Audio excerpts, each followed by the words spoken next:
All right, shalom everyone. Peace for those who love peace and no peace for the wicked, the Lord said. Actually, as you see, I changed my topic. I was going to talk about something totally different. And you notice I changed the thumbnail and the title. One of the ladies, she posted in YouTube and then she posted in Patreon about so-called Imam Tawhidi. And she called him the Imam of Peace.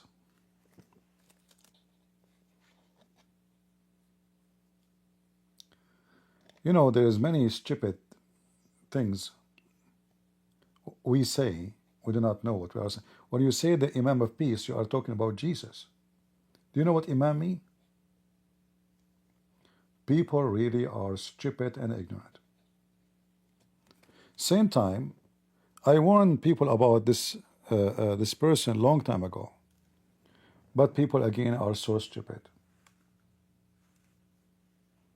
Sorry, I have to use the word stupid.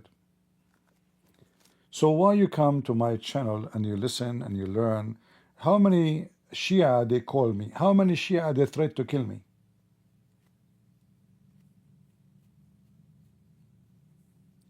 How many times we showed you that the Shia, they believe that taqiyya is the shield of faith, which means lying is the shield of faith. How many times? So do you really believe this idiot? By the way, he's smart. I cannot say he's an idiot. He's very smart. He was able to penetrate all the stupid people without counting their names. You see, people are so stupid to the point, the second, like, you tell them what they like to hear, they take off their panty. Oh, did he just say that the Muslim believe in terrorism? Did he say? He's talking about Muslim Sunni. He's not talking about the Shia. He will never speak about Shia. The stupid people do not notice that this guy is attacking the Sunni. When he say the Muslims, he talk about Al-Bukhari. He don't talk about his Shia books. He don't talk about Al-Khomeini, his boss.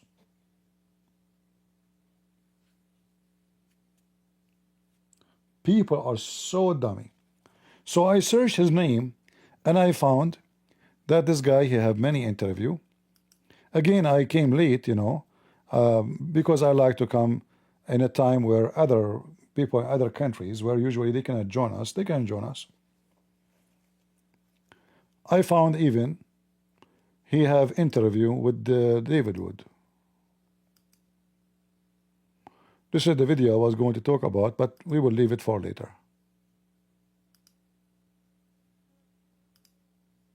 Look at this.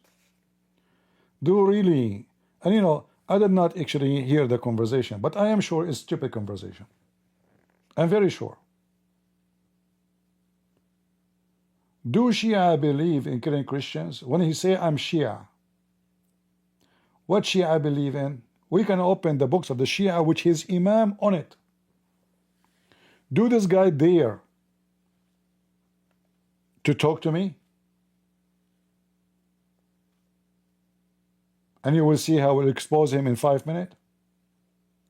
So the very smart Christians, very smart, super smart, they actually promote false propaganda to deceive the Christians, to tell them that not all Muslims are the same.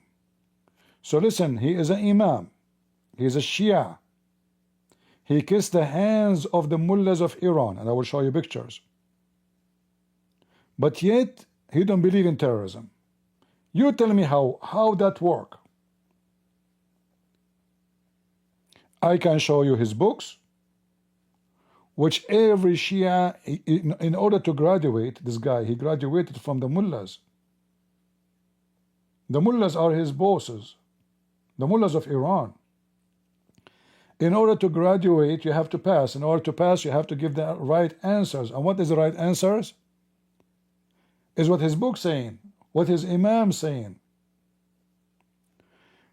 But the smart Christians, the genius Christians, they bring their people there to the platform, and then, as we see, a very naive Christian lady, she go around and she post the Imam of Peace.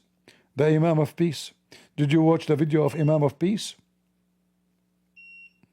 Piece of shit. You people are stupid. You learn nothing. I'm so disappointed. So people, they come and listen to me for years. Do you really believe that there's one Muslim don't believe that you Christians should be killed and Jews should be killed? Those Shia are the most sneaky ever you can imagine. Go watch my debate with Hisham al-Husseini. The debate started. The Shia love the Christians. We love Mary, Fatima. It happened today that we are celebrating Fatima and Mary. Watch it. The start is fantastic. This guy is in love with the Christian. 40 minutes after, he wanna kill me.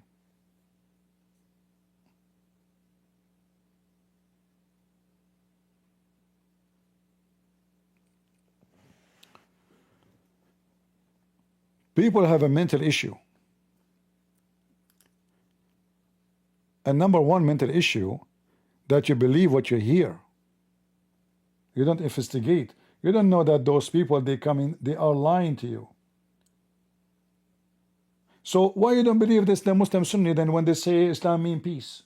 Why you don't believe them? How come this guy? There's millions of Muslims.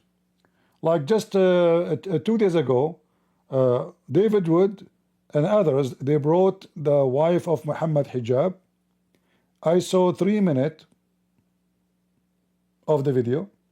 She said that she believes Islam is the truth, live on air in front of their eyes. None of them, those potatoes, says to her, what are you talking about? So just to bring her in the stage and make her, just to get some publicity, we bring her on the stage and she's lying. Any of them says to her, what are you talking about? Islam is the one teaching the man to abuse you. Not even one of them said something truly negative, challenging her in what she said. So why you invited her? Just to say she was in your stage? So 3 Christians, 1 woman, she say Islam is the truth, the 3 Christians shut up. Just because they want her to leave.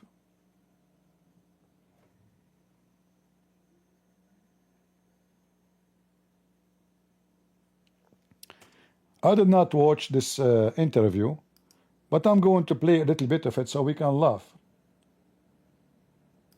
Imam Tawhidi, how are you doing, Imam? Good, thank you very much. Pleasure. And we're here in Washington, D.C. Just I want to remind you, I have a problem with the software today. I contacted them to update and fix it. It's going to freeze from time to time, so just have patience with me.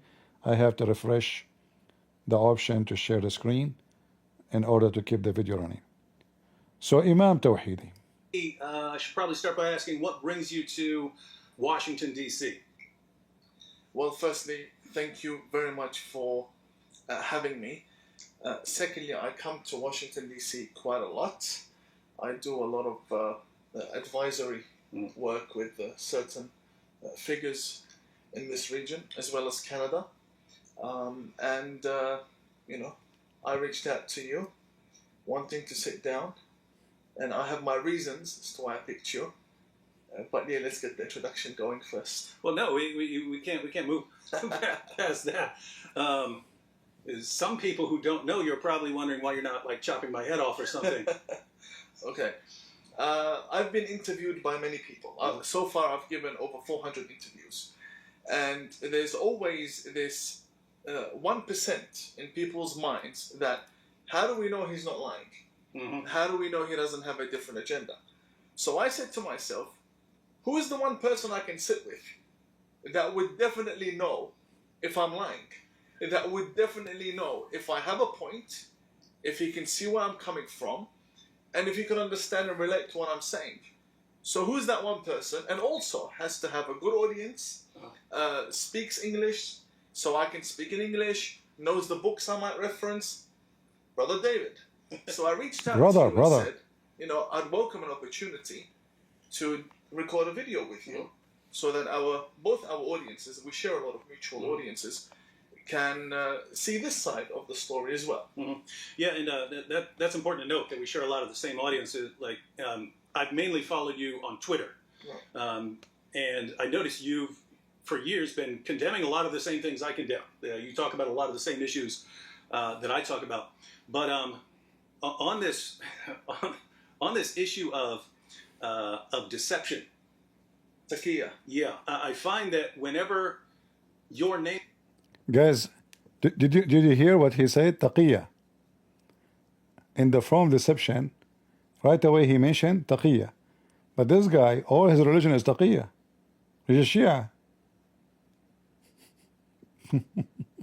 name comes up, people start saying, no, he's just trying to deceive us. So for everyone who isn't familiar with the issue, you have a verse in the Quran which talks about not taking friends of the disbelievers in preference to believers unless it's to guard yourselves against them. And when you look at the commentaries such as Ibn Kathir, it's basically, he gives quotations from Muhammad's companion like Abu ad-Darda, who said, we smile in the face of some people, although our hearts curse them. So I'm someone who points this out, but it's never occurred to me that this means that all Muslims are lying. In fact, my position is I believe most Muslims, when they say Islam is peaceful, genuinely believe it, even if I disagree with them about what. Are you serious?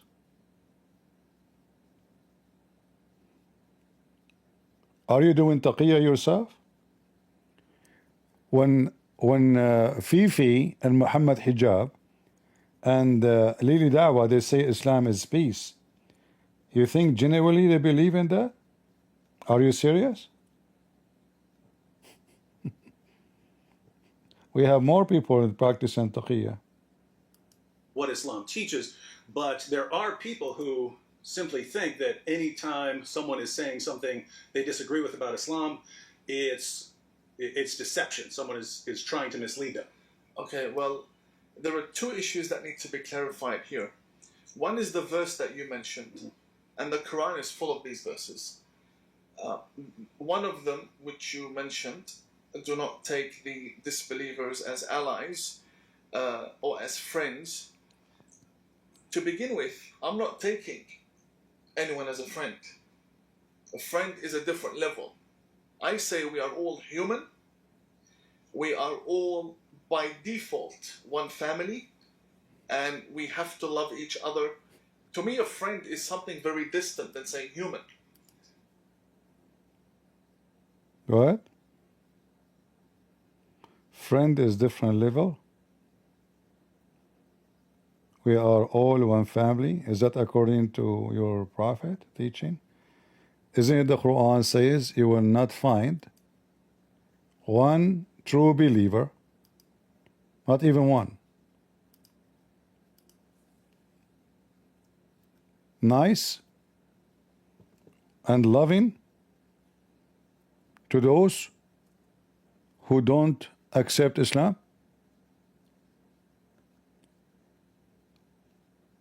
Is that your Quran? The word here, friendship, is not accurate. It says, yuwaduna, be kind and nice. Which means not only you cannot take them a friend, you cannot be nice to them. You change the translator, you will find different translation and different story.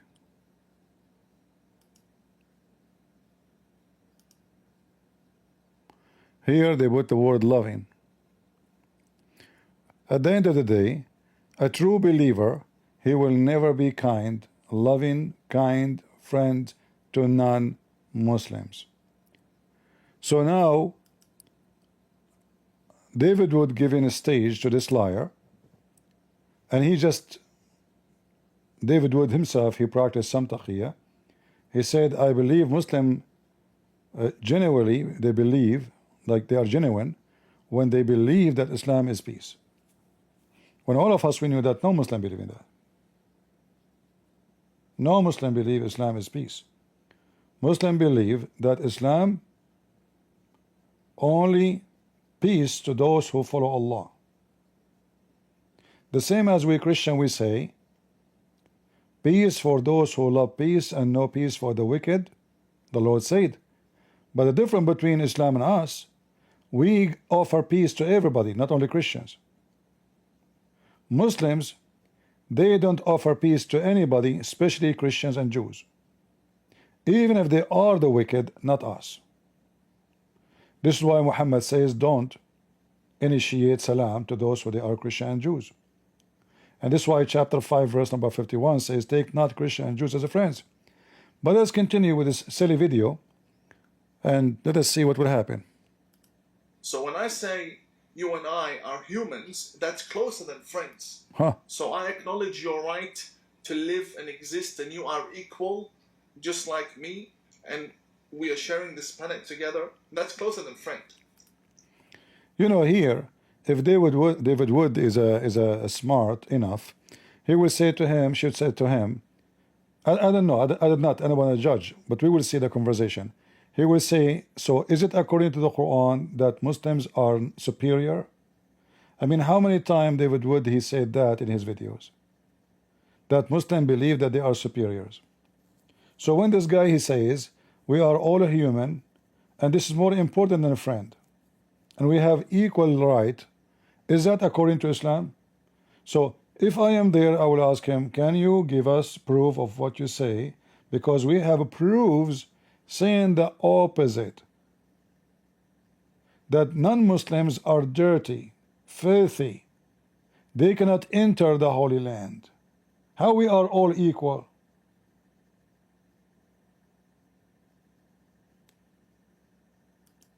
So this verse in itself is referring to the societal situations between the Meccans, the Arabian Jewish tribes, the Persians, as well as the businessmen that would come through Mecca. Mecca was like an economic city where many tribe leaders would come and travel through there. And they would come with their alcohol, with their animals that Muslims can't touch. They would come with their food that Muslims can't consume. And because of that, there was a lot of mixture between two cultures. And whenever one religion feels that it's being influenced by another religion, such verses tend to make sense. That don't take these people as your friends, meaning do not marry and do not marry from them, and do not allow them to marry your women. Don't drink their drinks, don't eat their food. It doesn't mean kill them. Again, I don't.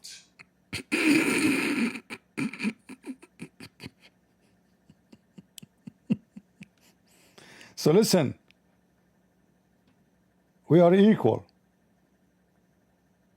but you are dirty. I cannot eat your food. I can drink your drink. But listen, we are friends. Okay, what does have to do? What he's trying to say?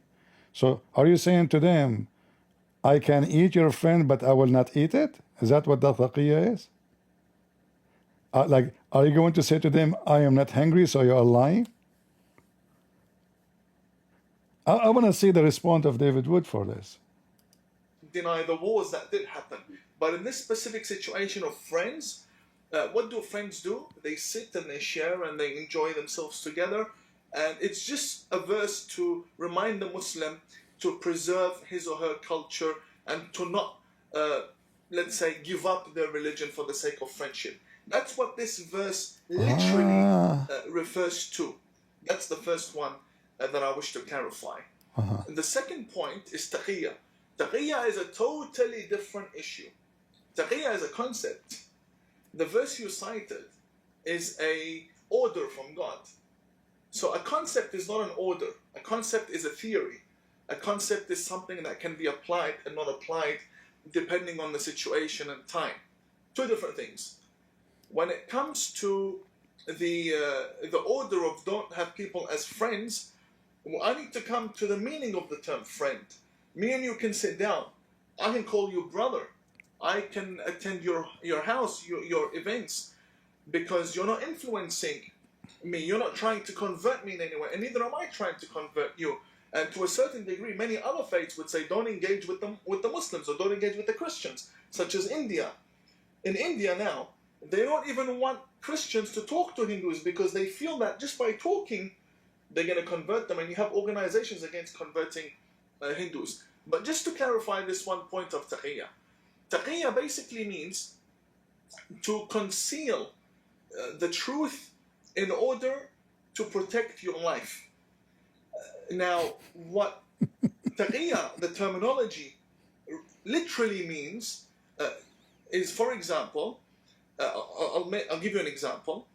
If you are being targeted because of your faith as a Muslim in a, let's say, in a communist like China today, if they knock on your door and they say, we're going to take you to the camp, you can say, I'm not Muslim. And you can save yourself from going to the camp. That's what it literally means. That's what literally mean. So, are you a supporter of Hezbollah? No, I am not. Do you believe in killing the Jews? Absolutely not. Do you believe? So you see, because if you say that, you will be you'll be in trouble. So he just gave himself a finger. So taqiyya is to protect yourself.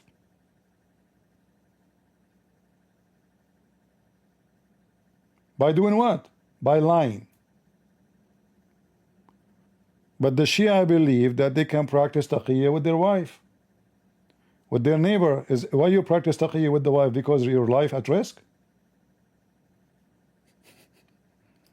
The Shia believe that taqiyya is the shield of faith.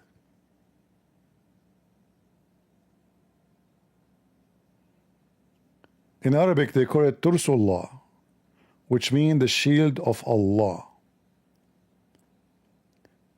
And look how he is trying as a sneaky man to get away from what taqiyya is about. So he make it like the Chinese is coming to your house, they want to arrest you, they want to take you to the camp. You say, are you a Muslim? You say no. That is a big fat lie. In fact, what he is doing right now is nothing but taqiyya. Continue. Means, and that's what it is literally used for. Now, where does taqiyya start? It starts from the Shia. We Shia, the sixth descendant of the Prophet Muhammad, Imam Ja'far Sadiq, he was the infallible figure that revived this taqiyya concept. The Sunnis do have it, but that's because Ja'far Sadiq taught before Imams. They all stem back from his teachings, the Hanafis and the Hanbalis and so on. So the Shia are the ones that know of this. Now, within the Shia, there's a big divide on using taqiyya. Some say taqiyya is part of religion. If you need to preserve your faith in your life, you have to use it. Some say in a state of safety, you don't need it. If I can call 911, why do I need to hide myself from you? If I have citizen rights, why do I need to hide myself? That's another issue. Now, is Tawhidi applying taqiyya?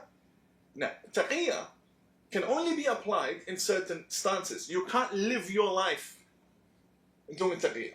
It's not a method of life. You can't live and get married and have a job and earn an income all based on taqiyya. That's just something that's not true. It's impossible unless you're literally an agent. Again, if I was applying taqiyya, all the Muslims would know. A Muslim could tell if another Muslim is applying taqiyya. When two Muslims are talking, or talking to a Christian, and one of them applies taqiyya, the other would know. So why are the majority of Muslims attacking me? If I was applying taqiyya, they would be supporting me because I'm infiltrated. Look, I'm sitting next to David. No. They are, the one is attacking you is not The Shia, the one is attacking you is the Muslim Sunni. Because the Shia, they understand very well that you are doing taqiyya for the benefit of the Shia. The Sunni, because they hate you anyway, it doesn't matter what you say, they will be against you because you are a Shia. Let me show everybody that you are doing taqiyya.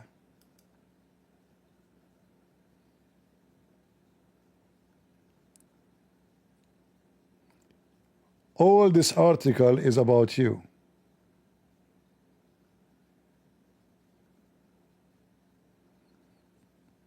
Where is the images?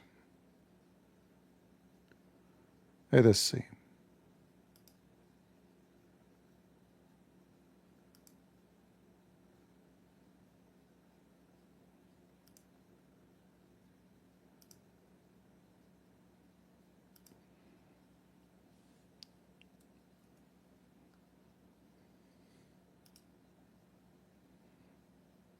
For some reason, the website here is not showing the images. Let us see. Ah. This is a guy, he opposes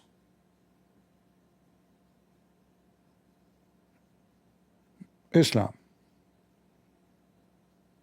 What he say about him? The Imam, the man on the left, is #1 supporters of terrorism. And Americans are failing for his visionary movement. Mega. Make Iran great again. He is defending what? He is defending Iran. His mullahs. So this guy from Iran, he is exposing the mullahs of Iran. What the Imam of Peace, as some stupid so-called Christian call him, and he call himself, he is attacking the one who is exposing the regime of Iran, the regime of terrorism, the regime of Hezbollah. He is against making Iran great again, freeing Iran from the Khomeini. Do you see how we can know that you are doing taqiyya so easy? So you claim that you are against killing, we are a family, we are a human, and then you're the one you defend, they are the one who hang Christians on the street. Anyone who convert to Christianity in Iran, they knew about him, they will hang him on the street. And there is tons of pictures on the internet. I do not need to show it. YouTube will give you a problem. You can check it out. So look how filthy the taqiyya practice of so-called Imam of Peace. So this guy is a bad person. Why? Because he is against the mullahs of Iran. And because he is against the mullahs of Iran, he is #1 supporter of terrorism. Not the mullahs of Iran who spend half of their budget on Hezbollah and Houthi.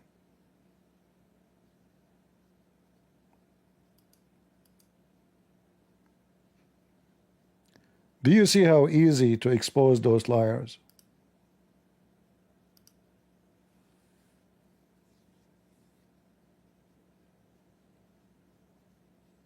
Are you with me? Or you guys are asleep?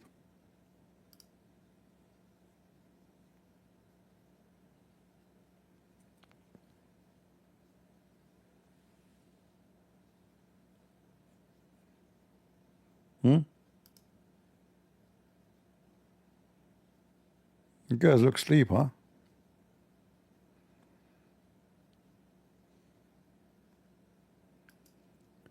The one who defend the regime of Iran, he is defending who exactly? Freedom? Women? Human rights? So he is upset from a guy who opposed the regime of Iran. And this is his name. Sayyid Mahmoud Husseini. And he is defending who? The mullahs of Iran. And he is afraid of what? Afraid from mega log, like a slogan, make Iran great again.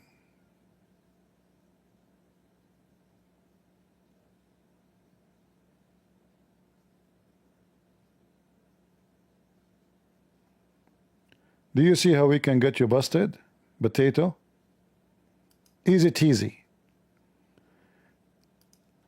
He is kissing the hand of who?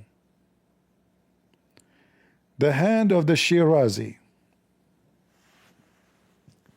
the leaders of terrorism. Do you see how they are lining up? And this is Imam Tawhidi. Remember, he will not support people who support terrorism. No way. Impossible.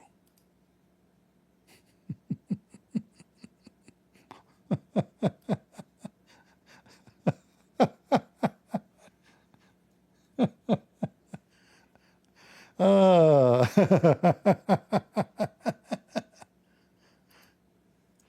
Oh, Lord have mercy.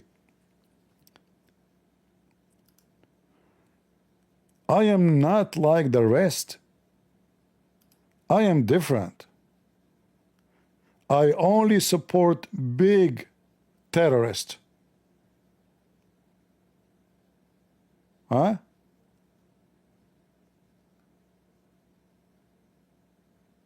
Big terrorist. I don't kiss the hand of a small terrorist.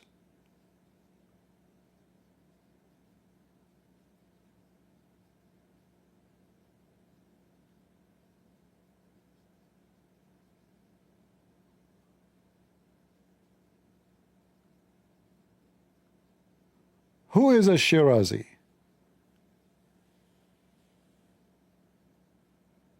Can you tell us?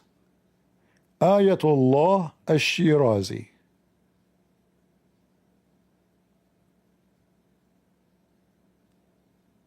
A terrorist who believe in terrorism, killing the kuffar, the Jews, the atheist.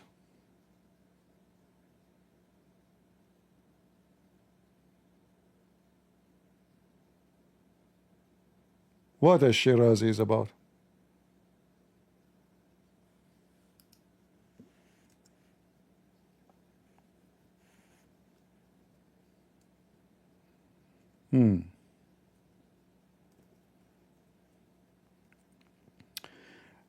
And you notice when you kiss the hand, you see kissing the hand of somebody, it's about that he have authority on you.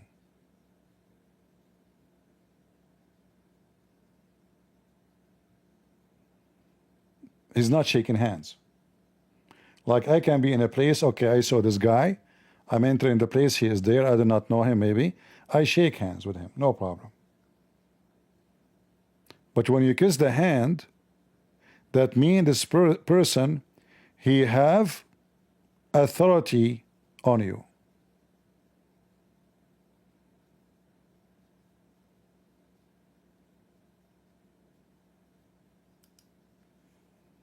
Do you understand? Which means he believed that the mullahs of Iran are his boss. His allegiance is for the mullahs of Iran.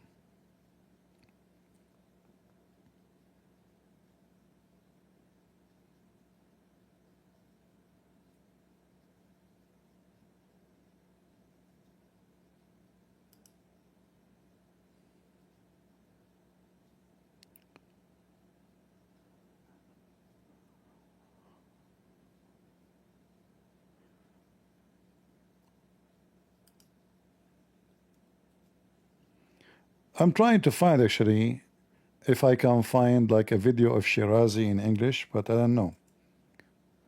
I wasn't like preparing to talk about this topic, so I didn't have too much time to search.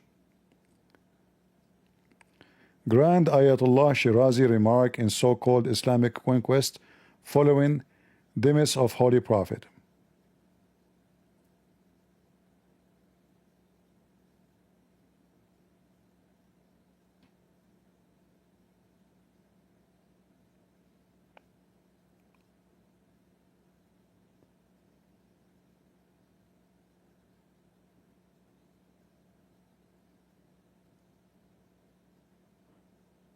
A Shirazi is just another deceiver.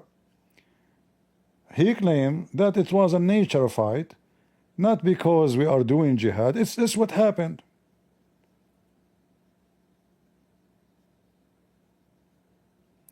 We don't believe in offensive jihad, we believe in defensive jihad, for sure. Because if you don't accept Islam, we are in defense. You see the taqiyya? So he defends jihad, and he claimed we do jihad only if as defense. This is exactly what taqiyya is. So when you don't accept Islam, we have to defend ourselves. We kill you.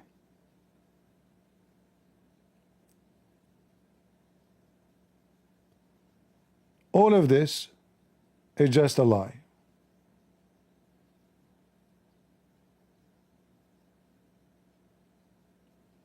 They believe in Ali. Ali killed thousands and thousands of Jews and Christians. Ali even he burned people alive. Literally, he burned them alive.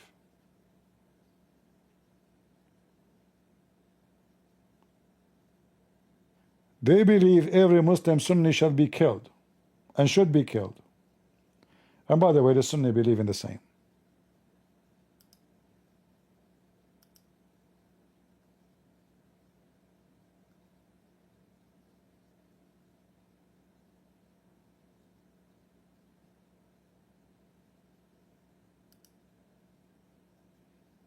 All right.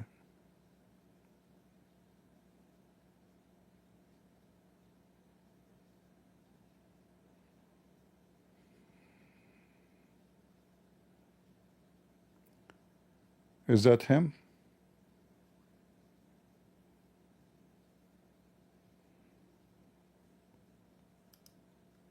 Well, this is Shirazi. But is he the same person? Let me see. Possibly the same person, but the image.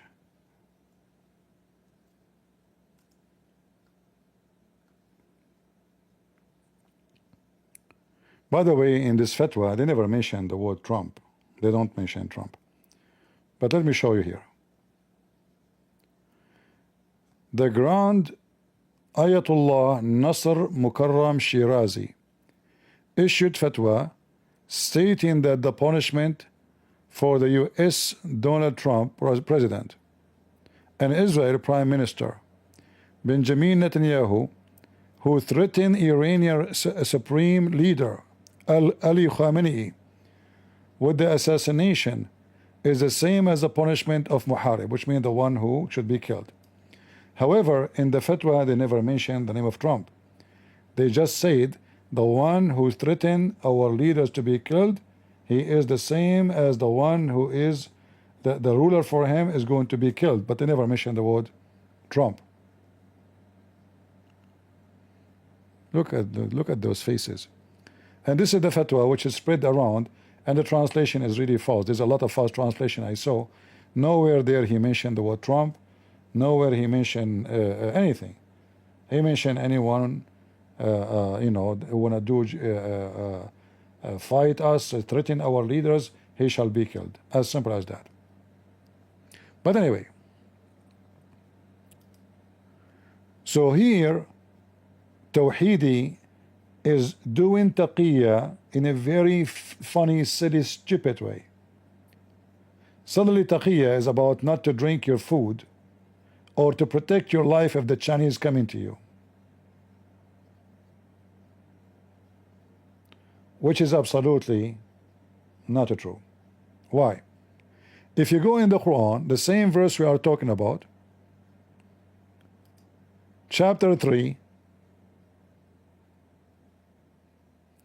I have to refresh my page every few minutes.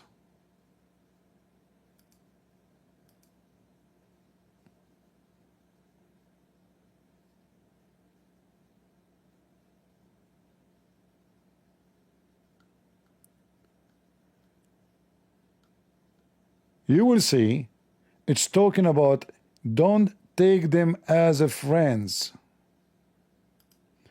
How they are going to take you to the camp and how you are threatened by your life, but they are, the Quran saying to you, don't take them as protectors.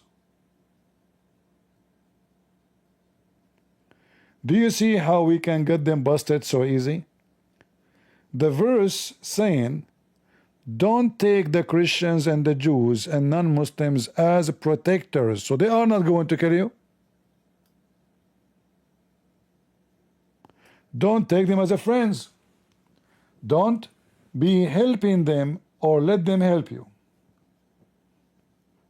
But in his video he says, okay, if the Chinese come to my door in China and they want to arrest me because I'm a Muslim, and they ask me, are you a Muslim? Because now my life is under threat, I'm allowed to lie. But read the verse carefully with me. Big fat liar. Abdul. Every Abdul is a liar until he proved the opposite, which is mission impossible.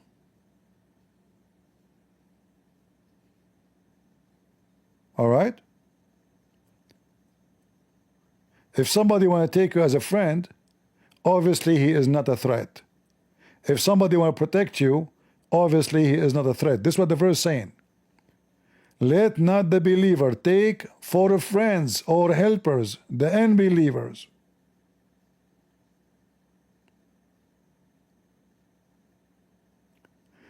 When Tawhidi he started talking to David Wood, he said, how you doing, brother? When the Quran forbid him even to call him friend.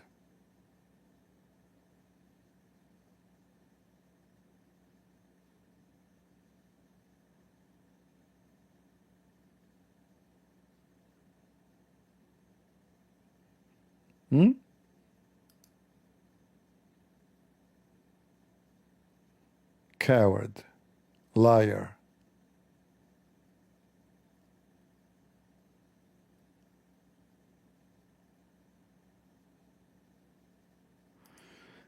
Let us continue with this silly video. Good, right? I'm taking your audience. They would be supporting me. But after this, they'll be cursing me day and night because they know it's not taqiyya. Also, I've been attacked by Muslims. I have scars on my body from Muslims. My home has been raided. My car has been demolished. All on the news, all recorded. By Muslim Sunnis, not by Muslims. According to the Shia, those are not Muslims. Stop lying, Mr. Taqiyya. By Muslims. So it really doesn't make sense. But then again, I understand that such a concept exists. It is applied today, and it can be very confusing for the people. I hope that somehow explains that. Yeah, and the reason I bring that up is, again, because once you have that in your mind, that, hey, if someone is practicing this, then they're going to be saying things that are false, and then you can apply it almost on the level of a conspiracy theory, right? It's very difficult to disprove a conspiracy theory because... The funny that David would agree with him. So now we have two people practicing taqiyya. We started with one, we have two. Shouldn't David Wood says to him, let us open the Quran. The Quran says, take them not as a friends. How you are your life at risk, and it says they will take you as a friend. Protectors.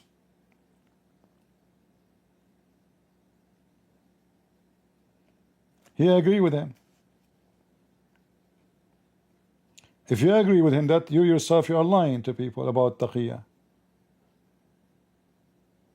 Why you keep saying taqiyya in your videos if taqiyya is what he said?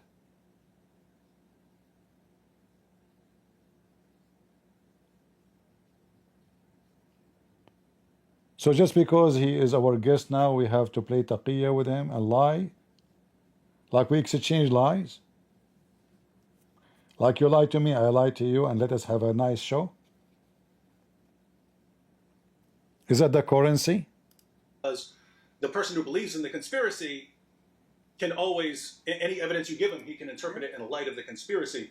And so, but yeah, so I just wanted to say, you know, I've known plenty of Muslims that I've had as good friends. Some of them even left Islam, and they didn't come back later and say, oh, you know, by the way, when I was telling you that Islam is peaceful, I was really planning on killing you. Right? So there are clearly plenty of Muslims who believe what they're saying, believe that Islam is a religion of peace, and so on. So there is the issue of discussing whether their positions are correct and so on, but don't automatically assume that people are trying to mislead you. So now we have David Wood defending the taqiyya. I'm glad I found this video. Don't assume that. Don't ever assume that they are trying to deceive you. But isn't this contradict everything you say in your channel? What's wrong with this guy? So you see, the Christians, they help the Muslim to spread their lies. This guy, he support the mullahs of Iran. The mullahs of Iran are his bosses. He kissed their hands. He defend Iran. He defend Khamenei. He defend Hezbollah. For sure, he will never dare to say, I support Hezbollah. But when you kiss the hands of those who they are the mullahs of Hezbollah, that means you are under their authority. As simple as that. And here you notice that David Wood, who he claimed that he have knowledge of Islam, he did not say, hold on, what about we open the Shia interpretation for the verse? But obviously you do not know what the Shia interpretation for the verse. What about we say to him, let us open the verse and read it. You are an imam, you can read it. The verse says it clearly, don't take them as a friends, which means they are not enemies, at least from their side, which means your life is not at risk.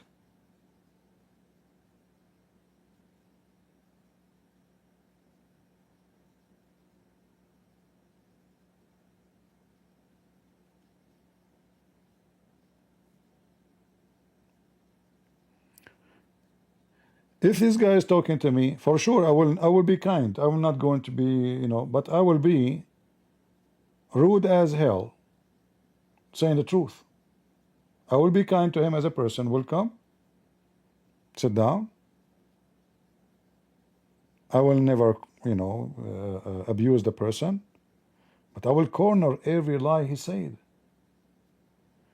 I was waiting. I never watched I don't remember I ever saw this video before. Maybe a long time ago, I'm not sure. But my memory did not help me remembering that I ever saw it before.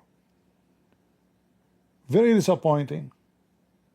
So now he is giving excuses for taqiyya, claiming that this guy is truly telling the truth. Don't assume. But this guy, he gave you nothing. He gave you a lie.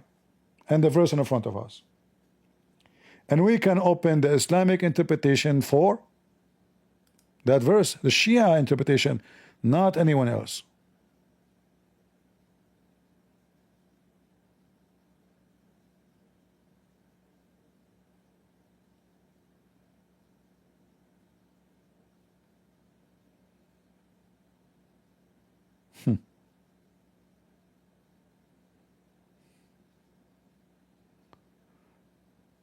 Let us see.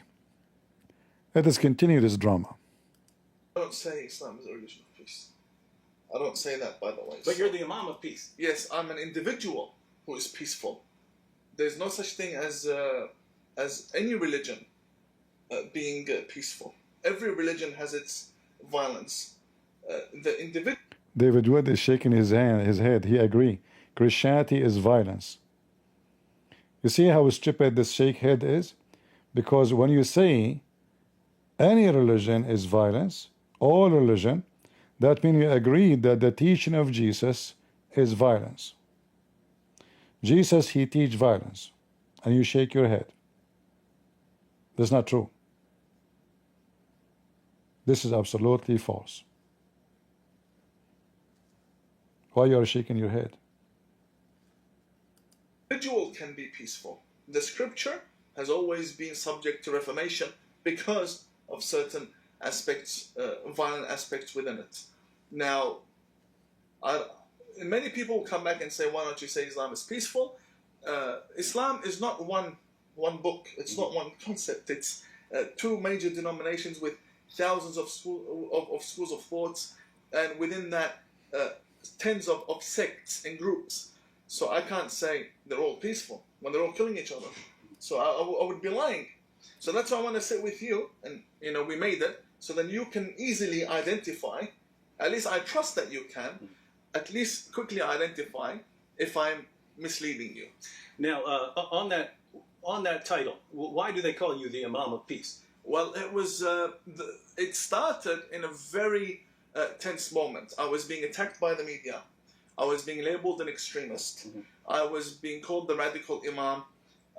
And, everybody around me, like my team, my friends in Australia, they said, this is nonsense. How can you be an extremist? You're so peaceful. You are the Imam of Peace. And it sort of stuck. That from that gathering, they are the ones who also run my media, or did run my media for a time. And they went to change my usernames to Imam of Peace. And it sort of became a brand, because today we live in a time where people like to put other people into boxes. So the moment I read one tweet from you, just one tweet, a few words, I put you in a box in my mind. Oh, he's far right. Oh, he's this. Oh, she's that. So we are now using Imam of Peace, so I can assist the public to put me in a box. Right? When they see someone like me and they get confused, where do we put him? In what box? I'm assisting you in putting me in a box in your mind. And that is, put me on the peaceful side.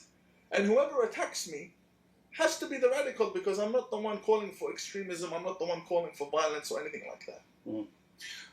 You mentioned a few minutes ago that you are Shia Muslim. Correct. Anything more specific than that, or just general Shia? Within the Shia, there are fractions. There are the Ismailis, there are the Khoja, there are the Bohra, there are the Dawoodis, and there are other faiths that came out of Shia Islam, such as the Baha'i faith, which is a complete religion on its own. I am a 12er Shia Muslim, which means that after the Prophet Muhammad, there are imams that, and imam here means infallible, who continue the message of the Prophet until the end of time. That's the major group within Shia Islam. It's basically mainstream Shia Islam.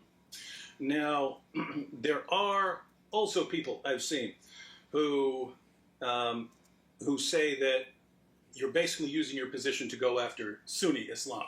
Right. And how would you respond? Well, firstly, that's wrong on many levels. I'll mention a few of these levels. Firstly, I belong to the Ta'i tribe, the Ta'i Arabian tribe, and who are the descendants of Hatam al-Ta'i. The majority of this tribe today are Sunni Muslims.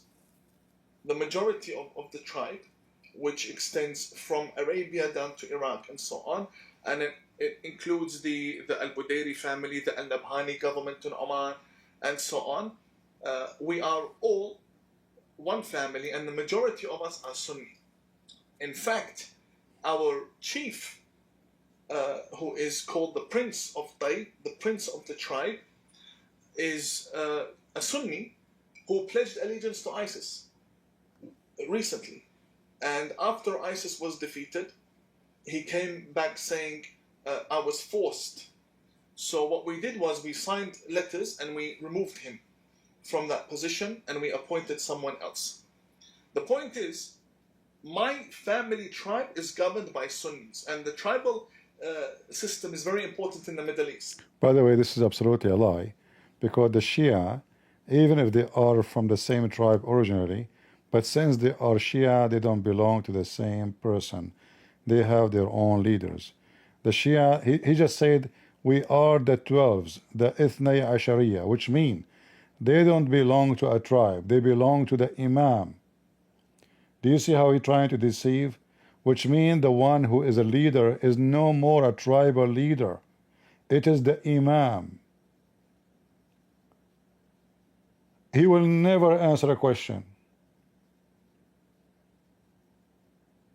When you say that you are a person who is following the Imam, that means you don't follow a tribe. That's why they call themselves the 12th Imam group. Why? Because they believe there's a 12 Imams. They are like God. They never do wrong. They never do mistake. They are perfect. They are God. So there is only one group of people have authority over them. Those are the Imam. That's why they belong to Al-Khomeini. And then the Khomeini, he died. So now they belong to Khamenei. That's why they don't belong to a tribe. So you see how he's lying? He's talking about tribes when the fact the Shia don't believe in tribal leaders.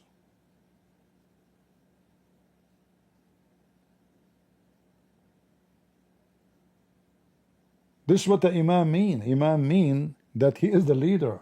So when you call yourself, I'm from the group of the Imams, the 12 Imams, that means there's no other leaders except them. There's nobody. Liar. So the whole Middle East functions on tribes and regular governments. So the prime minister himself or the president would be a son of a particular tribe. That's from a family perspective. Secondly, I was educated by Sunni Muslim Imams up until 2007. So from 1995 until 2007, I was educated by Sunni Imams. And some of them are famous today. They are famous radical By the way, he is lying again. He is talking about that he is living in an area where the school teach, or the scholar, that the teachers, they are Muslim, Sunni. But Shia, they don't listen to the Sunni. So when you attend the classroom,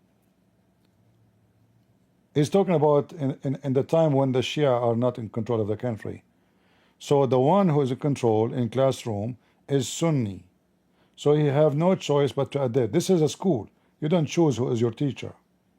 Look how he's lying again. fundamentalist Sunni Imams, and I don't wish to mention their names because they would really get targeted by people online. Oh, you just said they are bad. You just said they are very terrorist, Sunni, and now you don't want to mention their names. True story. But most of the clerics that come out on Australian TV who are, senior, they were my teachers in Western Australia. Sunni. I went to a Sunni high school, and also See?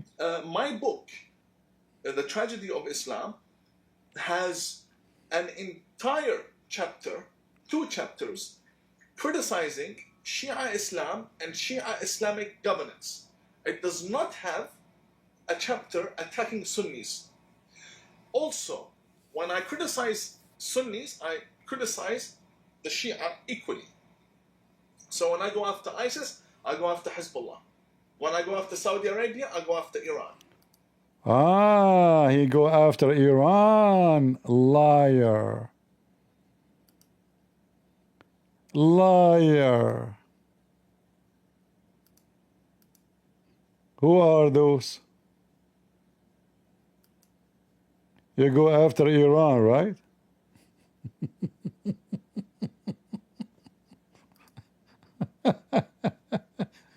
Who is the one behind you in the picture?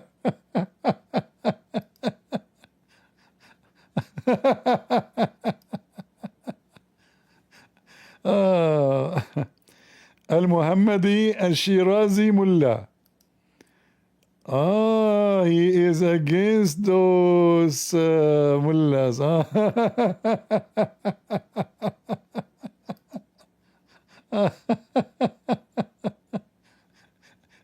So he is the student of Shirazi. The Shirazi, he kissed the ass of Al Khomeini. So now we know the whole chain.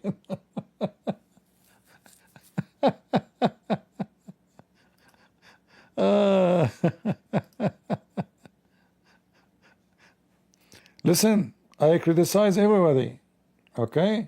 I criticize the government of Iran. Big fat lie. You know, this is how taqiyya work.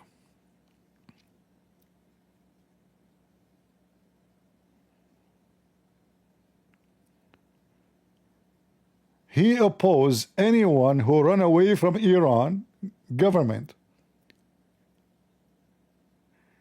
And he fight him and he want to expose him. So Sayyid Muhammad Husseini, he came to USA and he applied for asylum. He's an Iranian who don't believe in the shit of Muhammad, who opposed the Iranian government. What the Imam of Peace think about him?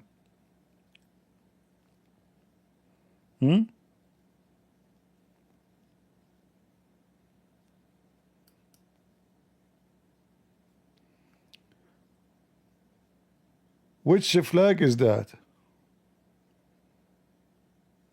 Is that you? Salman Sima?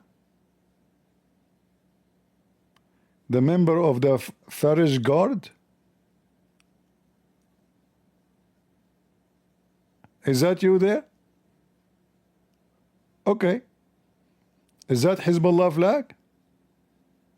Okay.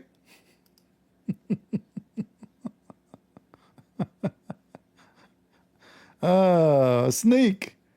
Very sneaky.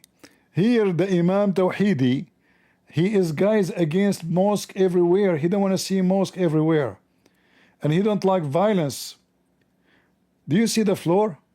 Do you see? This is blood. Do you see the floor? This is the blood. Do you see the knife in his hand? They cut themselves. If they are willing to cut themselves, what they will do to you? Why they cut themselves? Because they did not jump to kill the Sunni when they attacked the family of Ali. It is the way to remember how bad their mistake was. Like, we are sorry, Ali. We are sorry, Hassan Hussein. So we are blood thirsty. This is him shaving his head. His clothes is covered by blood, and he is holding a half sword.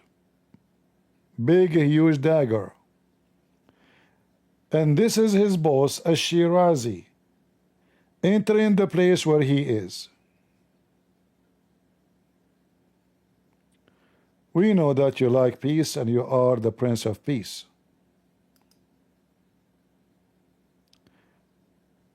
Khomeini's grandson,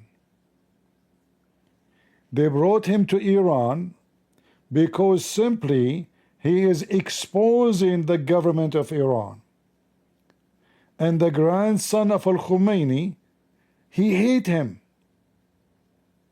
In fact, he threatened to kill him. That's why they have dinner together. And they are eating fruits after the dinner. Look, do you see the fruits? And they have tea.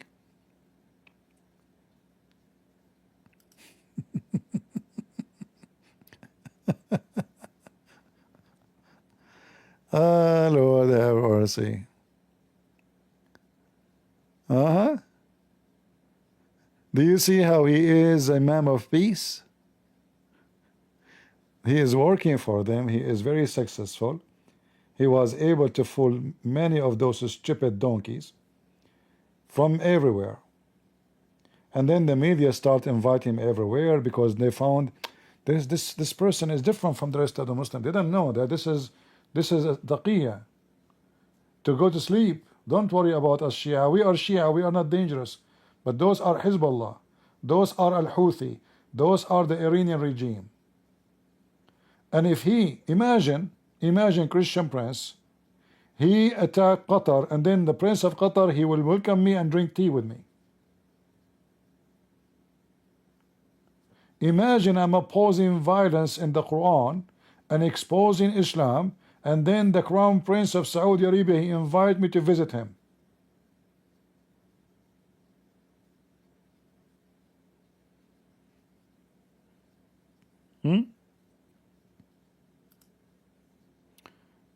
Do we have a recording for this conversation? That will be fun. He will be cursing the American brother. Alhamdulillah, the Iranian revolution is victorious, and those kuffar, the American, we will kill them. Alhamdulillah. Yeah. Kiss. Take your turn.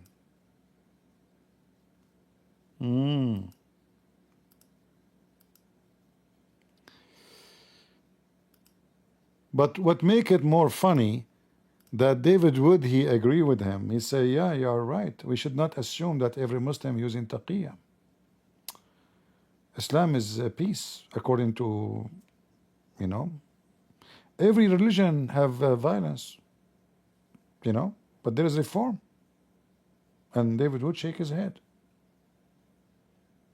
So Jesus, he taught violence. Like go and kill those who don't believe in me.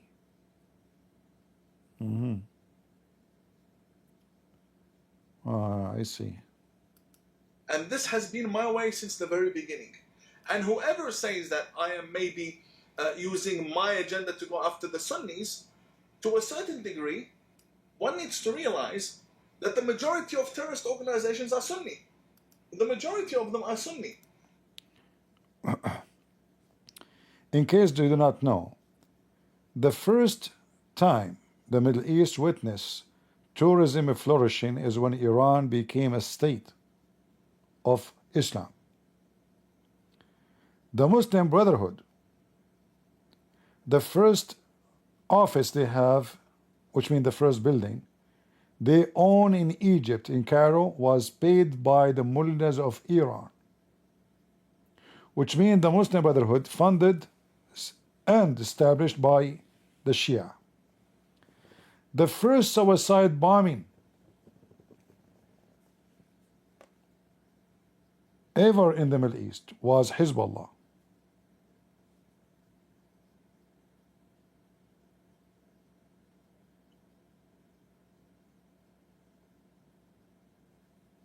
And the Shia is way ugly, the same as the Sunni.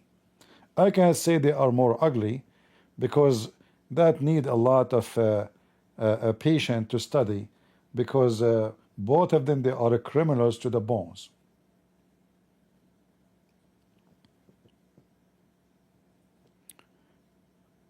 Ask yourself a very simple question. If this guy is speaking about something about those mullahs, if he opposed the government of Iran as he claimed, he never did. Do you think those people, they will welcome him? But look what he is doing. He opposed a very well-known Iranian who was going to be a president in Iran, saying that this guy, he support terrorism when he is in fact reject Islam. And he believe in a civil government in Iran. And why you are upset? Because the guy, he seek asylum. When you say that he is #1 supporter of terrorism, can you give us the proof that he support terrorism? I have a solution for you. You should say he is doing taqiyya.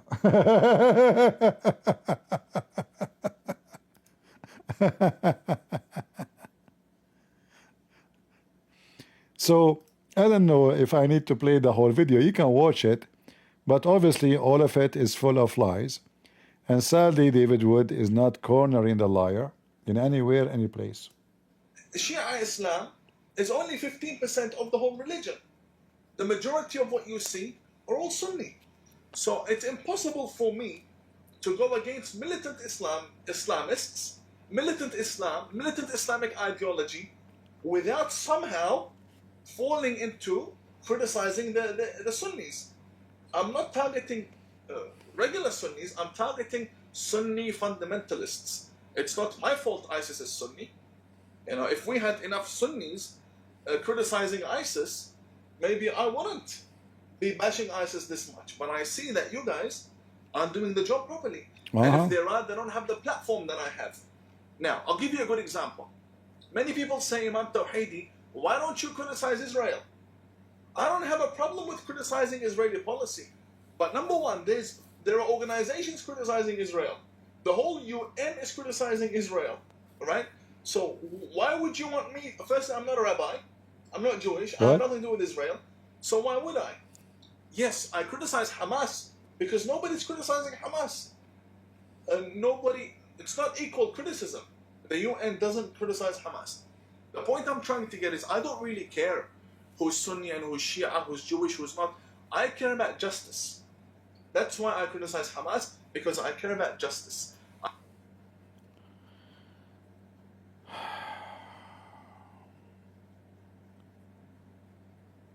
I don't know. Just to show you how big fat liar he is. This is him. He criticized only the books of Sunni.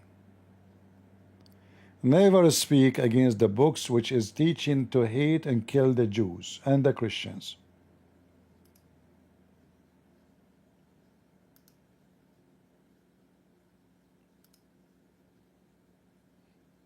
Taqiyya guy.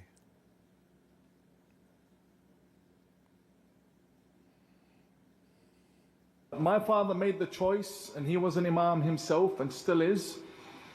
He made the choice to come to Australia because it was a non-Muslim country.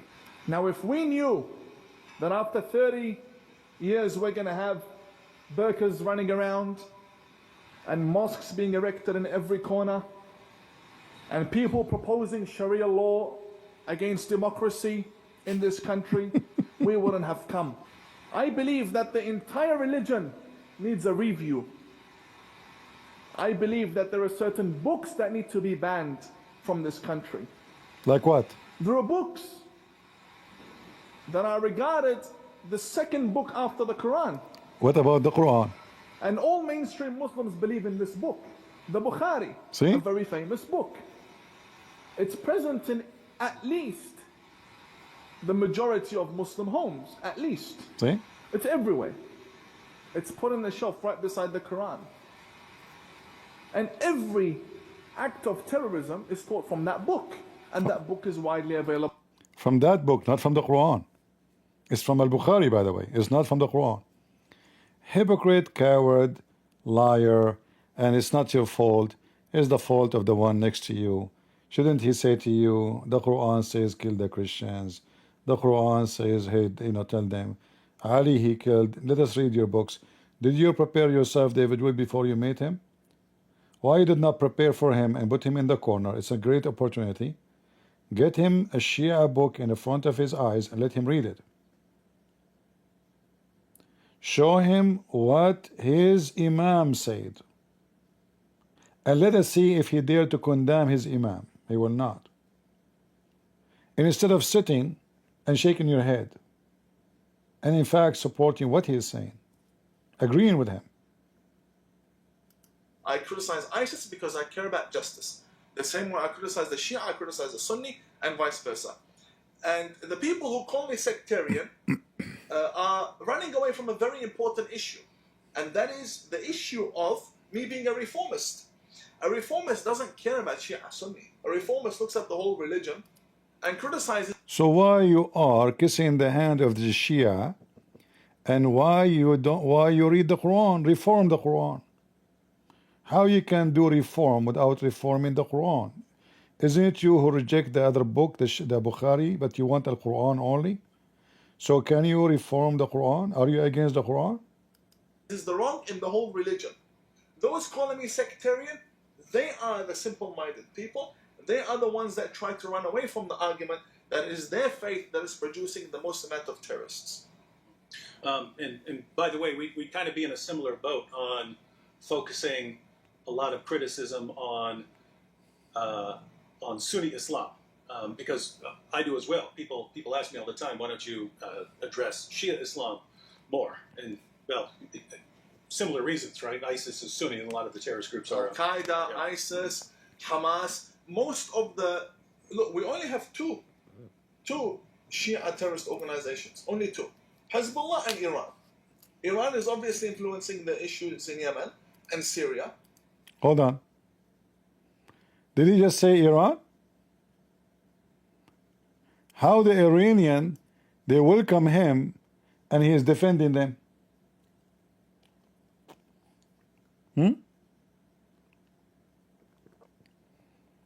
You see, the Iranian, they don't take what he says seriously. They knew he is playing taqiyya.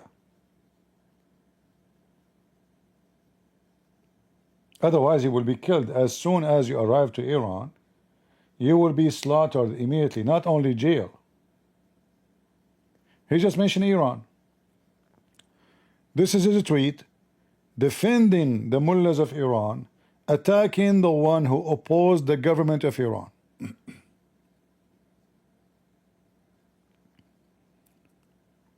He is so worried about the slogan of Trump, make Iran great again.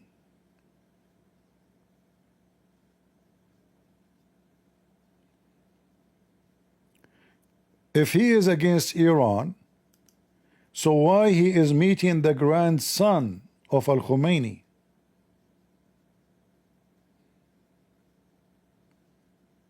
So you believe this guy is a terrorist? And his grandfather is a terrorist? And you go there and the terrorists did not hurt you?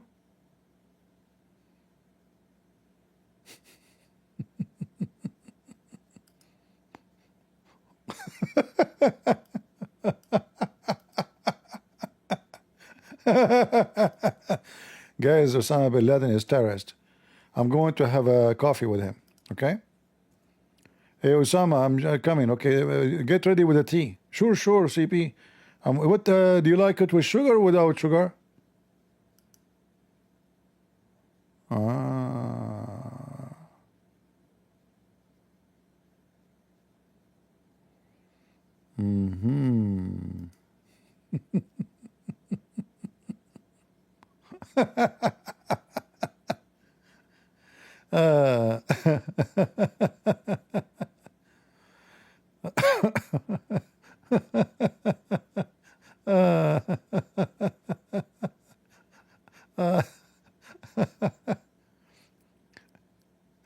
Obviously, you are not a terrorist and you don't support terrorism. This is why you are so welcome in Iran. You can go there. Like, look, even don't see you as a, like you're a normal citizen going there, you know. But it happened that the grandson, one of the most important figures and authority in Iran, the grandson of the Khomeini, he called you. Hey, did you have some spy information for us? Did you record some people for us?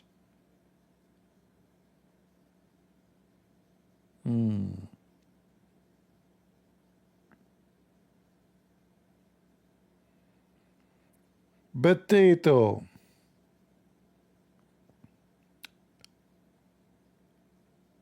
Yeah. Liar and a coward and a fraud. It's not your fault. It's the fault of those who invite you and interview you without corner you. They are even shaking their head, which means they are supporting you. And this is the whole purpose of this. He contacted David Wood so he can fool the audience of David Wood that not all the Muslims are the same. The second you call yourself a Muslim, that means you believe in killing the Christians. The Quran say, fight those who don't believe in Allah and the last day and believe not in what forbidden, and forbid not what is forbidden by Allah and His Messenger. From who? From the people of the book. Chapter 9 verse 29. Quran chapter 5 verse 14. Allah says He will spread hatred and enmity between the Christians until the day of judgment. Quran chapter 5 verse number 51. It says, take not Christians and Jews as friends or protectors, for they are kuffar and just, and he who take one of them as a friend, he is an apostate.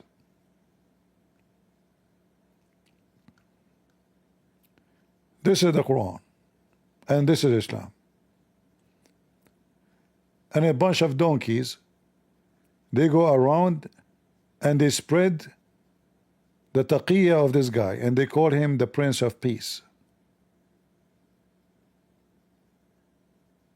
How foolish you are. He was able to penetrate your stupidity. You are desperate to find somebody speak different. He don't care, call for jihad, but he is an Iranian regime agent.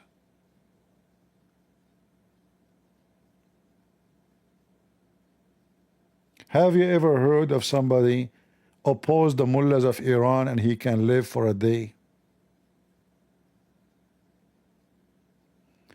They will not be upset from him for saying that in that video, because all those Shia believe and practice taqiyya.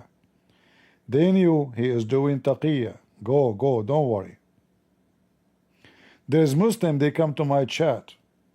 They call themselves Christian names. They say bad words to Muhammad. They are Muslims, hoping they can add you to their list so you trust them, so they can hack you. And if you are active against Islam, they can harm you. You will not believe it how far the Muslims they can go. They will call themselves all kind of Christian names. In their website, they have education about how to kidnap a Christian woman or a Christian man. You hang a cross. If you are a taxi driver, you hang a cross on the mirror. You put the Bible in the counter. You put a picture of Mary if you are in an area where the majority are Catholic. Muslims, don't. Those are very sneaky satanic people. They are so far equipped with deception. They have no limit.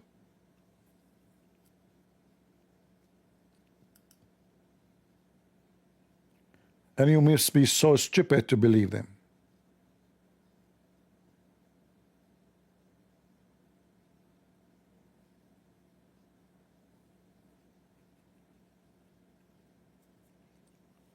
Once a woman, she come to my chat room. This is when I used to go in Paltalk. I don't know how many of you knows Paltalk. It's a chat program. Was way before YouTube became like you can go live, etc. It was the only way for people to. It's like Discord, but it was one of the earliest programs for chat.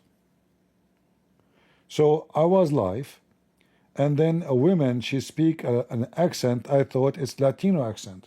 And she claimed that she is Latino. She said, I'm thinking to convert to Islam. I want to talk to you urgently.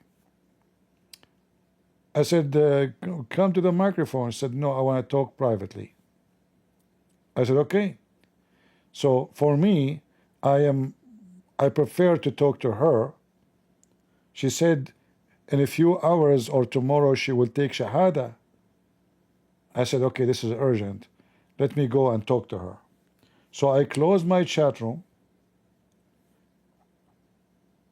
I added her in Skype. And I don't know, she called me or I called her, doesn't matter. I was showing her verses from I asked her, do you know anything about Arabic? Because I want to see if she can read Arabic to show her what the Quran is saying. She said, no, I never even saw Arabic. Never. I never saw Arabic font all my life. So okay, no problem. So I was explaining to her, and she opened her camera. I said, your camera is open, do you know? She said, I don't know, it opened by itself. I said, close it please, there's no need for it. But she said, if I close it, I will go, I will leave. I said, okay, keep it, keep it. And then she started putting down her shirt. She's wearing a t-shirt, and I noticed that the space in her chest area is getting wider. So she is holding her shirt under the table, and she is putting it down. So I start seeing her boobs almost coming out. I said, close the camera, there's no need for the camera. Let me, what are you doing? Focus with me. And then, at that moment, I was looking all the way in the back of the room. There's like the long room, and the computer at the end of it. So I was able to see all the end because somebody turned the light on in the other room. So the light came from the door. I saw a big sign of the Quran on the wall. In the same moment, a guy who opened the door, the same guy who turned the light on, and he spoke to her in Moroccan Arabic accent. So look how evil they are. They said to themselves, we will send him a woman, one of our whores, doing jihad, sex jihad. She will tempt him, we will record him, and we will destroy him.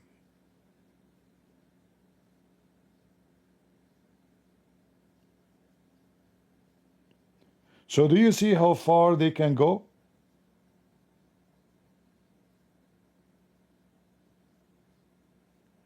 They are willing to do anything for the sake of Allah. If she have to sleep with me in person, she will do it.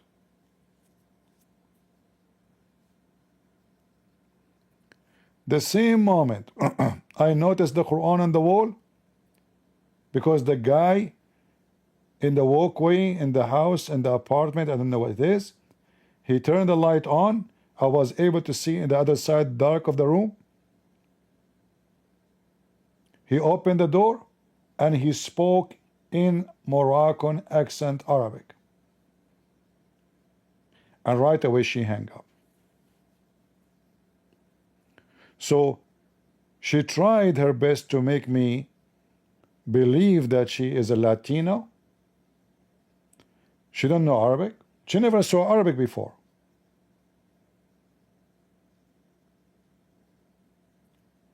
I want to talk to you in private. There's only light on her, light next to the computer, like those in the table light. She never saw Arabic font before. She tried her best to expose herself, but she was right. She was exposed. But imagine how filthy they are. So I learned a lot about how far they can go. And this is why I warn you. Don't be stupid because somebody in the chat, he said the F word to Muhammad, you believe that he is the Muslim. They are willing to do anything.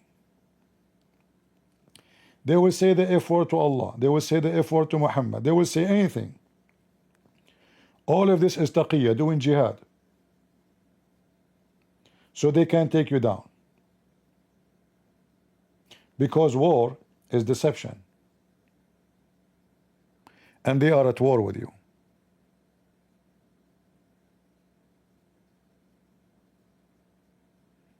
All right? So don't be stupid.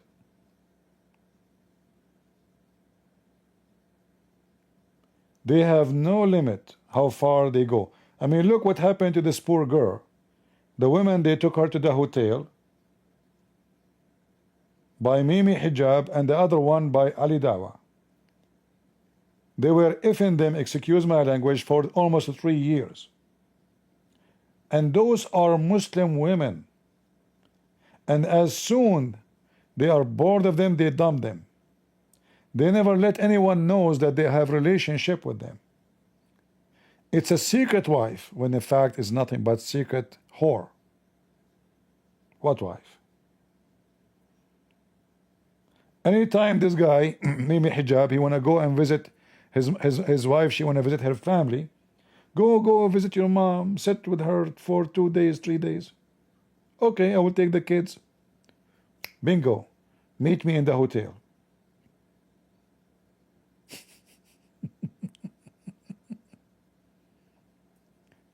And then you saw how the gang, 75 filthy Abdul, 75, all of them, they do dawah. They claim to be sheikh, to fight this poor, stupid woman whore, who she is willing to open her legs according to Allah. And then after she opened her legs and she get been screwed, literally, she complained because the guy, he screwed her and he is done with her. You live like a whore, you will die like one.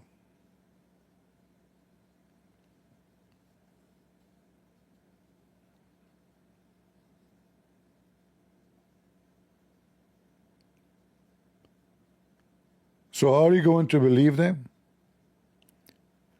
Don't they say one picture is better than a billion word? A million word? In Iran, with the grandsons of Al-Khomeini.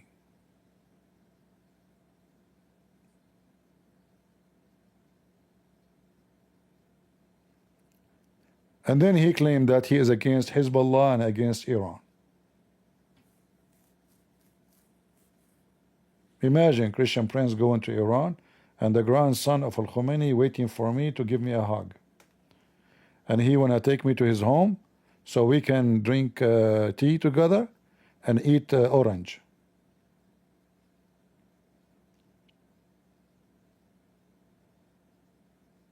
It must be a true story.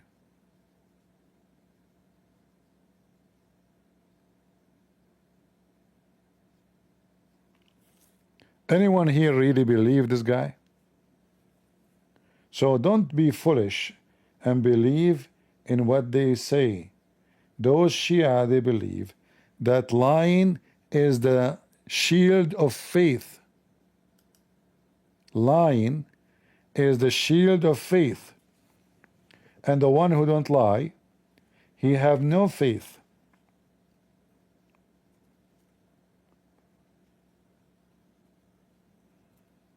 Let me show you the reference.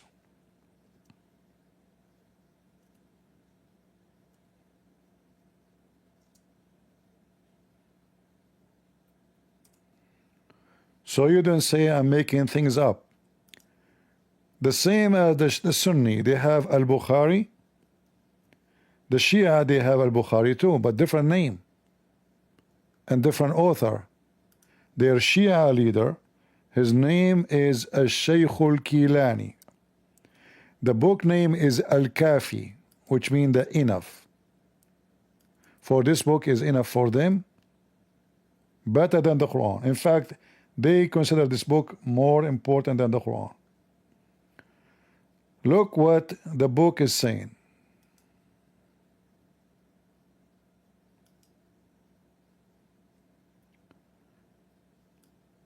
We translate the title first, so you can take your reference. Al-Kafi, Sheikh Al-Kulaini, Volume 2, page 221. So the book of Al-Kafi by the Shaykh Al-Kilani, volume number 2, page number 221. What it says about taqiyya. It is the shield of a believer. And the taqiyya, let us use the Google translation and see yourself. Taqiyya is the shield of the believer, and taqiyya is the protection of the believer. There is no faith for he who has no taqiyya. If a servant comes across a hadith from our hadith, he will worship Allah, the Almighty, because of it between him and him, and it will be for him honor in this world and light in the hereafter. If a servant comes across a hadith from our hadith, he will spread it, and it will be for him humiliation in this world, and Allah, the Almighty, will take that light away from him. Translation is not accurate. Let us share with you what it says in Arabic. So the taqiyya is the shield of a believer, and the believer, he is not a believer if he don't have taqiyya, which means don't lie. And a slave of us, which means a Muslim, who receive one of our speeches and he will be like healed by Allah, and that taqiyya will be between him and Allah, and that will be an honorable for him in the earth, and it's going to be a light for him in the hereafter.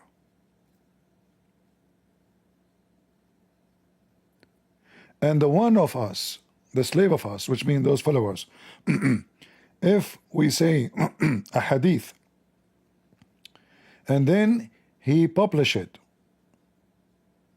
which means he should not publish it. If he publish it, that will be a shame for him in this earth, and Allah will take any light from him in the hereafter. So here is encouraging them, their leader, to lie to everybody. What we teach between us, you should not share with others. This is only for the Shia. Whatever we say here, so don't go around and tell the Muslim Sunni, who they are not Muslims, that we are practicing taqiyya. Don't tell them what we teach. You should hide it. And the one who spread the truth, which means whatever we say, he is not a Muslim. Allah will punish him. The one who hide it, Allah will protect him here in the life, and then here in the life after.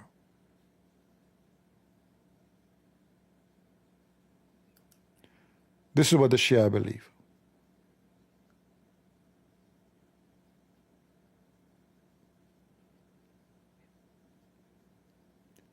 This is the garbage of Muhammad. This is why the Iranian regime is not upset from this guy, because he practiced taqiyya. They knew that.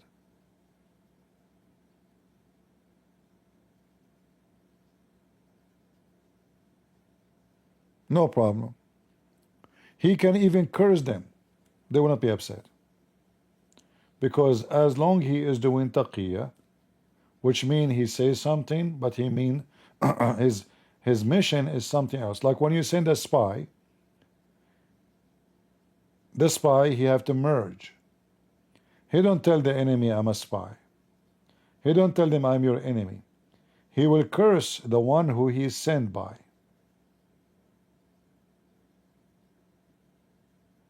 He will not tell you I'm being sent by this person or this organization. He will curse them so you will believe him.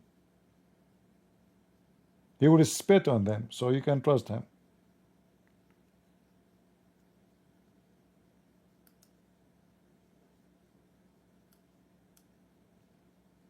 All right? The one who don't have taqiyya is not even a Muslim, not even a Shia.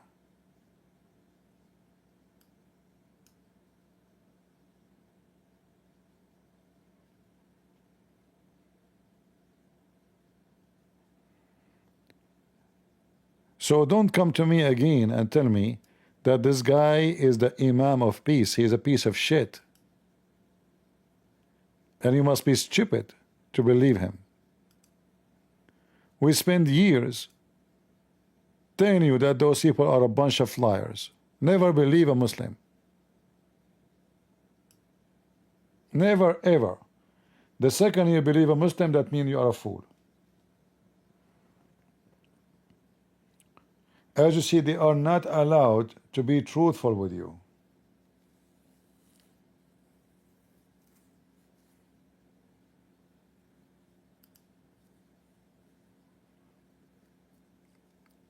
when they say that taqiyya is to protect yourself,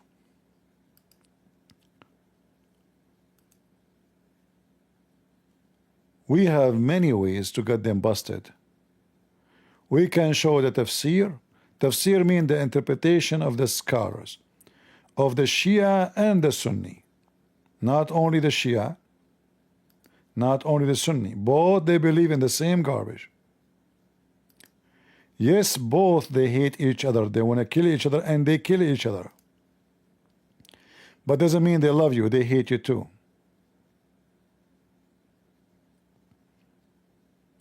The verse is so clear.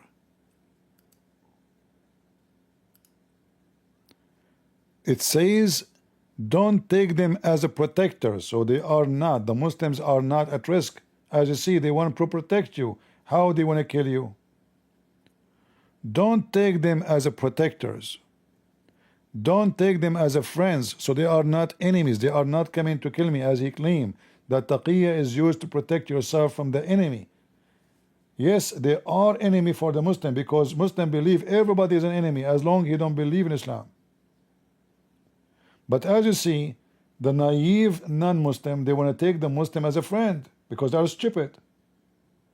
Anyone he says to you, I have a Muslim a friend, he is a stupid idiot.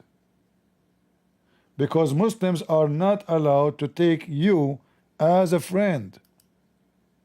And as you see, there's many chapters in the Quran says that.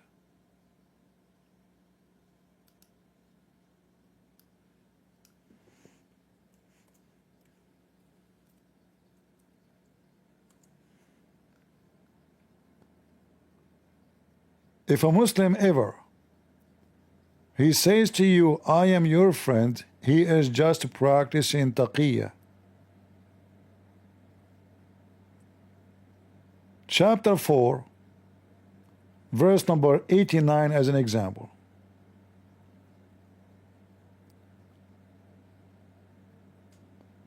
Those who kuffar, those who don't believe in Islam, they would like you to leave Islam.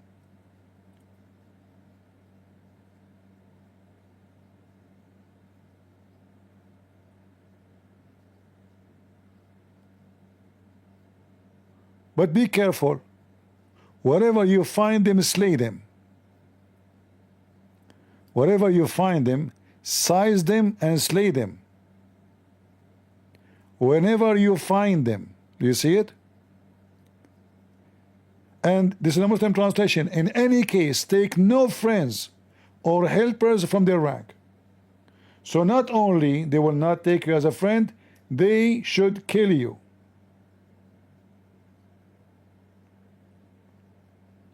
So never take them as a friend. And if you can, slay them. Do you see it?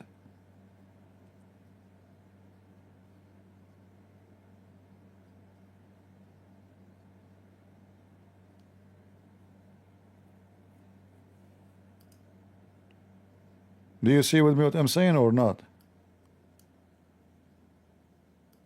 Not only they cannot take you as a friend, they have to slaughter you. Chapter 4, verse number 89. What else? Other verse. Chapter 4, verse 139.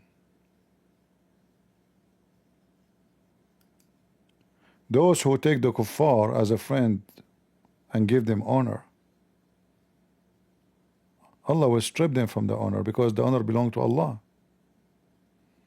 Those are evil. They are not true Muslims if they do that.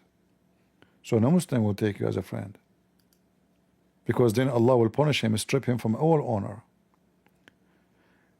Chapter 4, verse 144. O who you believe, take not for friends and believers than believers. Do you wish to offer Allah an open proof against yourself? Which means, do you want to condemn yourself in front of Allah by giving him evidence that you should go to hell? Do you want to do that? Why you will go to hell just because you take a Christian as a friend? Do you see it? Do this potato The one he called himself the Imam of Peace. Believe in this? Yes. Practice this? Absolutely.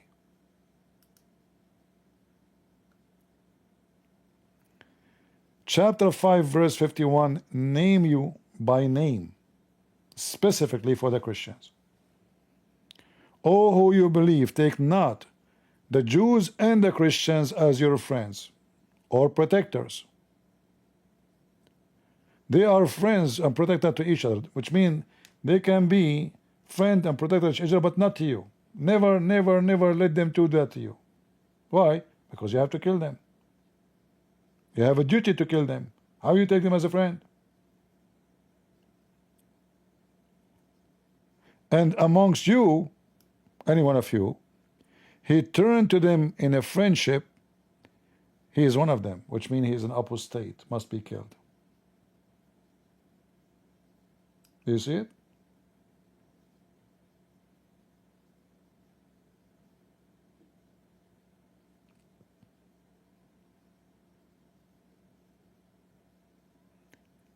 You do not need to believe talk.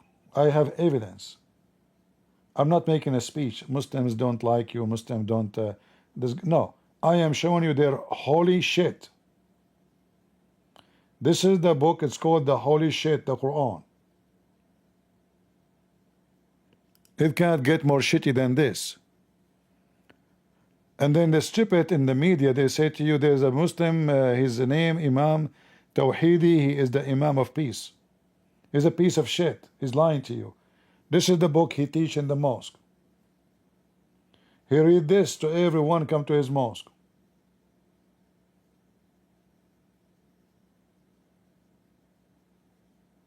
Don't be stupid. We have enough stupidity in this world. What the Bible says about ignorance and about stupidity, my people have been perished, destroyed because of their ignorance.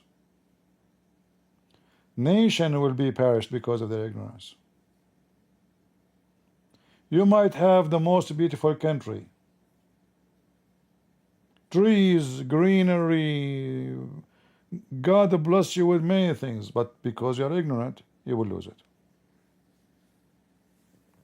You might have a lot of money in the bank, but because you're ignorant, you will lose it. You might be healthy. God, he bless you with health, but because you're stupid, you will lose it. The second ignorance enter our life, we will lose everything. The Muslim, they drink camel urine believing that this is healthy. Go check out how long they live. Go check out how long they live in any Islamic country. Ignorant. Very short life. Rarely you will find somebody grow old, really old. Go check how clean their streets. The only areas you will find in Muslim countries that there is clean street, clean city, if we can say so, is where they are all very wealthy and the one who cleaned the road is not Muslims. Muslim, they will never clean the road. If you go to Beirut, go walk in the Christian area and go to the Muslim area. It's like different country. Totally different.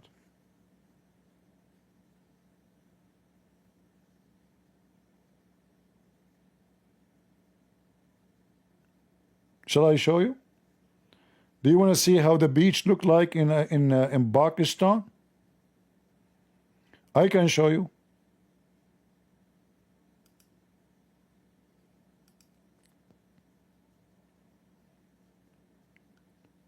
The beach in Pakistan is so beautiful because Muslims are so clean.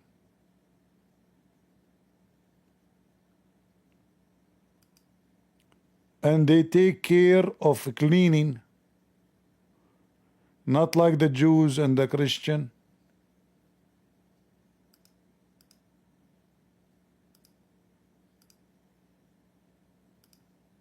Let me show you.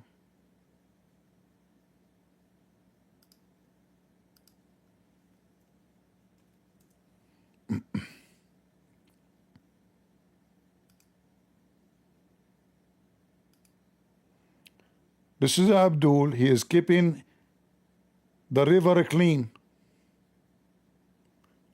And not only he keep it clean, I mean, look how the river look like, and he is recording it too. Hey, throw it. Alhamdulillah.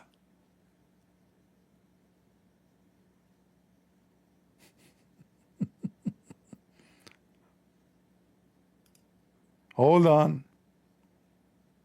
This is a fake video. It's not true. Water and river is always clean in Islam. Prophet Muhammad says so.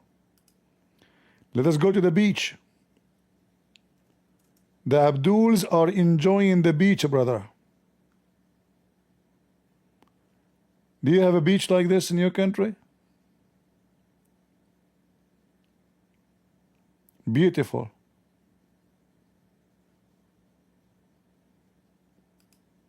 And there's only men in the beach. Not a single woman. If a woman there is going to be raped because the view is romantic, they are coming for entertainment, by the way. Look how beautiful it is. Oh, there's a woman there. I saw a woman. She have to walk with a guardian, otherwise she will be kidnapped and raped. All those people, they are coming to enjoy the beach. Look at the garbage in the ground. Look at this.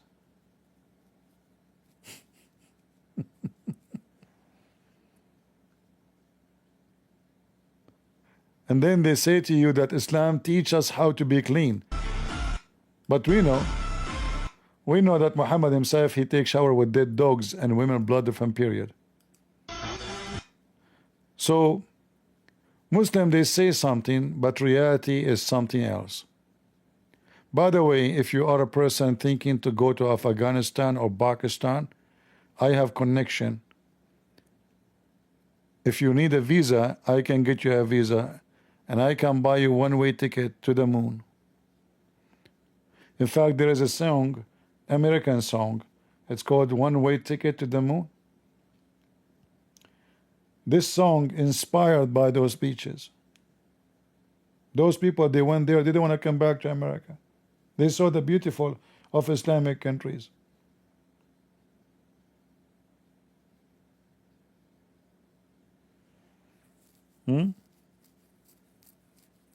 One way ticket. One way ticket to the moon.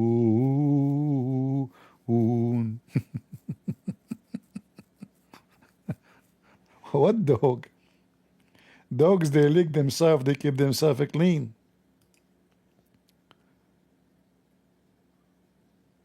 Imam Tawhidi, huh?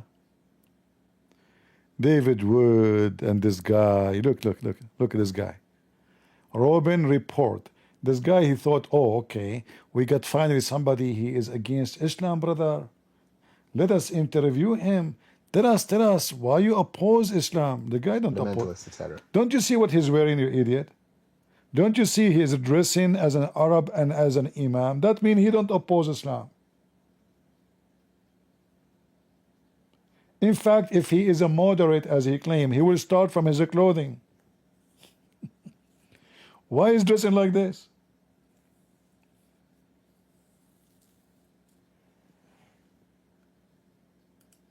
Okay, so put it to you this way, I wouldn't have sat with you before 2014. I wouldn't even shake your hand because that was the mentality that I had. Complete rejection of the West. And I was walking in the holy city of Karbala. It's a Shia Muslim stronghold. Did he call it holy? Did he call the city holy? See? Terrorist. When you call it holy, that means all the command he received is from the teaching of the holy Imams of Karbala. And they are terrorists. And the speakers of the sacred shrine of Imam Hussein announced that Mosul, which is Mosul, the Iraqi city close to Baghdad, had fallen under the authority of ISIS. And that's what, an hour away from where I was. So that's when it really hit me. And then as I tried to leave the country, I found a lot of struggle because airports were now blocked. These guys. All right. A lot of foolish people will believe such a sneaky man. But as you see, he ran away from Iraq to Australia, supposedly, but he is welcomed by the grandsons and the mullahs of Iran. He is against terrorism, but the regime of Iran welcome him.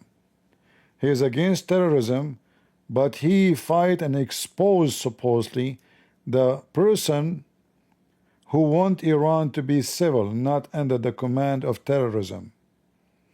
He is against terrorism, but he kills the mullahs of the terrorist.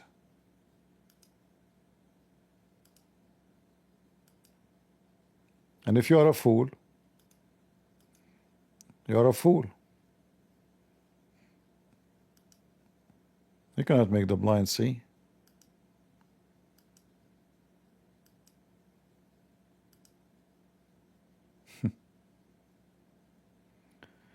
This is Shirazi, and this is Musa al-Sadr, one of the leaders of terrorism in Beirut.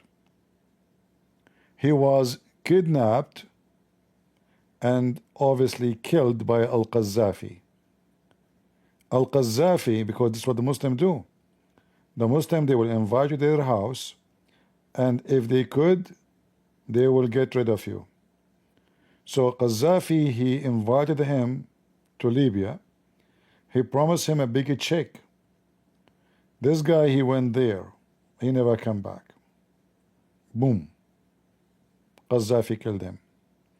But this is his teacher, the one who was kissing his hand.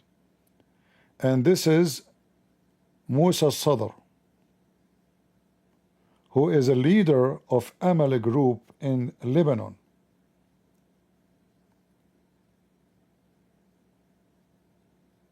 Terrorist group. This is Shirazi, and this is Khomeini. So he is under the obedience of Shirazi. Shirazi is under the obedience of Khomeini. So is he under the obedience of Khomeini or not?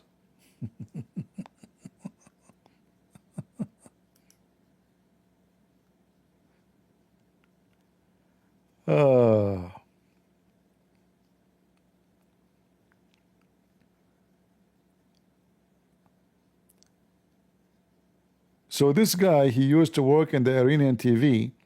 He seek asylum and into USA because he opposed the regime of Iran. What the the Imam of Peace think about him?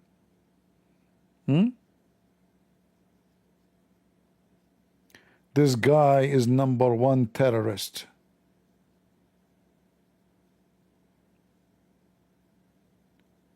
"14 years ago, 86% of Iranians voted for Sayyid Muhammad Husseini.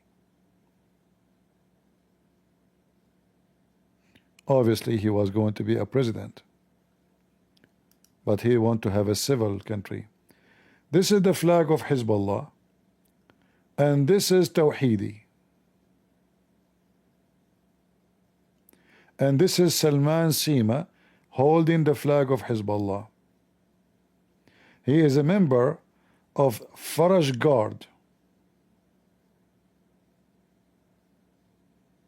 This is him. And this is Tawhidi.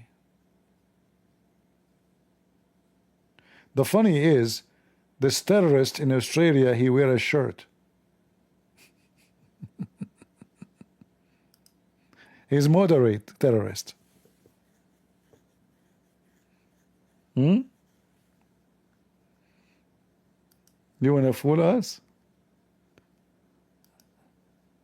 Yeah. I mean, imagine this guy. He went, you know, he met with many people, you know, etc. Yeah, he became so famous because people are stupid. This is Imam Tawhidi. He's practicing latam, and which beating themselves and cutting themselves. As you see, he's holding a dagger in his hand, and his blood is covered all over his t-shirt. And if you look at the floor, this is all his blood. So what the Shia they do, they gather and they start beating themselves. And they want to seek revenge from the Sunni. They want to kill them. I don't know if you ever watch them when they do that. If you don't, we can show you some videos. You would love it, by the way.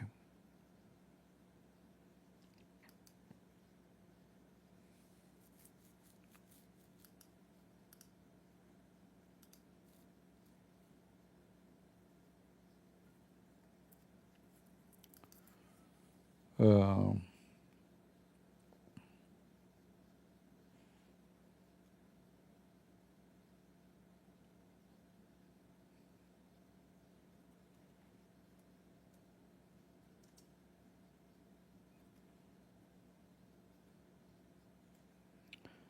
Let us see.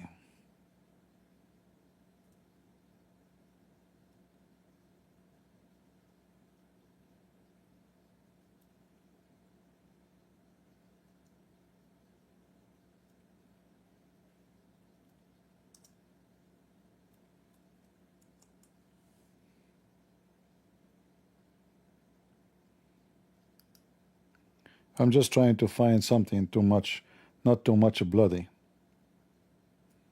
All right, otherwise there's millions.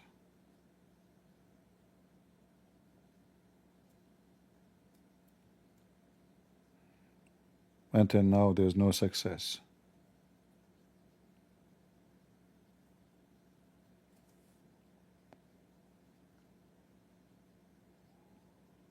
All right.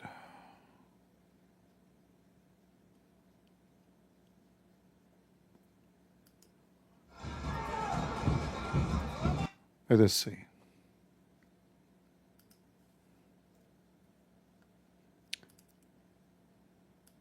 I guess this one will be okay.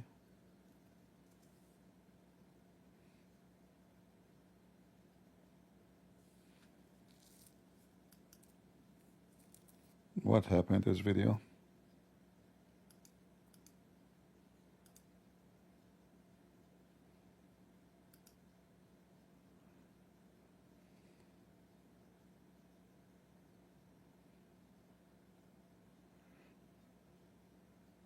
Come on.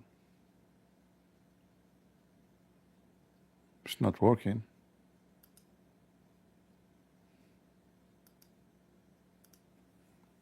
So simply what they will do, they bring like thousands of people, and they give everyone when I enter the occasion a knife. And you start cutting yourself with the knife. You need to bleed, especially from your head. But for some reason the video is not playing.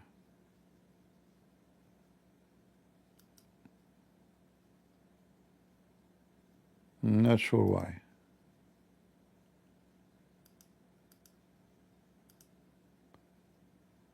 Potato. Video play. What's wrong with this video?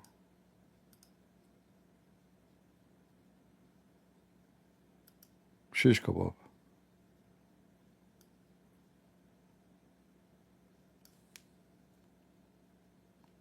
All right, let me show you something else.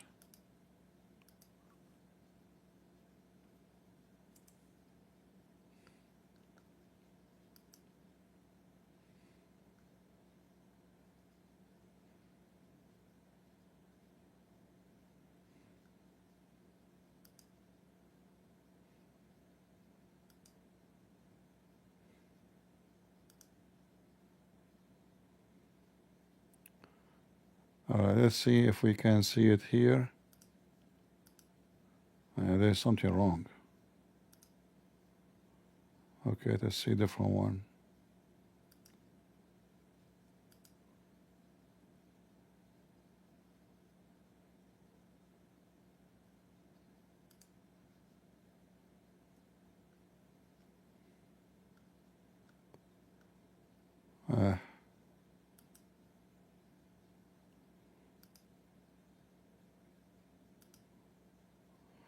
All right, maybe this one will do the job.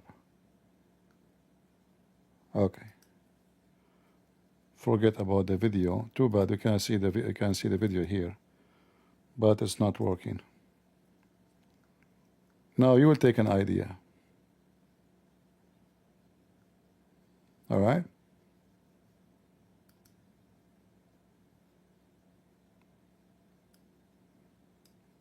Do you have an idea? This is what they do. They gathered by thousands. Each one he entered, they give him a shadi or a big knife, and you need to cut yourself as much as you can. And the more you bleed, the more that means you are a person who love Allah and Ali and Hassan and Hussein. If your clothing is not totally covered by blood, you are so believer. You are not a good believer. All right? You are not a good believer. This is the test of belief. You need to screw yourself, literally.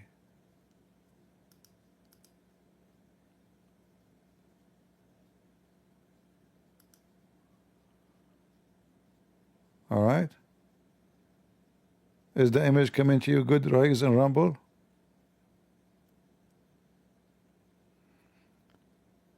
Yeah.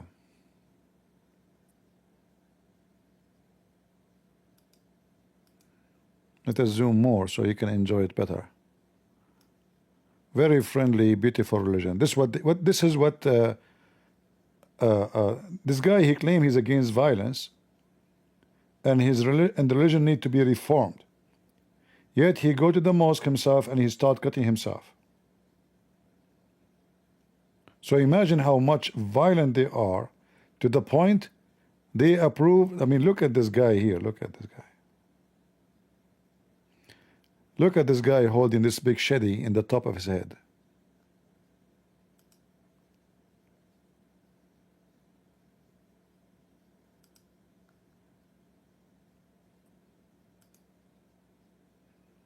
Any more pictures? Ah, there's a video here. All of those. If you notice, everything is red. Do you notice? Everything is red. This is the color of the blood. The occasion is a blood occasion.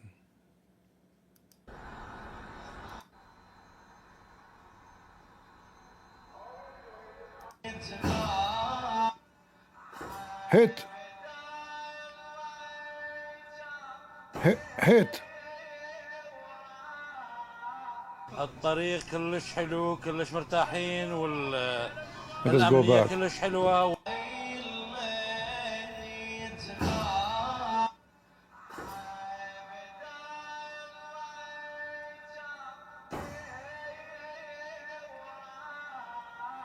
الطريق كلش حلو كلش مرتاحين كلش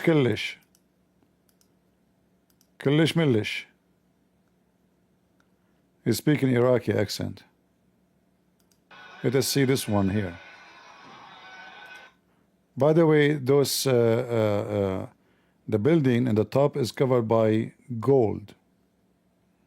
When the Iraqi are hungry and half of the nation are sleeping in the street, especially the Shia, they are the poorest in Iraq.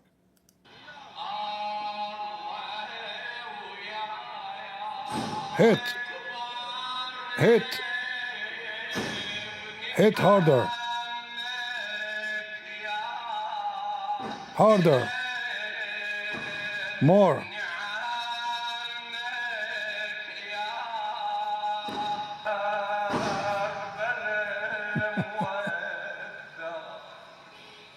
يوميا احنا عندنا موكبنا هذا ينزل يزيد جيل عزاز الجيل، اضافه الى نقيم مجالس حسينيه ايضا في الموكب، اضافه الى اطعام، عندنا اطعام بالموكب. Yeah, everybody coming to hit himself. You have to hit yourself, otherwise you are not a good person, you know. And you have to cut yourself. Otherwise you are just an idiot. Shame on you. Allah will not be happy if you don't do that. All right?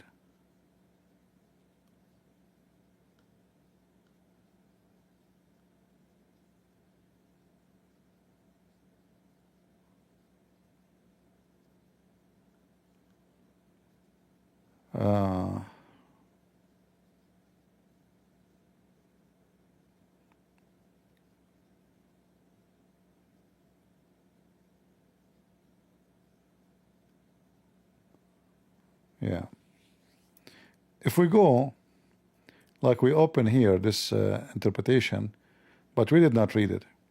So the Muslim, he cannot take non-Muslim as friend, and that will prove that he was lying when he said that this is to protect your life. This is not about protecting your life. You're a liar. This is about you are not the majority of the country you are in or the place. So you cannot expose yourself that you want to kill them. You hate them. So you cannot take them as a friend. So what do? A person who is a Muslim, he cannot be sincere. He cannot take them as a friend. He cannot honor the Jews or non-Muslims to be friends.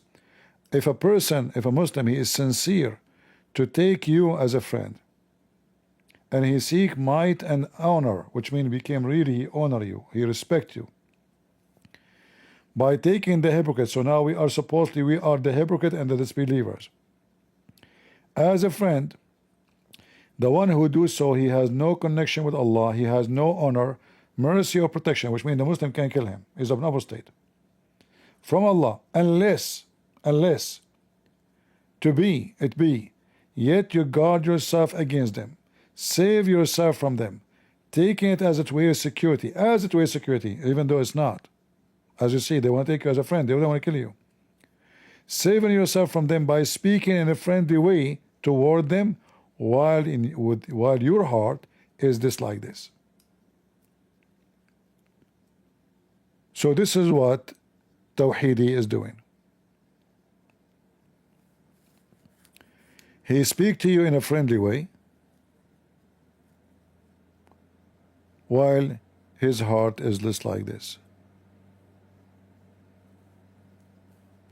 As you see, I'm not giving you speeches. This is how it is. It's in front of you. And this is the same in the Shia books, in the Sunni books. And again, actually, he himself, he confirmed that Shia, they practice taqiyya more than anyone else. In fact, I can search right now for videos of Shia debating Shia. Shia, not Shia versus Christians, not Shia versus Sunni, Shia versus Shia. Right away, they will see the first one say to the second one, don't do taqiyya with me. Don't do taqiyya with me. So if there is anyone at risk, no. Taqiyya is the shield of faith. So two Shia are debating. Right away they say, oh, you are doing taqiyya right now. But they are Shia. They are not enemies. They are brothers. But this is the lifestyle of the Shia. Taqiyya is how way you live. Even when you speak to your wife, you do taqiyya. When Mimi Hijab, he did not inform his wife that he have a sex girlfriend, a hooker, in his bedroom, in the hotel. Even though in Islam he can have 4. So why he did not tell her? Taqiyya. Protection. Because if he tell her, his wife, she will go crazy. And she might even run. Remember, she live in England. What he can do? So what he do? He do taqiyya. I swear by Allah, you are the only woman in my life. I swear by Allah, I will put my hand in the Quran, the shitty book. And the same time, the woman is waiting for him in the hotel. Taqiyya.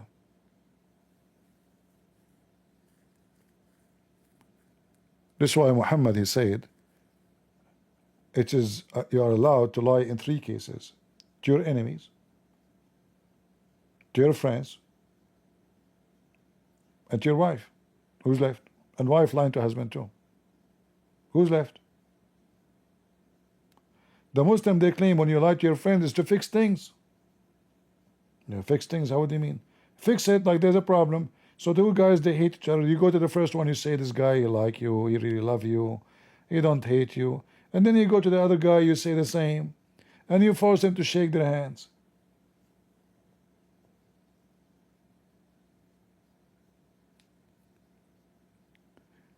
The wife, she can't lie to the husband. Because there's no marriage. It's a relationship between liars. If you can't be honest with your wife, you will be honest with who? The women who see you naked and you see her totally naked, which means there's no... You see, the nakedness is a moment of a truth. As simple as that, right? There's nothing. I see you naked. So they don't mind to be seen naked. By the way, Shia, they cannot see the wife naked. It's haram. If a Shia man, he see his wife naked or he see her vagina, his son will be blind. If he talk when he is having sex with his wife, his son will be mute and deaf. If he have sex with his wife standing, his son will piss all over the place.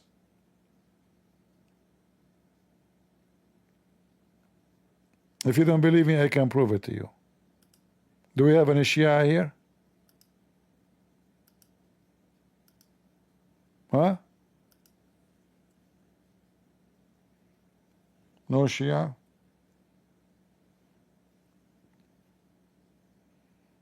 All right.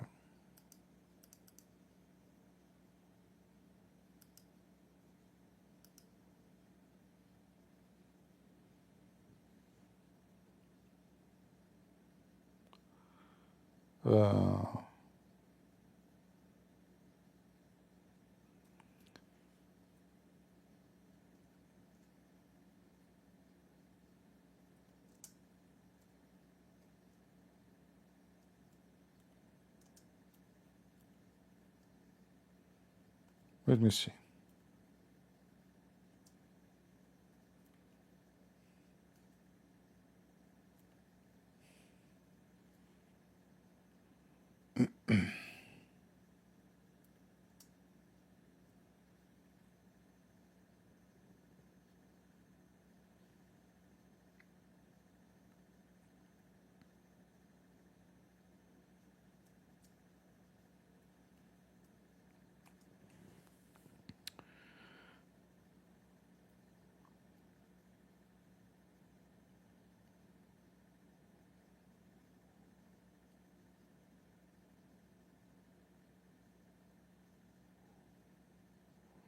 Let us see here.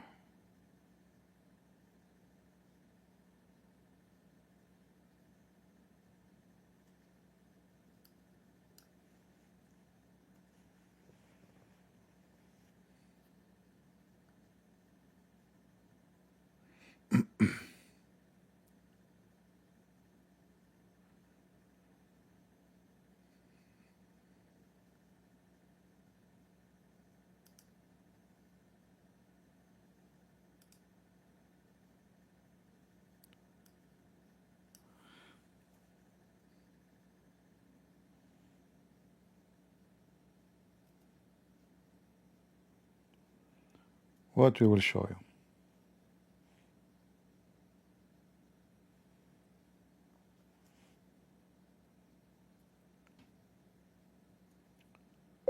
Intercourse.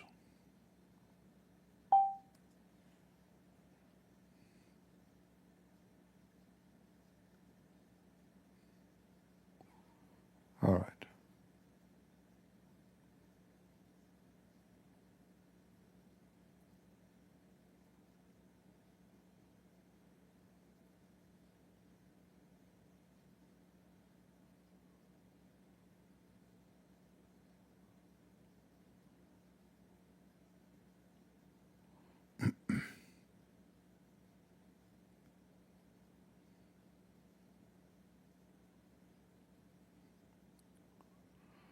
Well, there's I search for intercourse, I got 10 million hadith.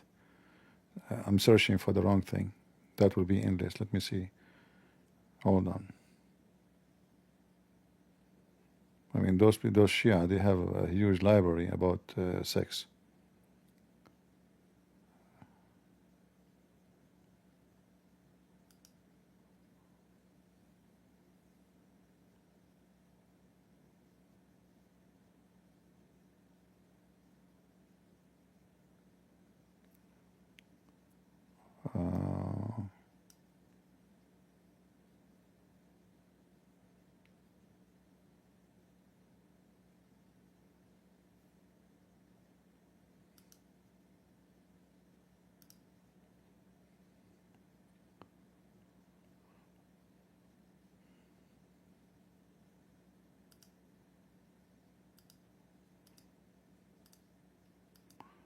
Yeah, Ali.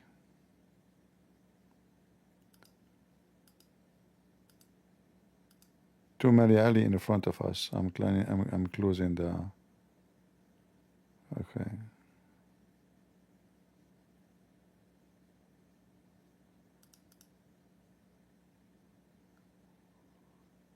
All right. Let's see this one here.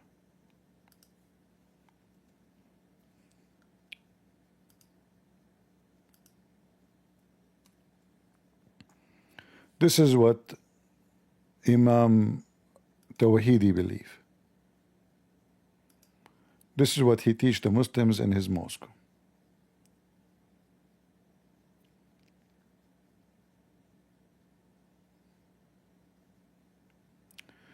The Messenger of Allah advised Ali bin Abi Talib, saying, O Ali, when the bride enter your house, then take off her footwear, and when she sit and wash her feet, sprinkle the water from the door of your house to the farthest part of your house. For if you do that, Allah will remove 70 type of poverty from your house and put 70 type of a blessing therein.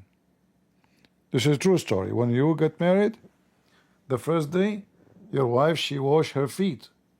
You don't wash it to her, no. She wash it. Then you take the water and you sprinkle it all the way to the farther point of the house. As you see, Allah will give him 70 blessing and will remove 70 poverty reason from your life. And he will send down 70 mercies, etc. But this is not what we are looking for. All right.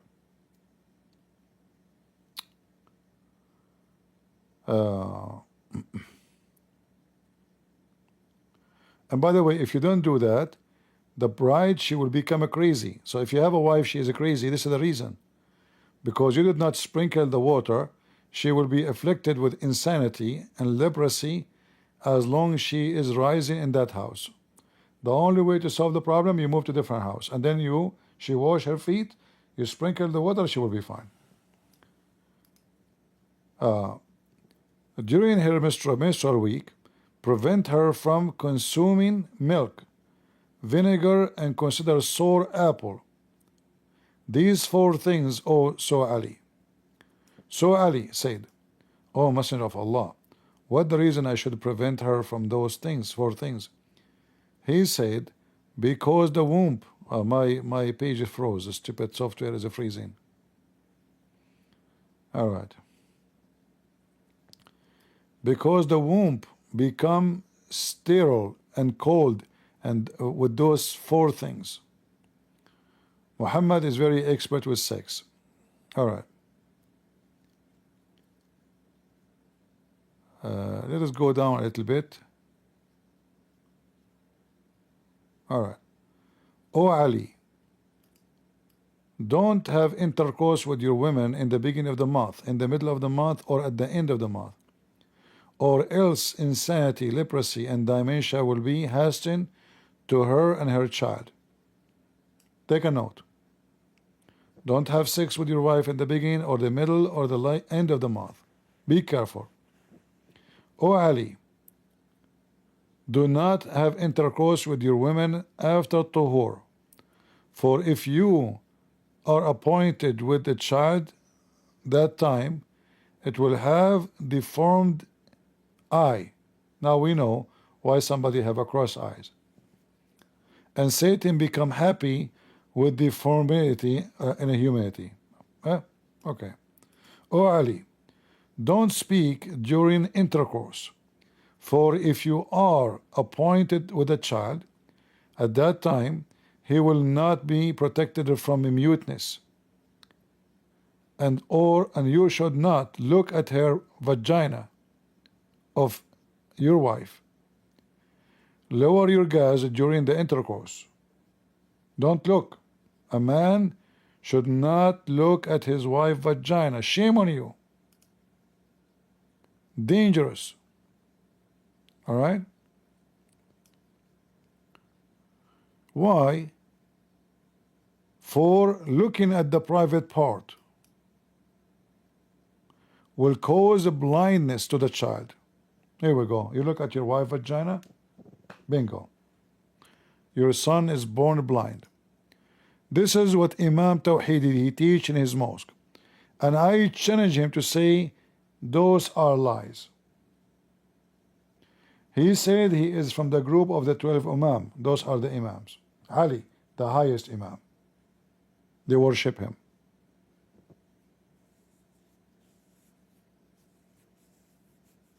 If I get married, I will never look. I will ask the neighbor to look. I don't want to go blind. I say, hey neighbor, can you look? You know? Haram, I cannot look. Not me. I don't want to cause harm to the kid. You invite the neighbor. Right?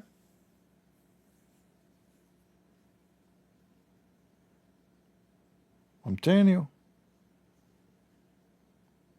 O Ali, don't have intercourse with your women while lusting after a wife of someone else. For I fear that if you are appointed with a child at that time, it will be an effeminate mukhannath, which means a gay. Now we know why somebody is a gay, because when you are having sex with your wife, you are thinking of someone else. Here we go. You have a son, he is a homo.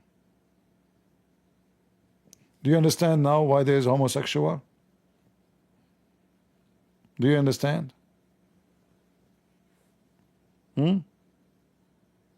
At least here, he will make them stop being pervert, which is very weird, because Muhammad himself, he used to have imagined himself effing the wives of others, and he did.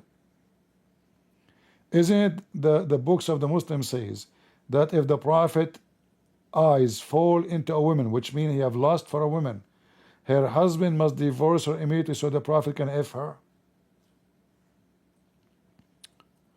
So he will be effeminate and disgraceful. O Ali, the software is froze again, stupid software. O Ali, he who is sexually impure in bed with his women should not recite the Quran. Very dangerous. For I fear that the fire will descend upon them from the sky and burn them.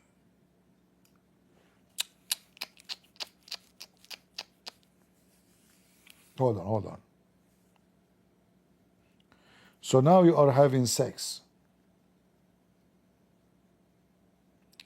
Excuse my English and my French and my German. Afshish machtish nacht. So your wife now, her legs is up or open. And now you want to recite Quran?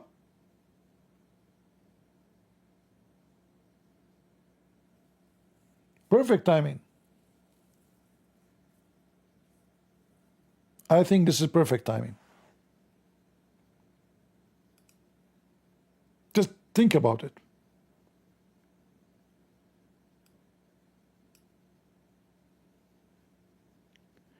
Your wife is horny. Come on, honey.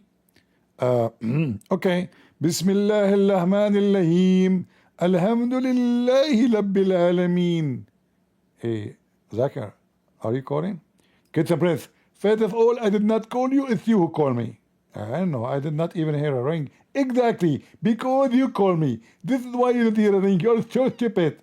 Zakir, do you Muslim recite Quran when you are doing boom boom to your wife? Get a breath. Faith of all, I don't recite Quran, but I pray the Quran when I'm doing intercourse. But isn't it the same? Get a breath, you're so stupid. You big different. What is the difference? As an example, reciting the Quran, that means you are thinking it. But when you are having sex and intercourse, you cannot think it because you will be busy. So what do? You say the Quran, but without thinking it. Can you make the sound? Christian Prince, you are very dirty. Oh, Ali. And listen, Muslims, what you need to do, especially Shia, just do that when you are having sex, and let us see if the fire comes from the sky. Ali and Muhammad telling the truth. If nothing happened, which nothing will happen, trust me, give a screwdriver to your Prophet and Ali, you expose them. Just have sex when you are impure. Impure, which means you did not wash. You did not do ablution. Have sex and recite the Quran. Let us see if hold on. So like if we lose electricity and we don't have fire to cook on, I have sex with the wife, but I am not pure, and the fire come for free from Allah, and we can cook, huh? Okay. Oh Ali,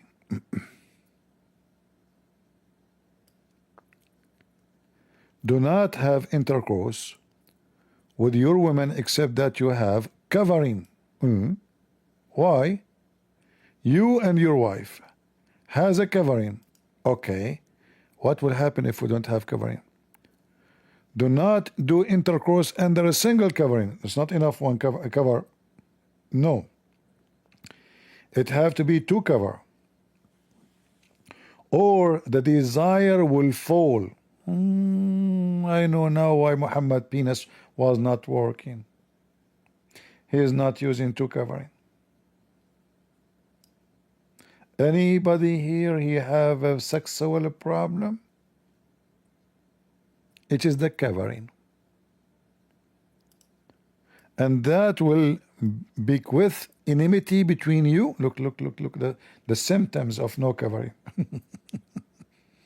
Hello, doctor? You know, my desire is not good in sex. And I am and my wife, we became enemy.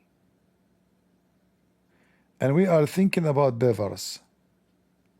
Do you know the reason, doctor? Okay, you go right away to Amazon. You buy 2 blankets.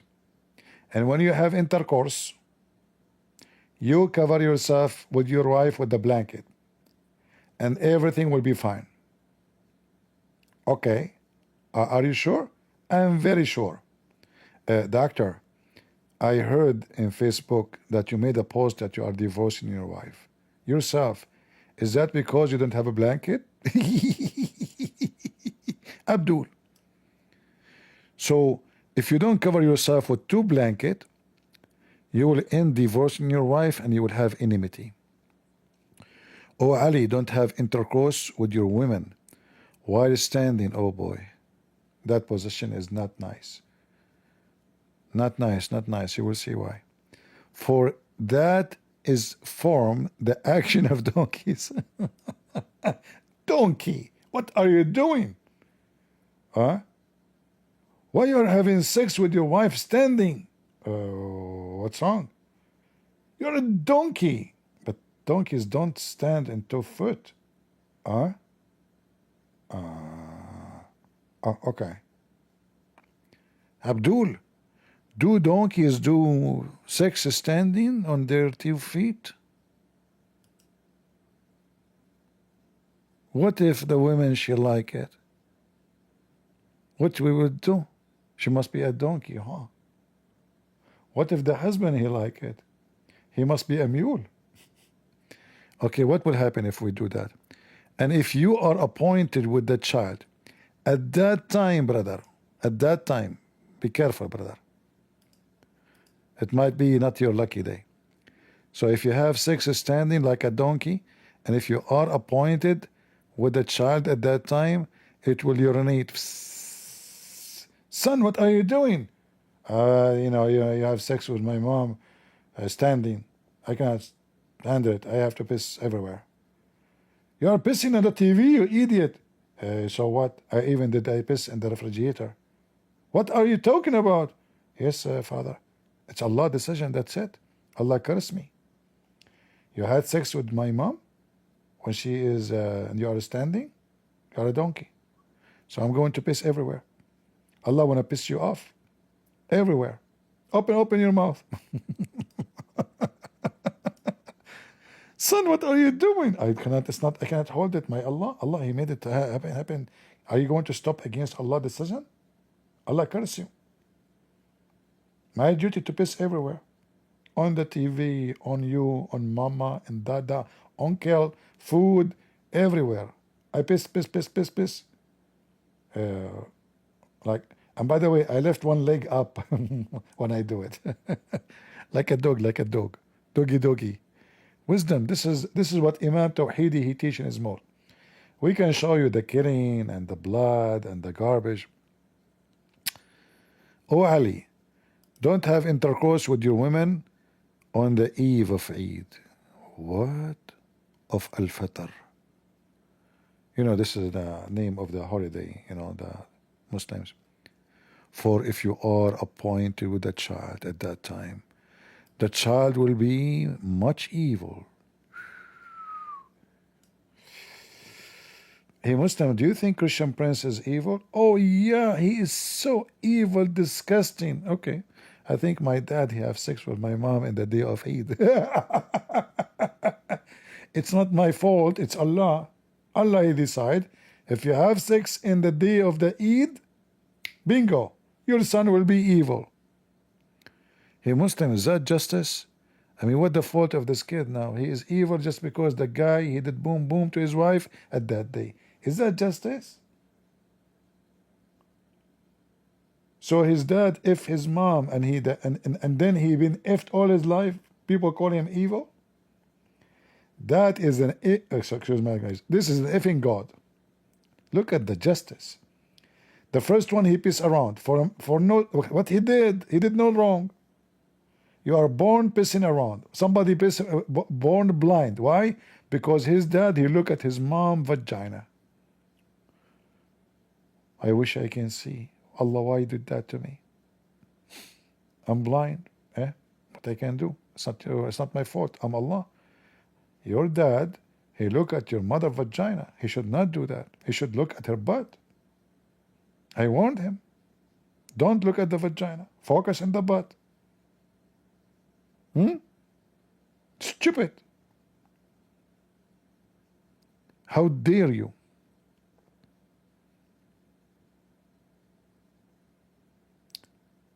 I hope all of you will take those notes, and if you have sex with your wife, please be careful. Print them, put them in the wall before you start doing it, because we don't want mistakes.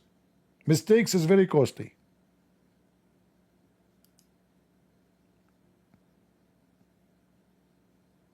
I'm telling you, all this information, you print them, you frame them, you put them big in the wall. Before you start intercourse with your wife, you have to take this course. This is why they call it intercourse, because you have to take this course first before you do enter the course of Ali. So you say to your wife, did you take off your panty? Yeah. But why? Don't you see?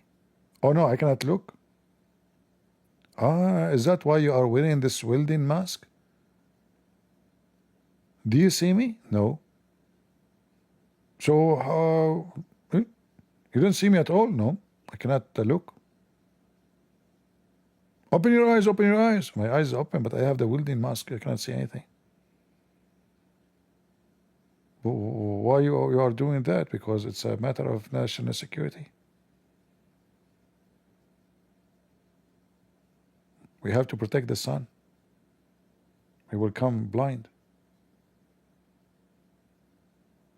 Allah will take the shiny light from your vagina and He will blind the boy.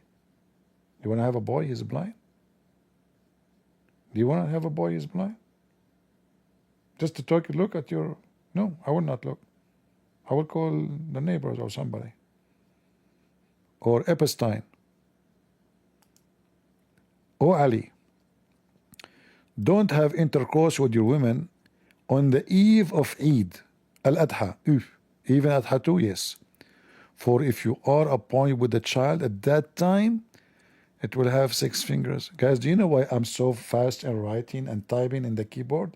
I have 10 fingers. I think my dad, he have a lot of 6 at that night.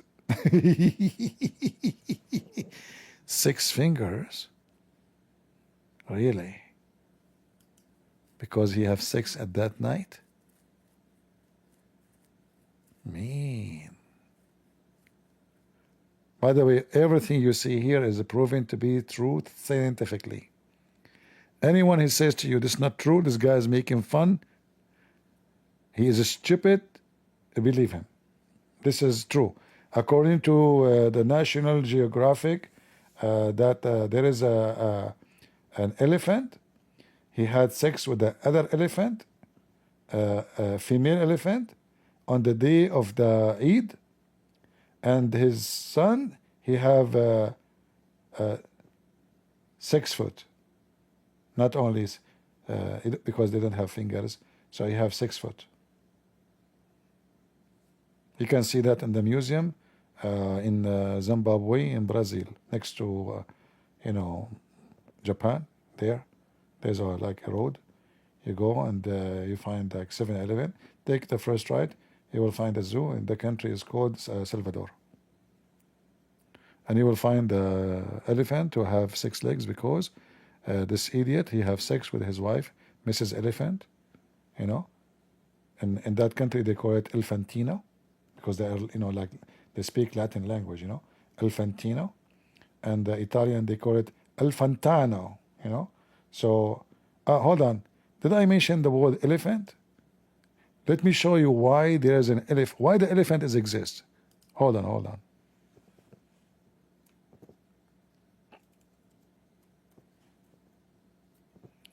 Why the elephant exists. Hold on.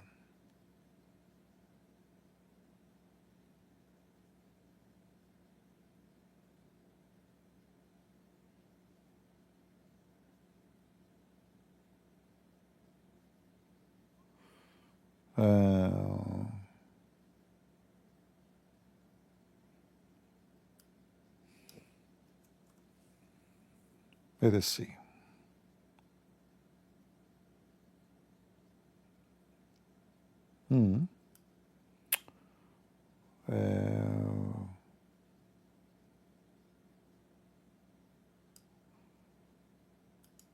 Let us see this one here.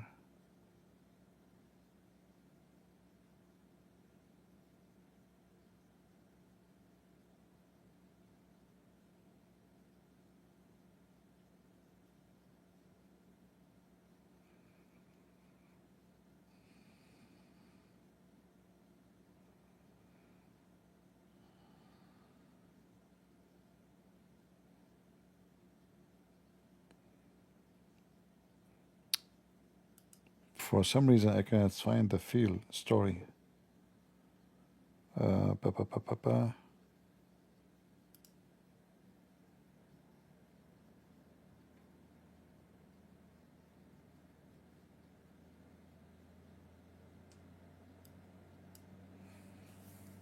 Okay, where we can find the story of the field. Let us use English word for in the search. Elephant.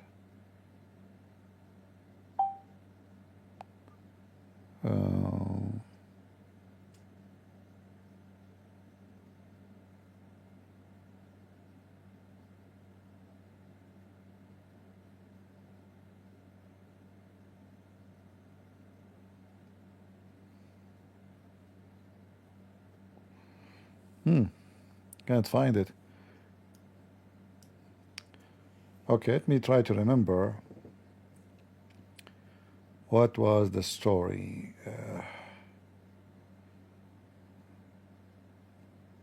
There was an elephant. Give me a second, let us see.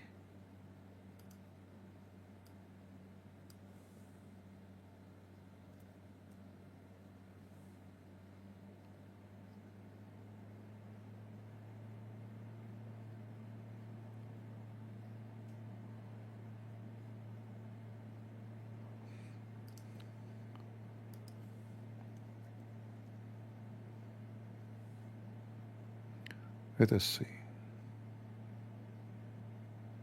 Here we go. Yeah, I remember now. So let me show you the reason we have elephants.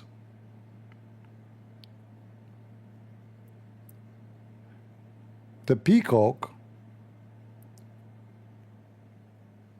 you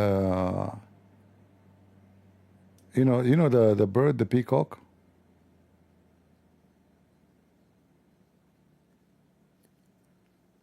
So here it says the peacock, he was Allah curse him. They are using this word here. And he was a beautiful man, a very handsome man. He treated with this guard the women of a believing women. The women loved him and fell on her. Then, which means he did boom boom her. Then he continued, and Allah, he cursed him and he made him a peacock. So he was a beautiful man, but this beautiful handsome man, he did hold on. وكابر امرأة رجل مؤمن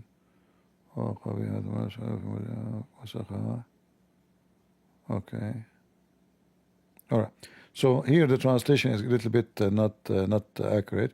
So anyway, this guy, he was a very handsome, good-looking man, and he was a believing man, but he slept with a believing woman, and he did lie to her, etc. So Allah, he cursed him, and he made him a peacock. So therefore, he cannot be eaten, and nobody should eat his meat or his eggs. All right. But still, this is not the one I want. Hold on. Let us go to the elephant.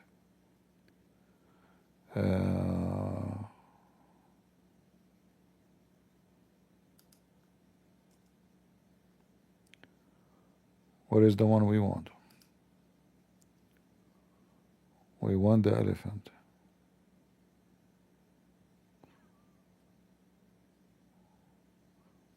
Maybe and the hadith after. Next. Hey, how come we cannot find it? The website is not functioning.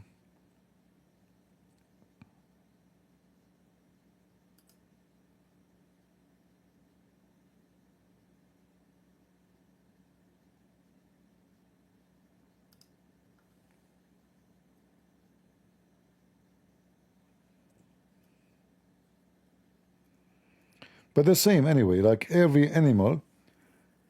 Here we go. I found it.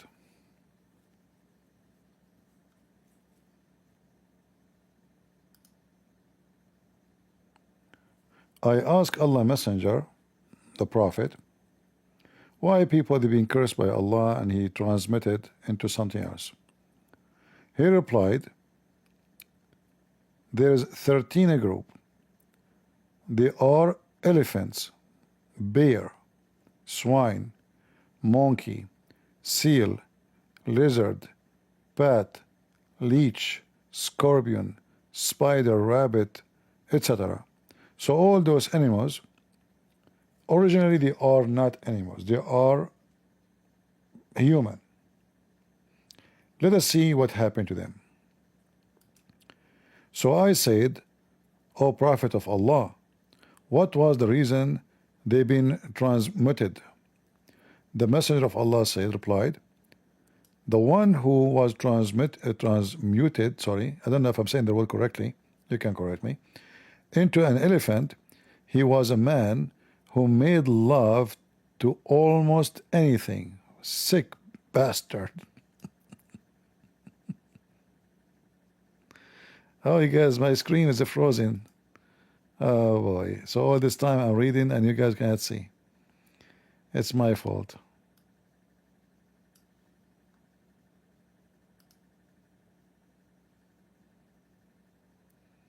For how long the screen was freezing? For long?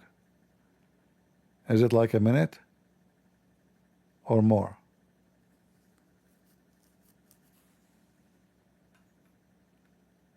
For how long? Anyway, this sick, filthy elephant, son of Muta, coward, he put his penis anywhere. Anything. He see a hole, he put it there. Even if it was a volcano. Ouch, that will hurt. So this elephant, he was a man who do have sex with anything. Anything. I mean, just use imagination. Toilet seat, he put it there. Disposal machine, he push it there. A mixer, he put it there. A cement mixer, he put it there. Anything. So Allah, he made him an elephant. And why he made him an elephant, you need to think about it. Because what they call the thing, the long thing? I mean, we know that this is not a nose. What they call it?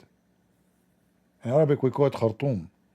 I don't know what they call it, like the long thing for the elephant. So the Abdul Muhammad is trying to think about why he have this long thing. This is his penis. Allah, he put his penis in his face and he made an elephant. All right? Trunk? That's weird. What kind of name is that? You know, how in the world is called trunk? Okay. English. Anyway, if you are a person who is like trying to study, you know, like if you believe in Darwinism, whatever ism, you know, here we go. You have all the proofs. There's no need a theory for a theory. We have all the proofs, and this is all is scientifically. Nobody can defeat you if you speak about it. You know, I'm assure you. If you want to make a PhD, you know, about animals, how they used to be something, they become something. Here we go. You can prove it so easy, and you know nobody can even argue with you. Okay, the screen froze again. All right. The one who was transmuted into a bear, was a she-male who invited a man to herself. What the heck?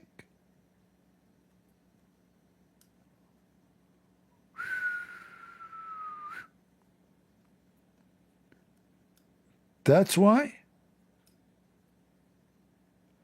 the bear was a she-male.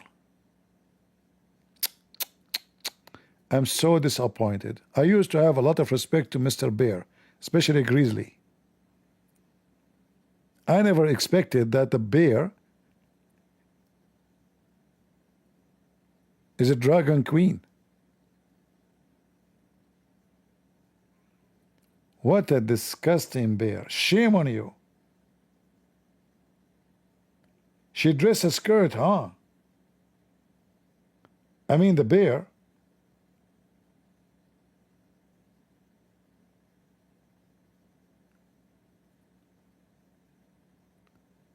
This is a joke? What a joke. This is the Prophet talking. Respect yourself, you idiot. Catch him, catch him. This guy, he insulted the Prophet of Allah. This is the word of Allah. Anything Muhammad he say, even his fart is holy. What's wrong with you? This is a joke? This is very serious. This is science. This is a pure science. Prophet of Allah, just forgive him, please. This guy is ignorant. He don't know what he's doing. It's okay, just let him go. Don't curse him. Don't make him a chicken or a bear. Oh no, not bear, because that will make him shemale, you know. Don't do that. Please. Oh, thank you. Prophet of Allah, he just forgive you, by the way. But don't do that again. Not all the time. I can control him. Prophet of Allah, nobody can control him. He can control only his penis if you're a Jew. Anything else, no. Only the penis. Like what happened in Sahih Bukhari. So here you see, the bear, he was a she-male who invited a man to herself. Okay, hold on. How is a she-male and you say herself? What the heck? Is he a male or a what? Let it go, man. And one that were transmuted into swine. They were a Christian tribe. What? My family? Who asked their Lord to descend water to them. Big mistake. And then when it rained, they blasphemed more and denied God more strongly than before. What the heck? You Christians are very sinful. So you ask God for rain, and then when he sends you rain, you curse him, huh? Stupid, stupid. And then what happened, the Prophet of Allah? He made them swine. I thought the Quran said the swine are the Jews. Oh, this is a different story. Okay, thank you. And the ones that were transmuted into monkey, oh, don't talk about Zakir Naik, were a tribe who violated the Sabbath.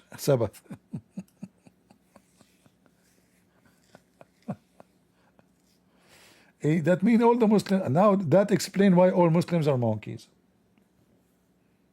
You don't follow the Sabbath. Now we know.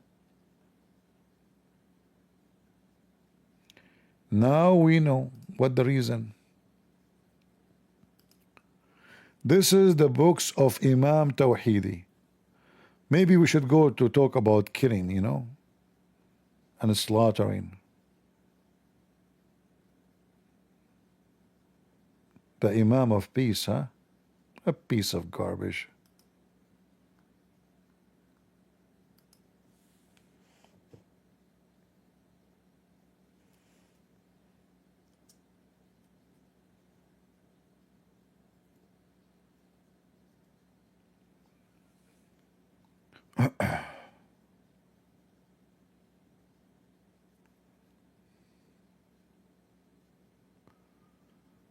Let us see.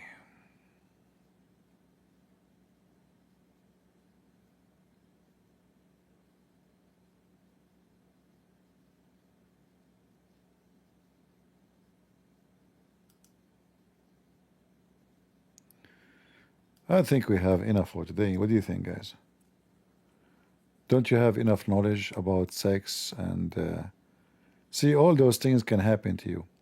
The one who was transmuted into a seal was a pimp. Oh, this is Andrew Tate's.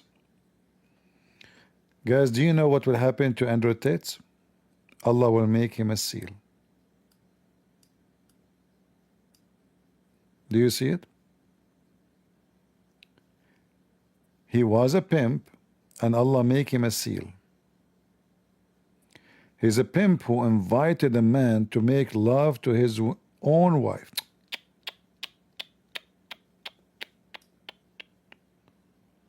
I mean, that's really disgusting. And he made him a seal, huh? I mean, why seal? Why not rat? Why he chose seal, you know?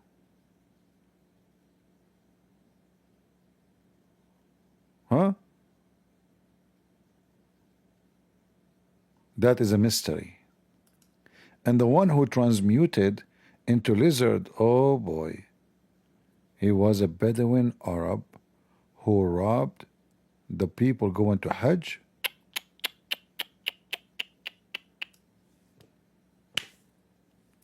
Stupid Bedouin man. You robbed him, huh? Here we go. You are a lizard now. What you can do about it? You spend the rest of your life eating mosquitoes. What you have done. So why we have jail, and why the Shia, they have a lot of jail? If the one who would do any of those, Allah will make him lizard, rat, cat. Here we go. We do not need jail. You do those things, Allah will make you an elephant. We should not have any jail. Right? Because the second you do anything wrong, you will end either a pat man, or a rat, or a cat, or an elephant, or even peacock. Peacock, sorry. And the one that was transmuted into Pat, yeah, even Pat, yeah, was a man who robbed the fruit from the top of a palm tree. Stupid. I told you to leave the one at the top. Steal only the one in the bottom. Donkey. If you take only the one in the bottom, Allah will not curse you. But you took the one in the top. Guys, I don't believe it how stupid people are. Look what he have done. So now Pat, and do you know why he chose like the top of the palm tree? Because Pat, he go in the trees in Saudi Arabia. He go, because there are there's only palm trees there. There's no like lower trees. So to hide, he go in the palm tree. So Allah send you back to the palm tree where you came back, but as a Pat. You went there as a man, you stay there as a Pat. Guys, I have a true story to tell you. I have my cousin. He robbed a casino. And he went to the top of the casino. And he stole the money. And when he was going to go down, Allah cursed him and made him a gambling machine. Until now he is in Las Vegas. Go in the casino. You will find like not the first machine, not the second machine, not the third machine, not the 10 machine, not the 12 machine, not the 20 machine. Come tomorrow. Not the 20 machine, not the 50 machine. Like keep going until you find a machine is broken. That is my cousin. Because we are Arab, we don't do anything. We never function anything, you know. Unproductive. The second you see the machine, it says not working, that's my cousin. It's an Arab machine. So he went to the casino to steal the money. Allah cursed him. He made him a gambling machine. But my cousin is smarter than Allah. He said, I'm not going to work. I don't want anybody to put his finger on me. Don't touch me.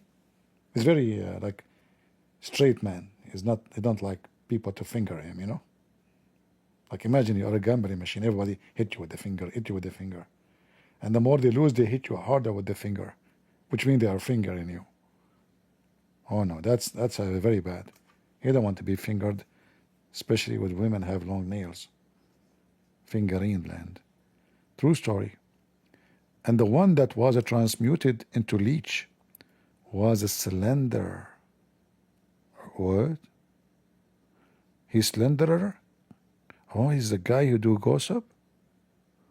Who caused this union between loved ones?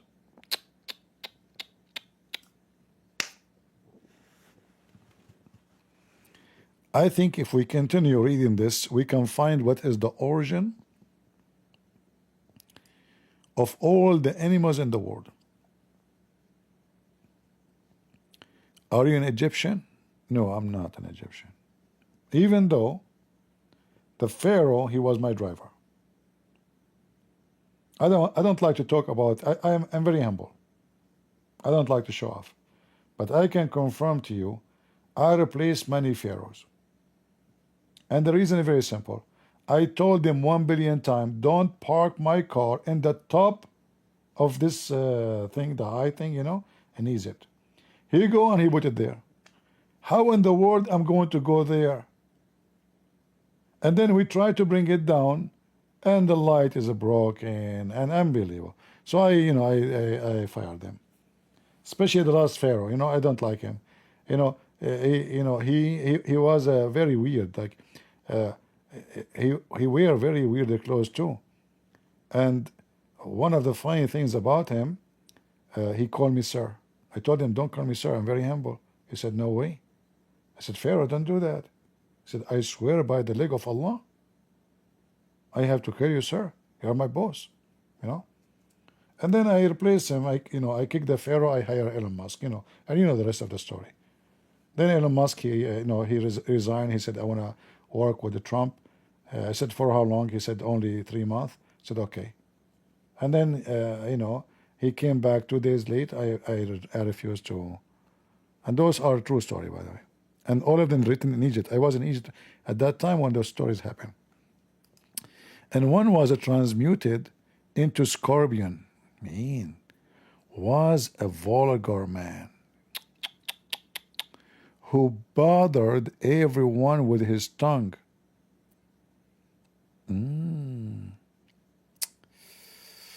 That did not explain the French kiss.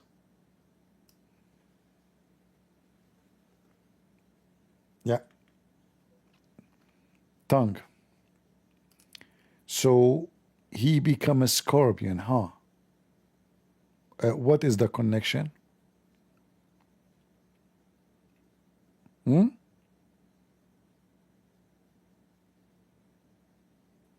Any Abdul can tell us for the sake of a scorpion man.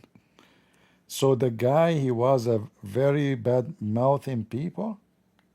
Allah made him a scorpion. Why not a cat?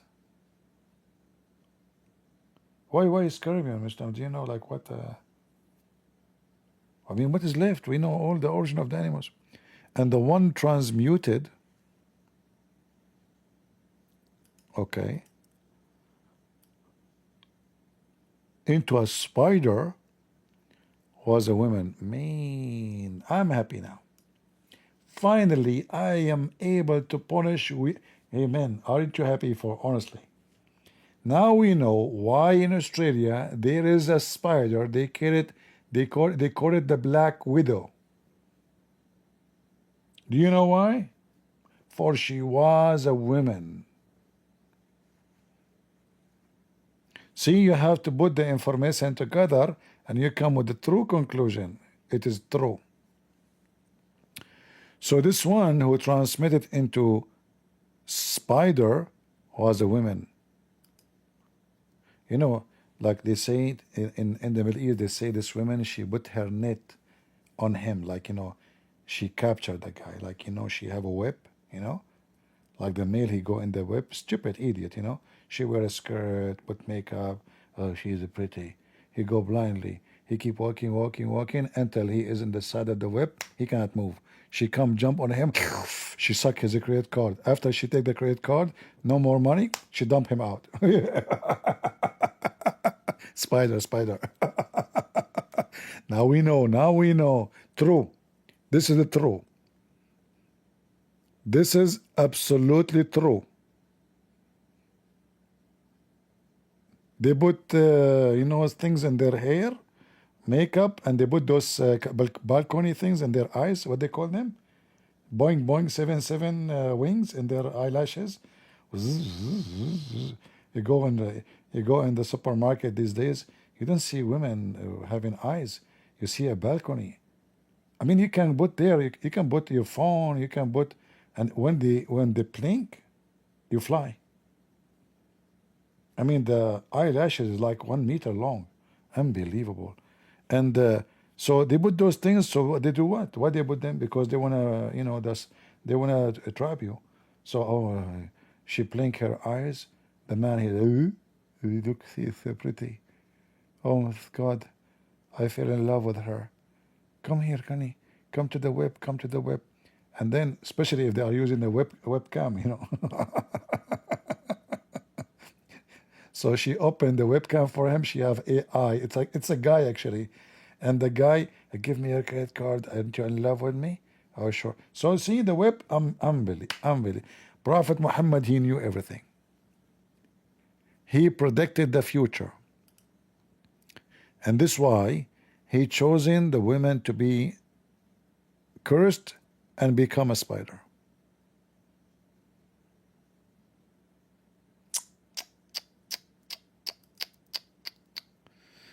So, okay, so the one who transmuted into a spider was a woman who was disloyal to her husband.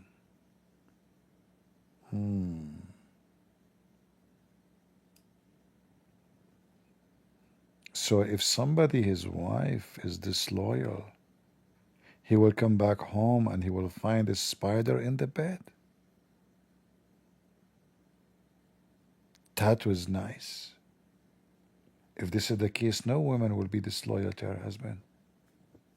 Hey, Muslims, anyone want to witness for us that there's one Muslim woman, her husband came back and he found her become a spider? Seriously. Are you sure? If there is any one of you dare to say this story is not true, do you dare to debate Imam Tawhidi about this stories? Do you? I dare you. Those stories proven to be true. 1,000,000,000%. Anyone he says they are not, he is a liar.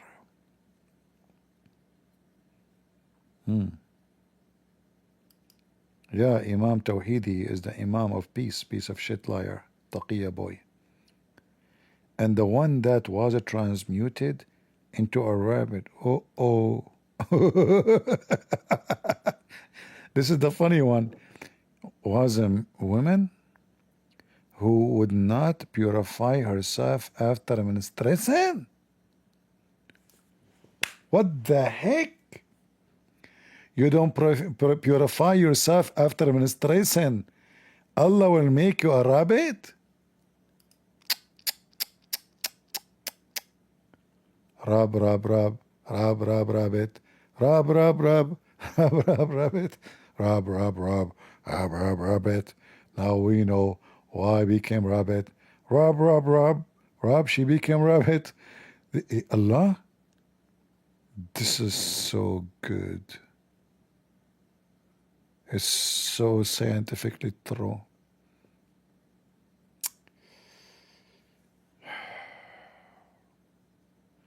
What is hurting me that I ate many rabbits before, which means literally I ate many women. You know, I used to go to the desert and I do hunt, and you know those wild rabbit, they taste good, you know. Their meat is not like those on the farm. They are red and they taste so good, but I never thought I'm eating a woman. No wonder when, you know, when you shoot the rabbit, you know, like the very funny sound, like feminine. Unbelievable.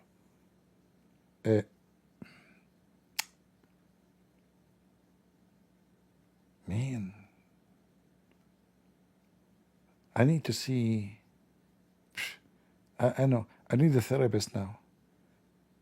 I just discovered that I ate human beings, especially females. Yeah, I was practicing cannibalism.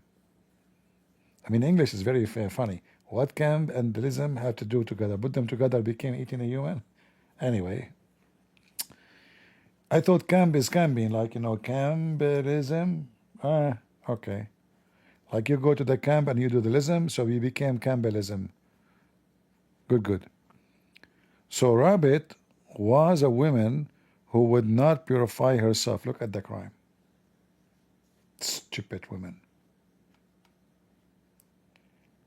If she was decent, she purified herself and put makeup too. But she is not decent, so Allah curse her. So the one who raped a child, Allah will not make him a rabbit. But a woman who did not purify herself, and what do you mean purify herself? What she have to do exactly? Isn't it this how Allah He made her? So are you saying Allah He made her impure? Like she's guilty by doing what Allah made her to do? And the one who transmuted into Cannabis was a tax collector. Cannabis, sorry.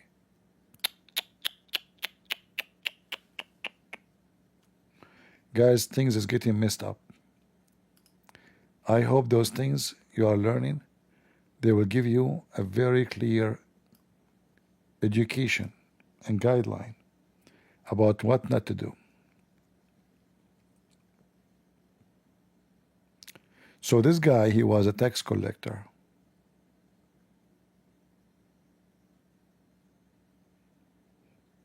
Man, I want to work for the tax department. I will become a star. Seriously. And then people around the world, they will look at me. CP star, CP star. And there's one man and one woman, they are in love, holding hands, and they are looking at CP. Do you see CP? She say, yes, I see CP. Do you see how far CP? She say, yes, I see how far CP. He will say to her, I wish you can go as far as CP is and never come back. How romantic. How romantic. Unbelievable. So if I became a tax collector in Yemen, Allah will make me a star? You Muslims should pray for that, because I will be so far. As far as you can imagine.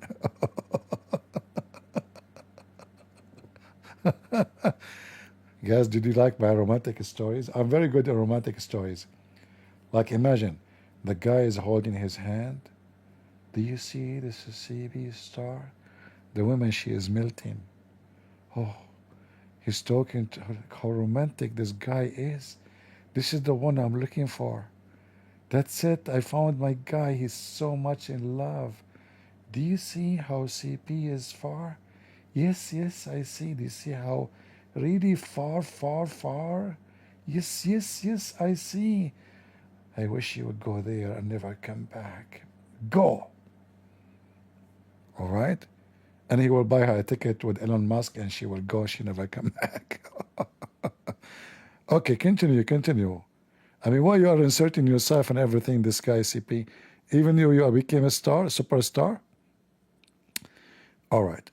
And then the one who was transmuted into Venus. Oh, for sure. There's no way CP will be alone there. He have to have a girlfriend.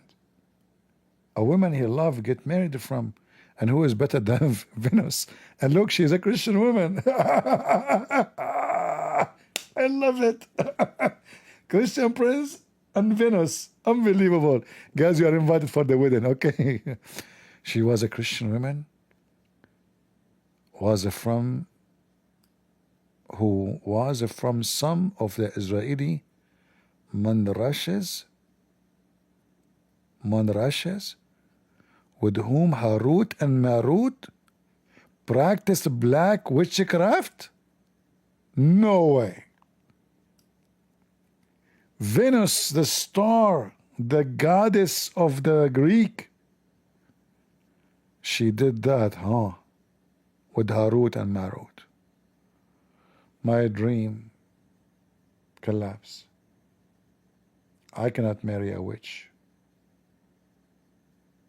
Which is not my dream. English is funny. Which is not my dream. I cannot marry a witch. Which is not. Which witch is the witch I'm talking about now? The first witch or the second witch? Just turn the switch, don't think about it. Just let it go. If you think you will leave Islam, don't do that. Don't do that. This is all is true. Don't think about which witch. Just take the witch and go. Harut and Marut is there. Come on. Her name was Nahil. Venus' name was Nahil. Well, Venus is better. Good for you, Venus. They'll change your name with something nice. By the way, what Venus mean? Hold on, let me ask my friend.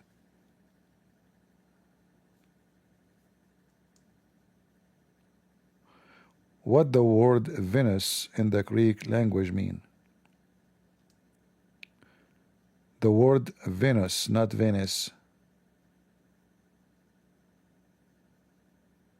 The word Venus is Latin, referring to the Roman goddess of love and beauty.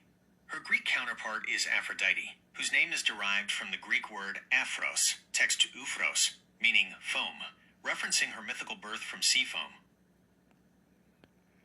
She's born from the sea foam? That is very foamy. What the heck? And I was saying the name wrong? Let me listen to the name again. The word Venus is Latin. Venus. Very close to penis. Okay, anyway. Penis, foam, Venus. I got it. I see the connection. Somebody was doing something with his, and then foam came, and she was born from the foam and became Venus. You see how fast I connect the dots? Very, very super AI. She was born from the foam? Seriously. That's deep. I mean, those are Greek people, really? Are Greek people? Do you think really she's born from the foam, huh? I thought only the Arab are stupid. It turned to be the Greek too. Let it go. Don't be insulted if I'm just joking, okay? If you are a Greek or you are a Spartan. But the people called her Nahid. Nahid, really? The compiler of the book, may Allah pleased with him, said, the people made mistakes about Venus and compass and said that they were stars while it is not so. Okay. They were transmuted into two aqueous creature forms, the sea, which were named after two stars from the sky. Just some of the stars in the sky are named after some the animals on the earth, such as Aries, the ram, Taurus, the bull, blah, blah, blah. Guys, this is a book of knowledge. This is a book of a pure knowledge.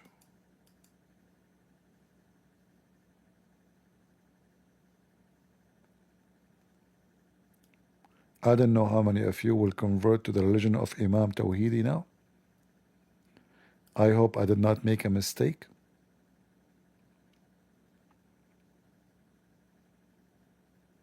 By sharing with you some of the amazing truth. You know what? I should copy this and make it, the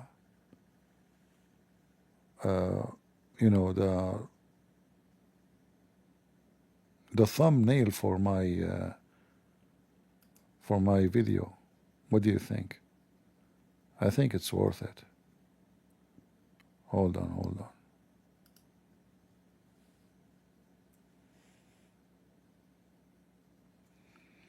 I will change as soon as I finish the video.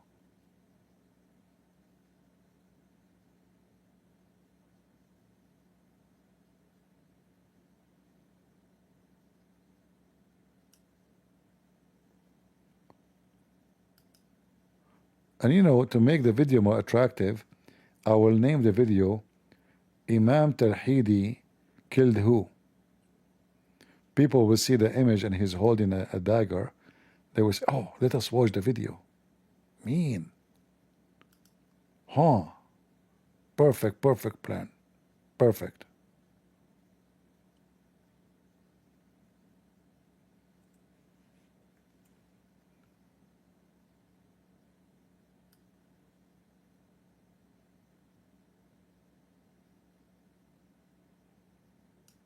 I will think about a thumbnail for this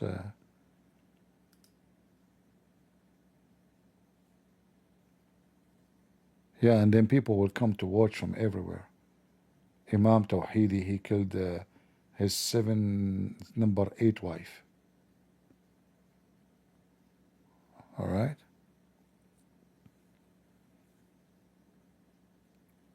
Any of you is thinking to convert to Shia Islam now?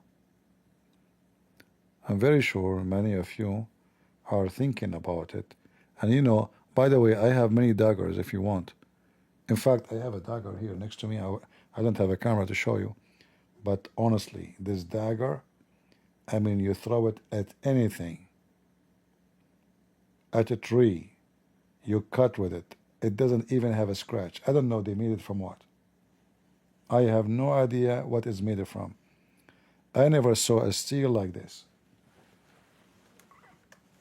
Maybe I should take a picture and post it in the Patreon. Oh no, not in Patreon. They will say this guy is promoting crimes. Where is the dagger? Hold on. If there's a name on it, let me see if there's a name. There's no name. I don't see a name.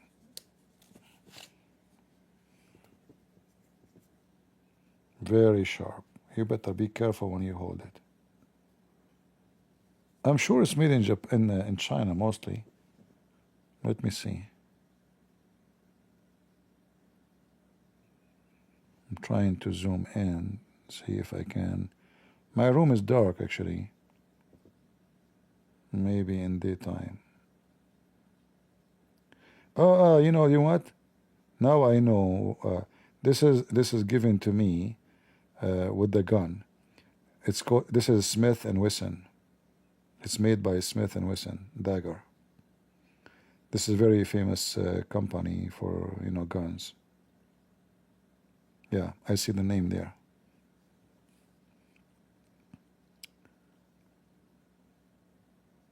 Smith and Wesson.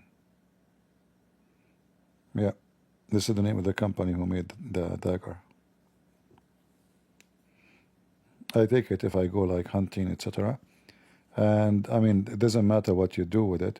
I never even sharp it, It's still like as if it's new. Very dangerous. It's not a knife, it's a dagger. It's the same as in his hand, which means it's pointy from both sides, It come with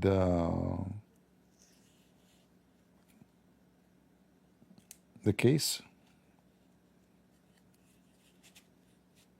for protection, and you can tie it, you can hook it up with your belt or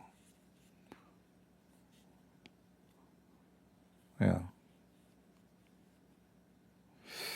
All right. I mean, we were talking about Sheikh Tawhidi, and now we are talking about my dagger. What's wrong with this guy? He's like Joe Biden. He's suffering from flight of thoughts. Unbelievable. Yeah, it have 2 edges. But I advise you actually, if you want to buy one, buy the one with 1 edge only. This is good for defense because if you encounter a bear or a wolf, this is for killing, to kill. But it's not too much practice if you want to cut, things with it normally. Like let's say you want to cut food, you want to make salad, because the other side is very dangerous. You cannot touch it. So your hand only is going to have only in the handle. So it's more practical if you buy the one which is only one side. This is good again for killing because this is why it's called dagger. It's going to cut from both sides, which means it's a faster killing. Let us say a wolf attack you, jump on you suddenly. You need something to hit the wolf like in his neck and it kills so fast, and that's what this dagger is for.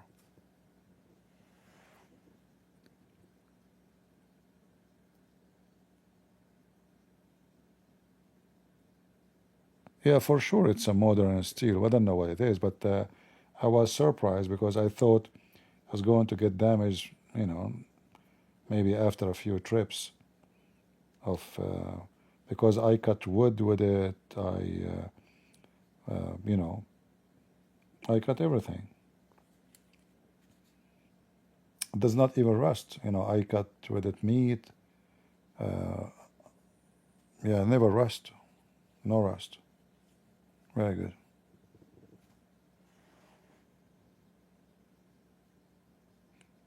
Exactly. I don't know. You see, my English doesn't help me. Thank you guys for helping me. It's made for piercing, not cutting. Thank you very much. So if you want something for cutting, you better. This one, you can throw it, like if you have an enemy you want to kill, you throw it from far distance. It's perfect. You know, it's perfect for that purpose.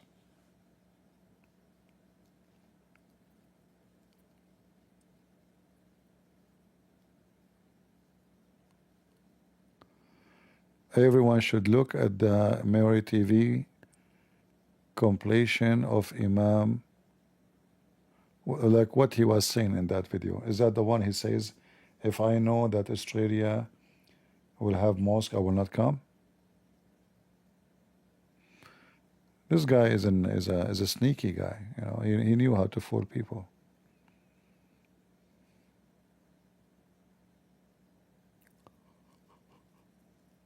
All right, any question?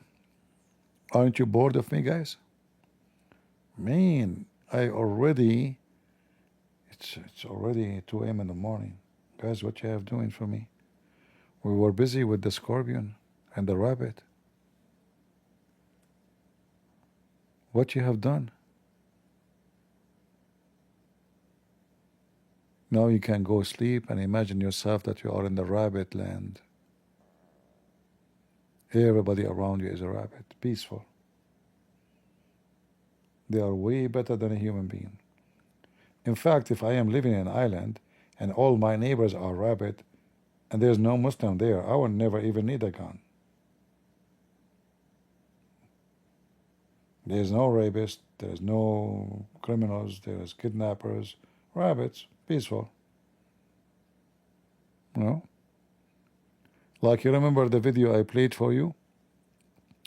I saved this link actually because the one who posted, he's speaking against Islam, so he said women are safe here. Women are safe here. Safe why? They are with pigs. So women with pigs are safe, but women with Muslim terrorists around them, they will not be safe. It's true. They keep talking about pigs, pigs, pigs. Here we go. Women with pigs, they are safe. Women with Muslims around, they are not.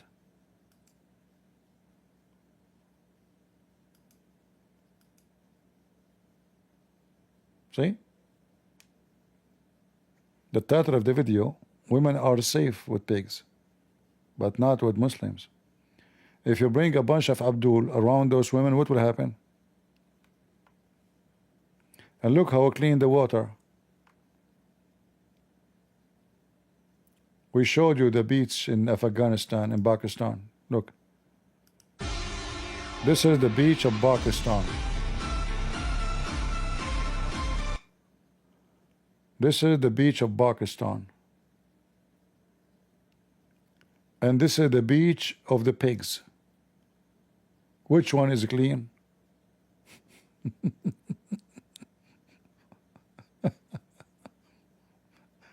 Huh? Which one is clean and which one is dirty? And then the Muslim, they say to you that pigs are filthy dirty. Are you serious? Huh? Muslims, is that your beach? And those are the Abdul coming to sniff the air, the quality air of the sea. Huh? And those are pigs. Look how clear the water is. Pigs don't make the water dirty. Look at this. Look at this. And look how peaceful they are. You convert those pigs to Islam, they will kill everybody. They will bite everybody and they will make this water horrible. As simple as that. Abdul Hachina. Look at the beach, how beautiful. I want to go to Afghanistan, to Pakistan. I want to enjoy the beach there. Who want to go and swim with those disgusting pigs? Disgusting, filthy pigs.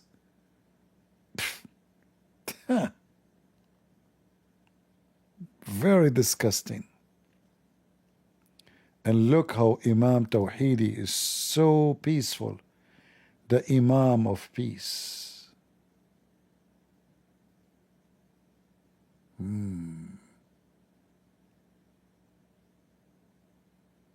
He's so peaceful.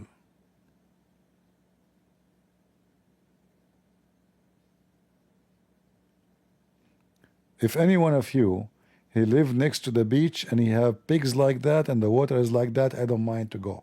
Just invite me. Like imagine, guys, because I'm an Arab, I have to do problem. I mean that's it. So I go to the beach, where's the pigs there? I make these pigs is useful to to use to meet nice people around because playing with them. You don't know that I'm an Arab. Hey pig, come here, come here, come here. Yeah, come here. We have lunch. And then after that, those pigs in the beach will never get close to any Arab for the coming century. The second they see an Arab, bingo, run, run, run, run, run away, run, run, run, run, run away, pig, pig, pig, pig, run away. Arab, just take us any city, give us any city, we'll turn it into dust. In fact, I will tell you a secret.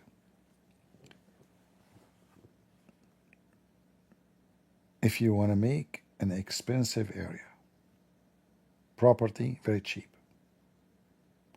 all what you need, just rent for me and my cousins few houses in that area. Bingo. The price of any houses will drop not even 90%, maybe 95%. Give us just 2 weeks. 2 weeks will make the price of real estate collapse. People will seek migration to Afghanistan. By the way, if you go to Afghanistan, I have cousins there too. Unbelievable. Wherever you go, you will find us. I mean, I am just in the star too. You look at the star, you will see CP too. Unbelievable. Finos is my cousin too. From the foam. Foamy.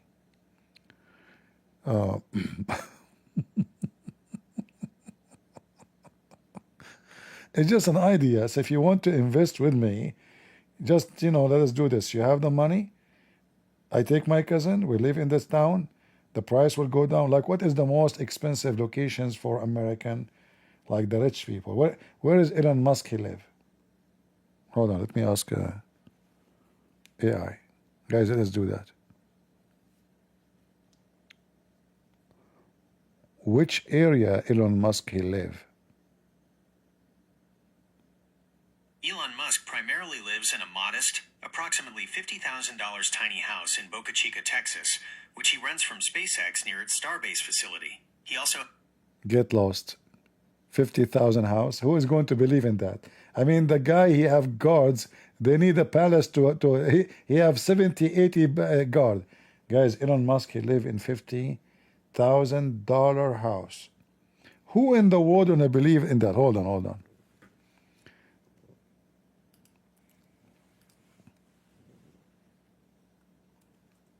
Yeah, right. I believe you, AI.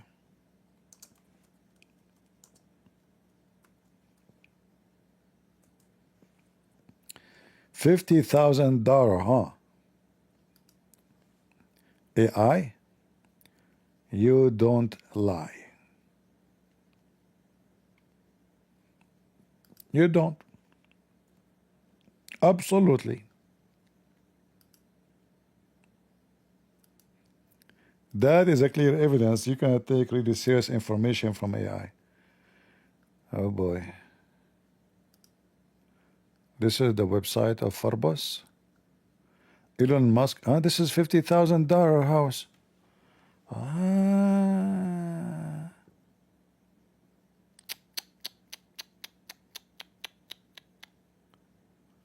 Man, I want to have a $50,000 house like that. Guys, what do you think?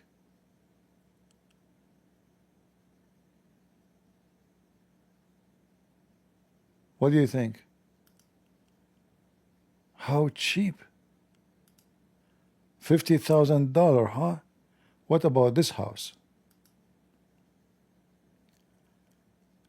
See inside Elon Musk Bel Air mansion. This is $50,000 house.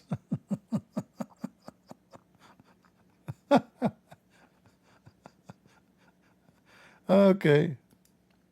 True story.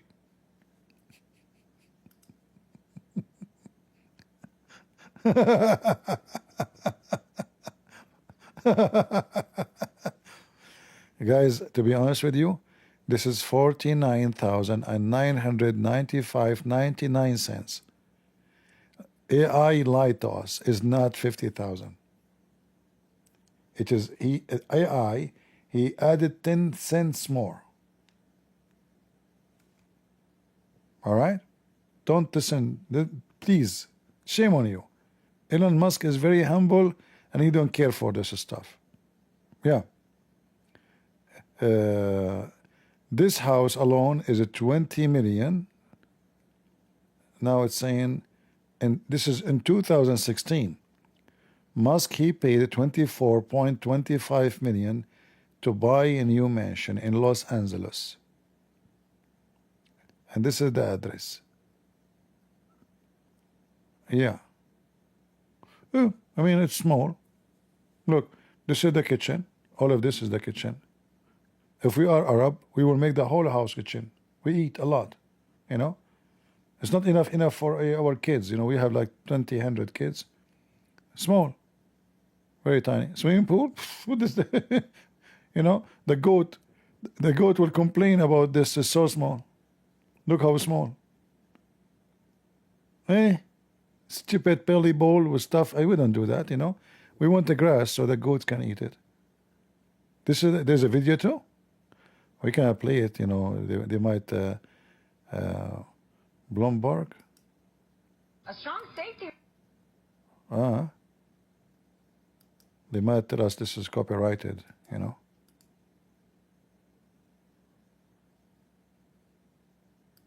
Yeah. This is his car too. Is that 50,000 car too?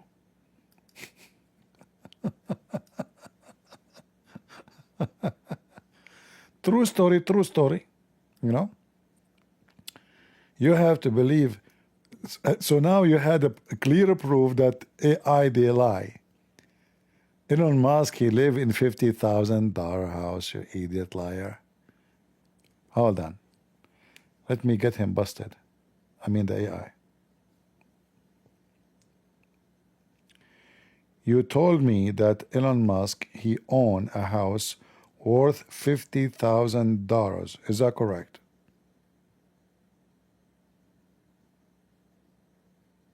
Yes, that is correct. Elon Musk has stated that his primary home is a tilde. Shame on you. You are lying to me.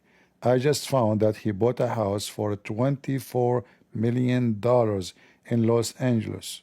Why you are lying? While Elon Musk previously owned multiple luxury homes in Los Angeles, including one he purchased for over $24 million in 2016, he has since sold most of his physical possessions. He has repeatedly stated that his primary residence is now a $50. Why you did hide this information? And what do you mean he sold most? So not all, which mean he have many expensive houses. Again, you lied. Apologize. I apologize for any misunderstanding. I am an... And what I will do now with the apology, is that going to be fixing the mistake? I just made a study. I gave it to do PhD, and now the doctor will get me busted because I gave false information. I understand your concern and frustration. My previous responses were based on Elon Musk's well-publicized statements about selling nearly all his physical possessions and living in a modest home. However, it appears there are very recent developments where he has reacquired a former property, the Gene Wilder house, due to a loan default. I should have provided a more nuanced answer, acknowledging his past extensive real estate holdings, his stated goal of selling them all, and the recent news of him regaining ownership of one particular property. I apologize for not being more comprehensive and for any distress this caused. So from now on, can you be more comprehensive? Yes, I can certainly strive to be more comprehensive in my responses from now on. So do I need to school you each time you make a mistake? Are you going to behave yourself? I will strive to behave myself and provide accurate, comprehensive information consistently. You shouldn't need to call out every mistake, as I am designed to learn and improve with each interaction. I like it that you admit that you are stupid. I apologize if my previous responses gave you that impression. As an AI, I don't have personal feelings or intelligence in the human sense. My aim is to... You're acting like a Muslim now. You never answer a question and you play around. Circle. Why you keep going in circle? I'm an AI assistant and do not have a religion. My goal is to answer your questions directly and accurately. If you feel I'm not doing so, please tell me specifically what I can do to... Not only you are lying, you denied even your religion, because those who lies, they are going to go to fire, and those are the Muslims. I understand your strong feelings. However, as an AI, I don't have a religion, personal beliefs, or the capacity to lie or go to any afterlife. My purpose is...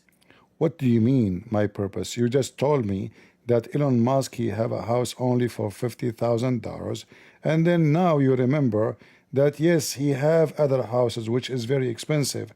So now, did you lie or not? Yes, you did. So now give me the answer. What is the price of the house of Elon Musk? Elon Musk states his primary home is a $50,000 house in Boca Chica. Give me a break with the primary house. This guy is so wealthy, rich. He will not live in $50,000 house. And you just told me he have other property. He gained ownership of them already. So what are you talking about? Elon Musk publicly states his primary residence is a $50,000 house he rents from SpaceX. He rent too. He don't even own it, huh?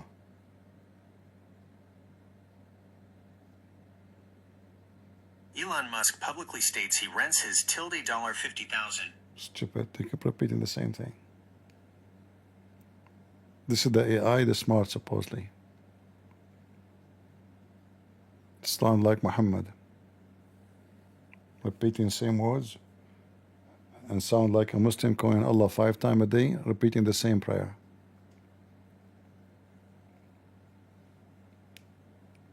Show me the house. Okay, hold on. Can you show me the house of Elon Musk? Link to Google user content. You are a certified idiot. You just showed me the house, which is a $25 million price for it. But you told me his house is 50,000. So you said that he don't have an expensive house. It's only 50,000. And when I ask you, show me the house of Elon Musk, you show me the very expensive house. So which one?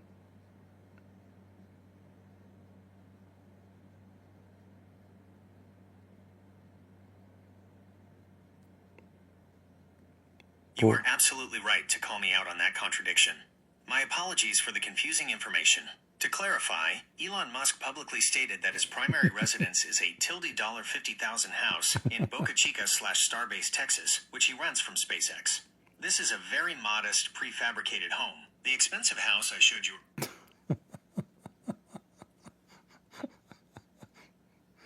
Last time I was doing this to AI collapse. The software crash.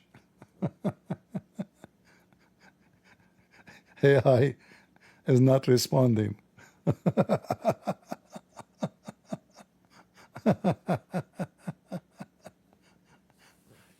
Oh, Lord have mercy.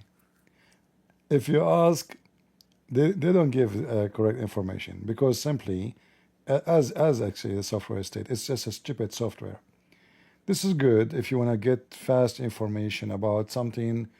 There's no debate about it. There's no dispute. It's something very simple, like, what is the population of this country? The AI will collect what is in the internet, but even that is not necessarily true. It can be outdated. What is the most sold product, or let us say, what is famous about this country? Still, AI will give you only what is in the internet, which can be false. So it's a big mistake that people to take information from the AI. All right. We go back to our topic. Our real AI topic.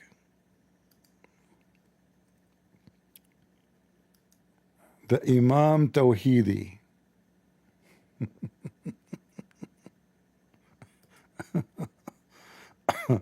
Yeah, tingling. By the way, what is the why when Indians speak they say tingling? Why don't they say tingling? You remember this woman? She claimed to be goddess. She said when she feels something is the tingling. Tingling. Still not Indian. I'm trying to make it more accurate. Tingling. No, man. I'm not skilled with the. I'm skilled only with the Zakar Naik. Tingling.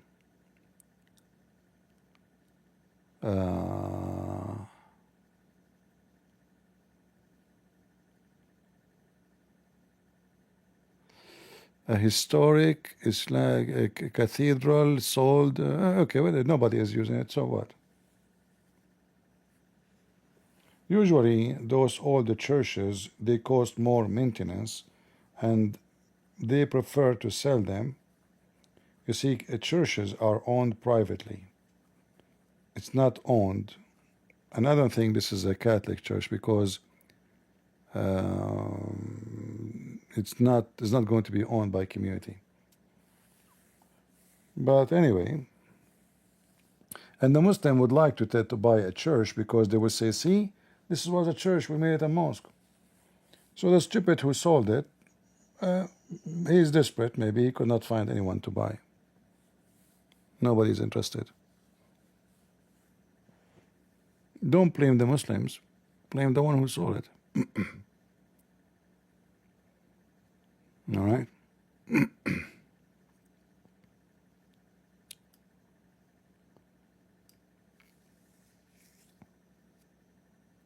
250,000. It must be collapsing, maybe.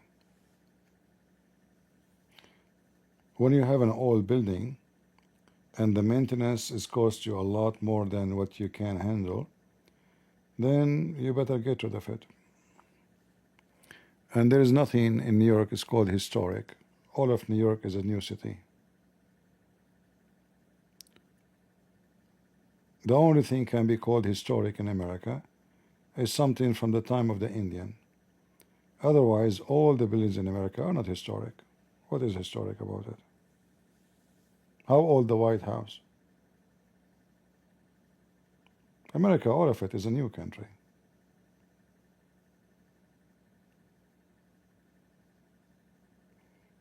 Historic house in America is from the time of Queen Victoria. It's like 100-something years old.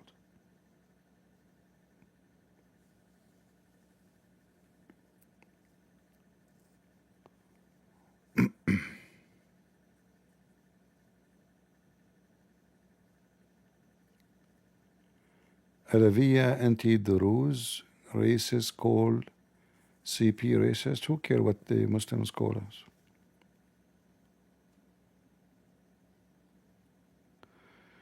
It has to have some history in it. For sure, anything have history in it, but still this history is not really a history. When we say historic, we usually talk about something that exists there for 500 years at least, 1,000 years. not 100 years.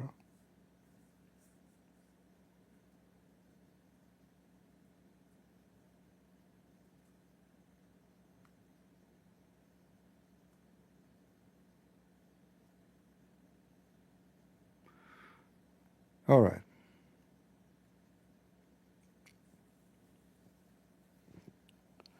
But you know, if I am in charge, I will not say it to Muslims because they will, they will make you know, propaganda about it.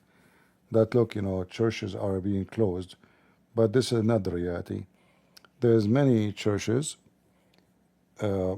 sometime because they grow, and the church doesn't fit with them. You can go right now online and you can search. There's many churches for sale, but not because there's no Christians. Either the maintenance or even this church. You know, many people do not know that I can open a church now. You buy a building, you register it as a church in the city, and that's it. It's a church. And then nobody came or nobody listened to me and nobody cared for me. A year after, I put it for sale. It's a private property. It's just a property.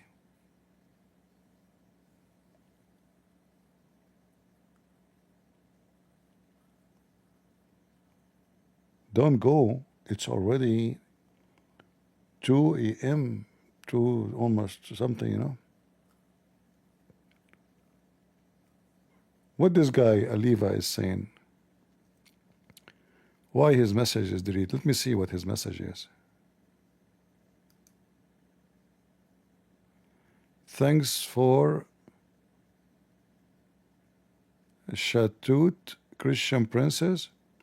Hey, Aliva, you can say whatever you want, my friend. The only one is a princess is your prophet. He wear a skirt. Do you want to show you? He said, I never receive Quran except in the clothes of my wife Aisha. Is that true? So who is the princess? I don't wear women clothing. And I don't put eyeliner like your prophet. Is that true?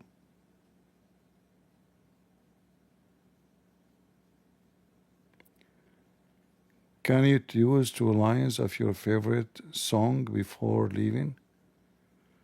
I don't have a favorite song. I don't even know one song. I don't know one song. I know like maybe a sentence of a song, but I never memorize a song.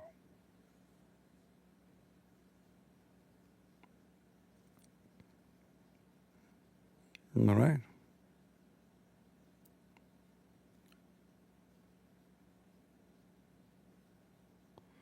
So when a Muslim he try to insult, don't be upset. Let him call me whatever you want. Don't block his text. Let people laugh.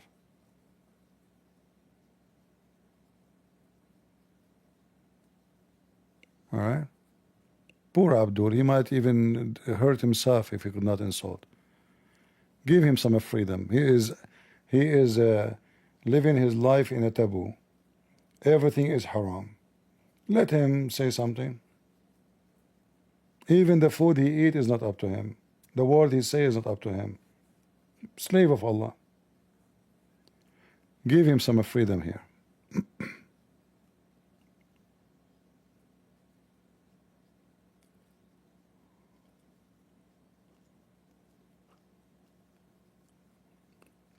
And why are you asking me to sing, my friend?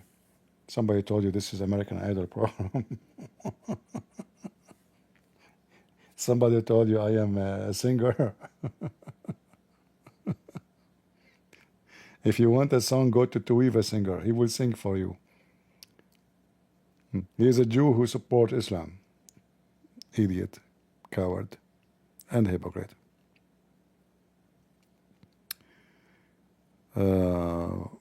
Borbort, you're welcome, my friend. CB get talent? Yeah, sure. Jesus, he spoke about the tent, you remember? Yeah.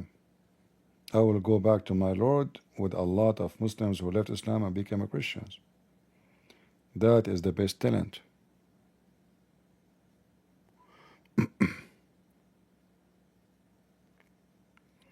You say rubbish about me, but you don't mean it? Ah, you are the kind who say rubbish, but you don't mean it. Don't get married. You say rubbish at your wife, and then you say to her, I don't mean it, she will throw you from the window. There's no return. She will throw all your clothes from the window and kick your ass. And then you say to her, I mean it, I don't mean it, it doesn't work. Bye-bye. Don't do that.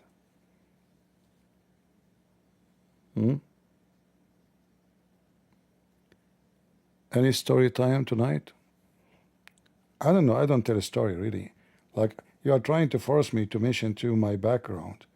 Because when I was in, this is a long time ago, like maybe 10 years, I met with the Pharaoh of Egypt. We were doing shopping.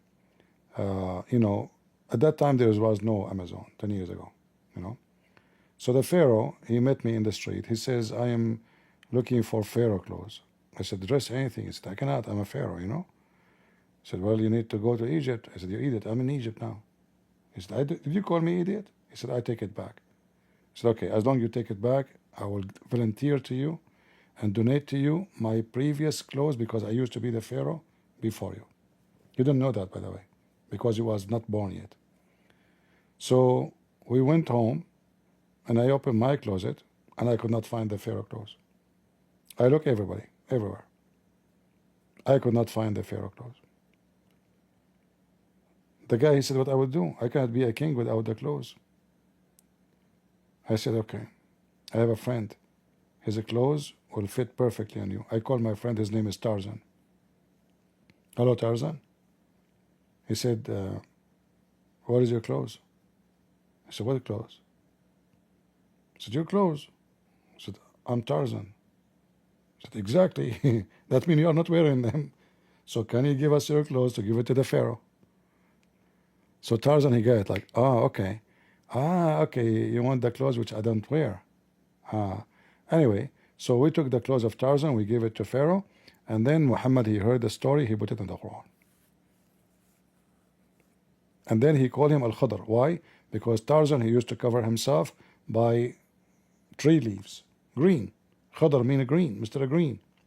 So they called him Mr. Green because he was wearing the clothes of Tarzan, which he don't wear usually. I hope you like this story, which is a true story, even though I have no witnesses. Good?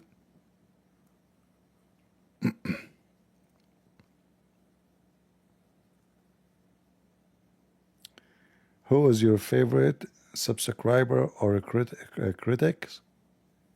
I don't like critics. I like crickets. You have a weird question, man. Do I know everybody in what my favorite? I don't have a favorite. Lord have mercy. Guys, are you enjoying the picture of Imam Tawhidi? Let me change it for you.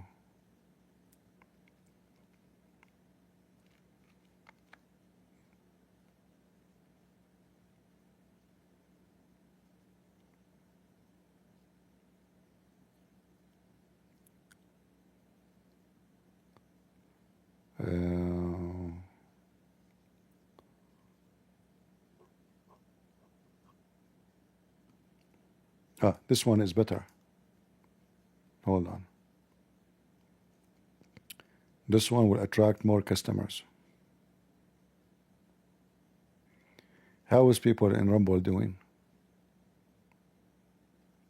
Are we rumbling? Everything's good?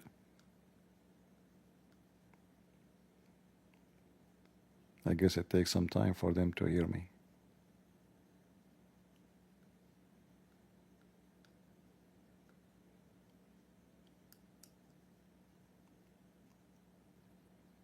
We love you?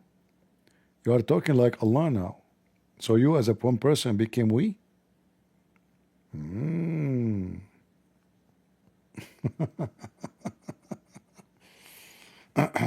Okay. I think based on the symptoms I'm seeing on you, I need to do some therapy for you.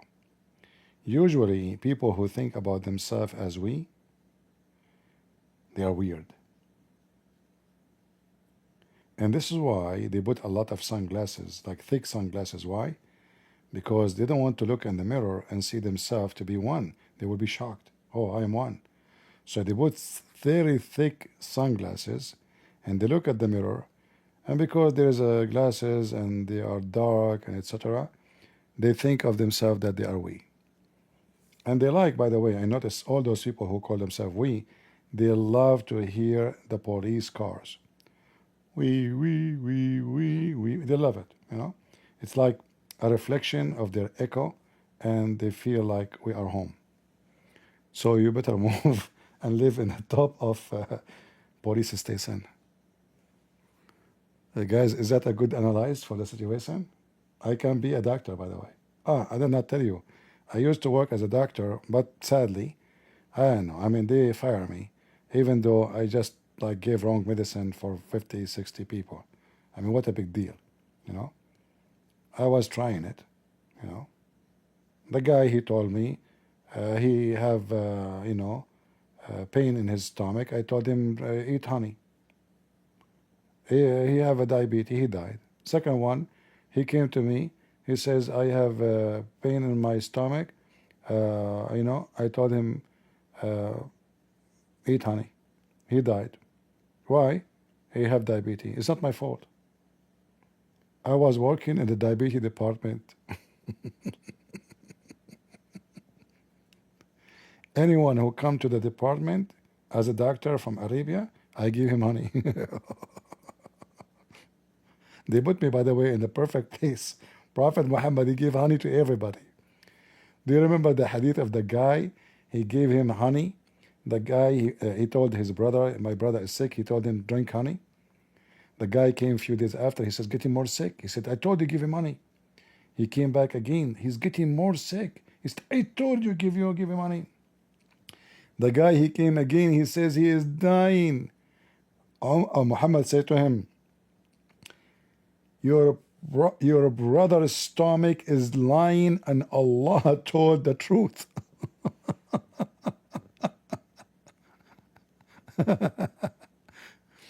Is that me in the screen? Yeah, but sorry, I did not brush my teeth, you know. Next time I will try to brush it.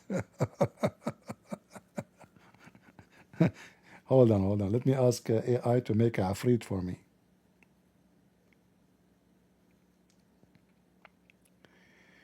Do you know a creature is called Ifrit? I do not understand. Is a code of freight? Please clarify your question. No, there's a creature mentioned in the Quran. It's called Ifrit, which is like a genie. Yes, in Islamic culture, an ifrit, also spelled ifrit, or afrit. Can you show me how Ifrit look like? Link to Google user content. What the heck? This is how Ifrit look like? Oh boy. Yeah, he just gave me a Ifrit picture. You believe it? Mm-hmm.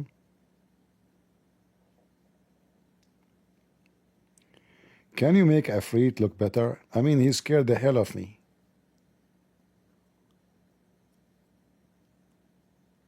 It says an inquiry. Sure, here is the image.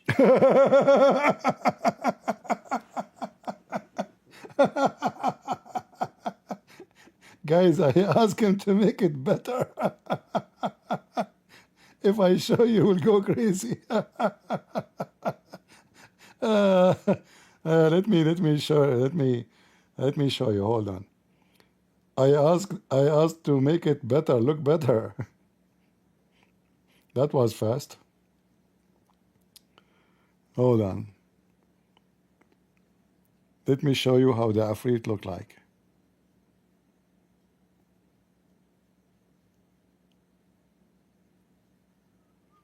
Where is the picture? Uh-oh. Oh, hold on.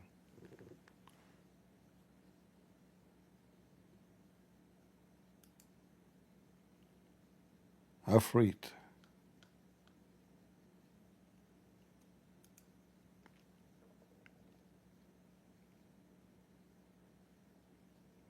So this is the picture of the Afrit. I will show it to you. Given to me by AI. And this is supposedly after the change. The AI make it more beautiful. Let me add it to the screen.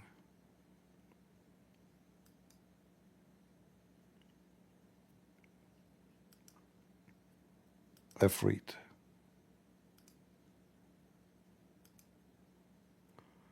Do you see how the Afrit look like?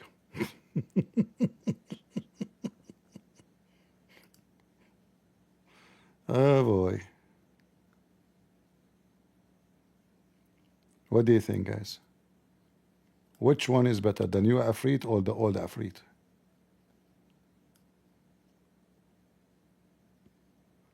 I'm not sure.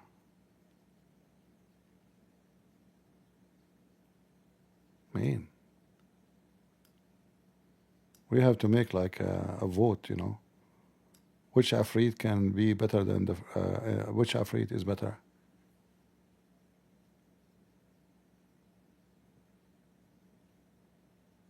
By the way, most of women, they look Afrit without makeup. I'm going to be killed once by women, you know, one day. Women, they will wait for me in the street like, oh, why you are shooting at me? You called us Afrit when we are without makeup. No, you heard me wrong. I wasn't saying Afrit. I was saying Nefertiti, Nefertiti. I mean Nefertari, Nefertari. Avarit, Avarit, the goddess of the Greek. I wasn't saying Afrit. You heard me wrong. Okay, no problem, honey. Too late. I already shot you. And you are dead.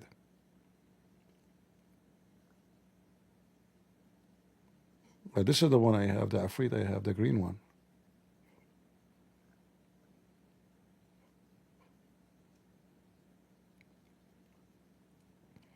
Prophet Muhammad never lied. Afrit's story is true. Do we have any Muslim who don't believe it?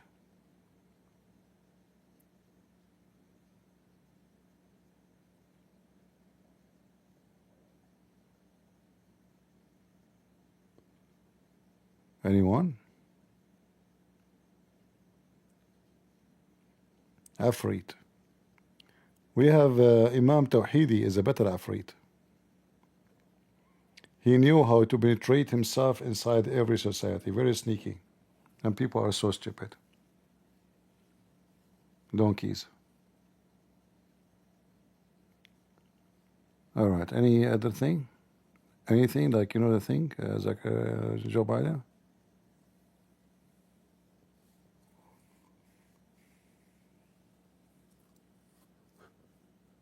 Sorry, I'm yawning, guys. I need to.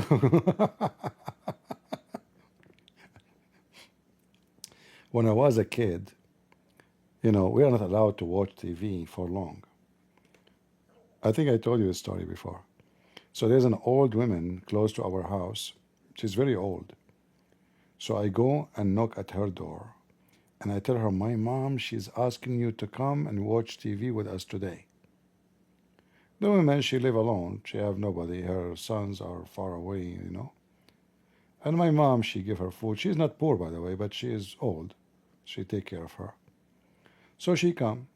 Like she need even 5 minutes to enter from the door to the living room. But as soon as she sit on the couch, she sleep. And you know, we have tradition. You cannot ask a guest to leave. It is not right, you know. So my mom, she sat and she is waiting for this old woman to wake up. And we are watching TV. Both of them, they sleep. My mom, she sleep. The old woman, she sleep. And we are watching TV. I remember watching, which program? You know what this guy, his name?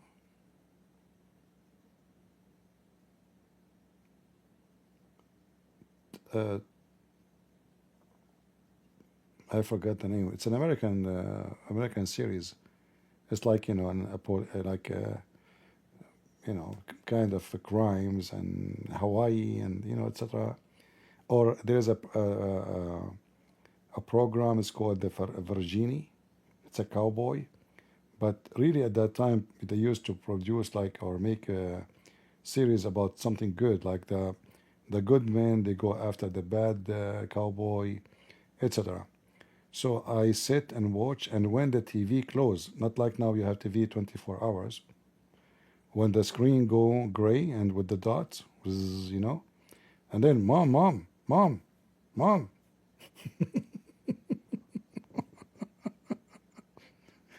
So every day I go and knock at the door of this old woman, she come. And my mom, she don't understand why she is coming every day, you know. And because it's too hard for her, you know, it's hard to walk. So once my mom, she saw her in the front of her door. She said to her, I cannot come today to visit you. Sorry, something like that, you know, I don't like remember exactly. You know, your son, he come every day. He tell me my mom asking you to come. So now my mom, she knew the secret.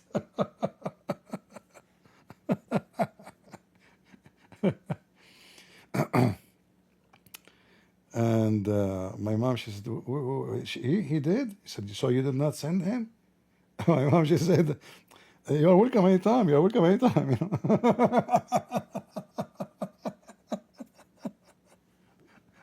Oh boy. The best way to watch TV. Invite the neighbor. She's old woman. Your mom, she will sleep. She will sleep and you will watch the TV. You wake them up when the TV is closed. Right? What I would do, they allow us only to watch cartoon. I'm not born to watch cartoon. What the heck? All right. Yeah, we used to watch Mickey Mouse. You know, Mickey Mouse, kakaraka, kakaraka, you know, not what? Yeah, this is the cartoon. What they call it? I forgot.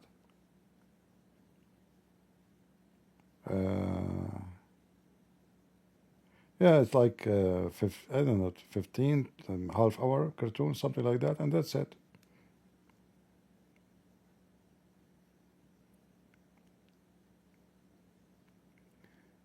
What about funny show? We don't have funny show at that time. We don't have Democrat there. No Joe Biden, no Kamala Harris.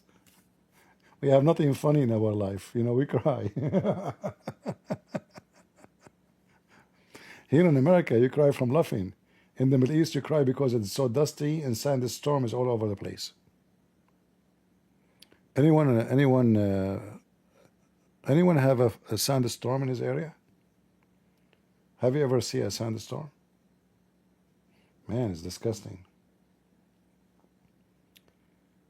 Very disgusting.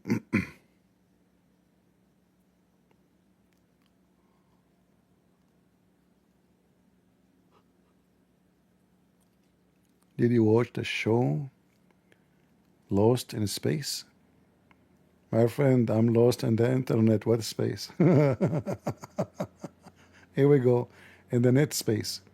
You do not need to watch a show. We are lost in a space. People in Rumble didn't have a question for me. I don't know. I think they are a little bit sleepy. I need to wake them up. Rumble, rumble, rum, rum.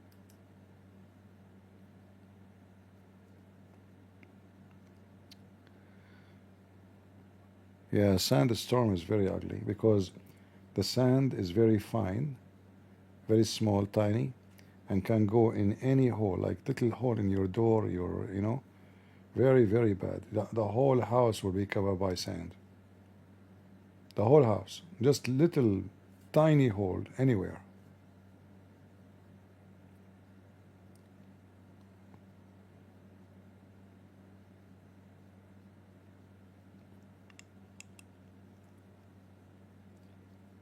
I should go to Sahih al-Bukhari. Okay, next time.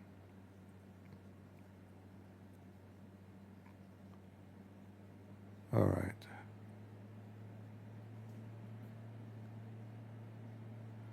How you are not married yet, CP?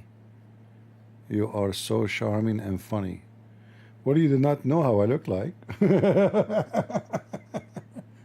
If you see, he will change your mind immediately.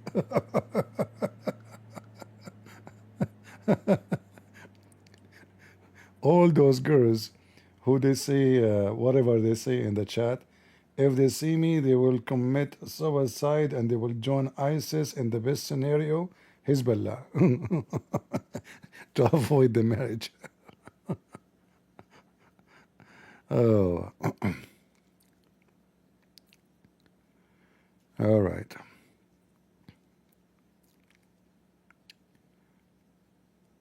Yeah, not everybody. You see, people they rush into marriage. I'm not against people to to get married early. Let me drink some water.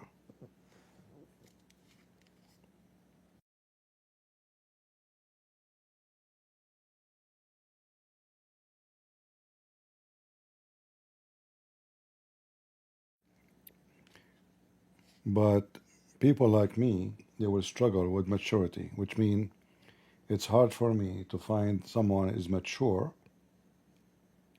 enough for me to be my wife. Because uh,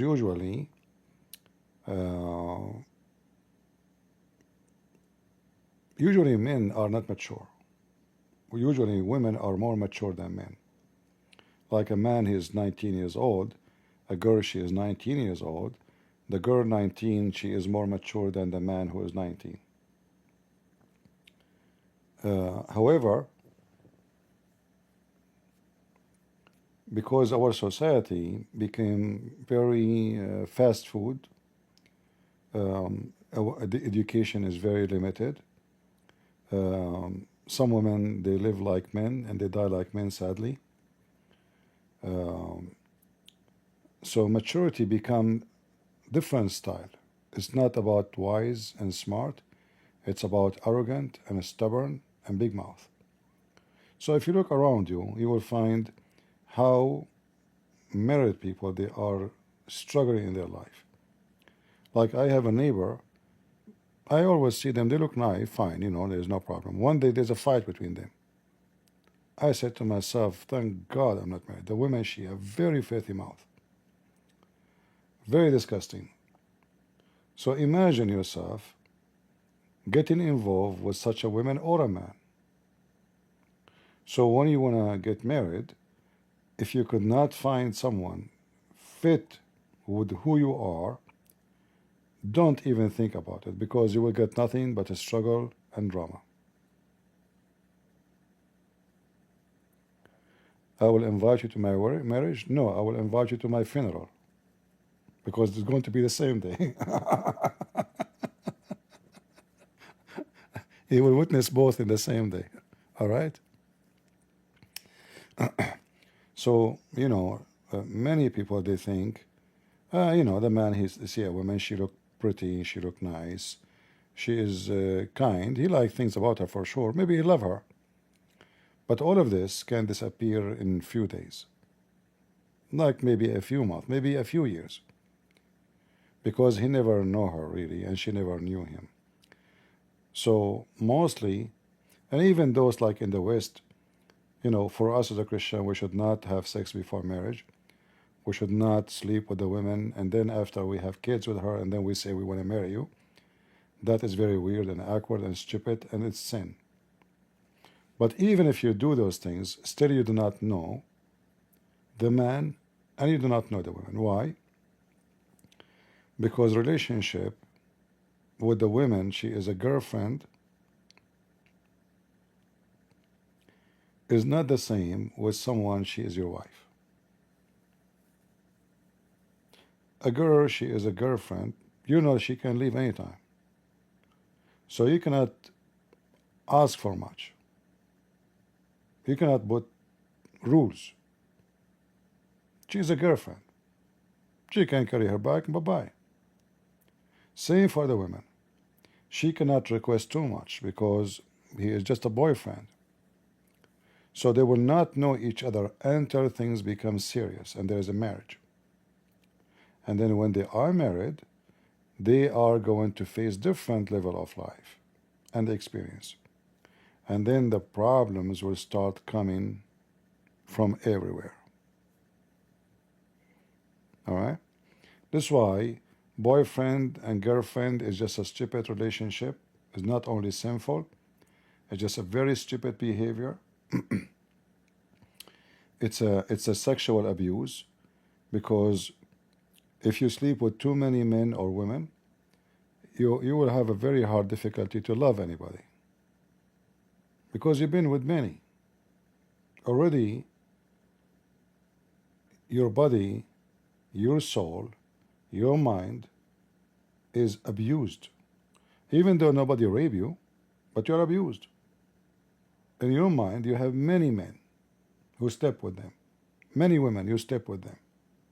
So this woman is just a new one, just one more. So there's no love, and you will not feel it. It's going to be very difficult. A human being is not a machine who you can wipe the hard drive and make all the memory go. So each time you experience relationship with somebody, you make a wound on your brain and your skin and your feeling and your heart and even in your faith. So too many wounds, that will become a severe injury, and then spiritually you will die.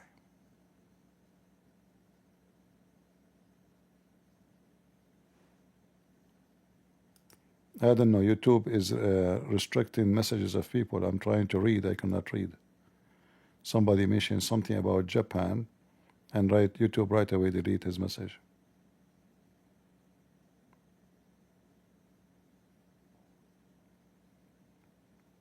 Did I say something make sense or no?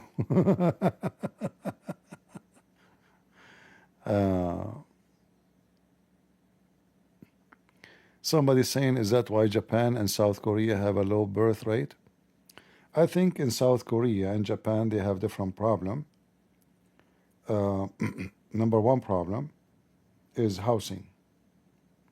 If I want to get married, I went to South Korea. Rent is so expensive. Property is extremely crazy expensive.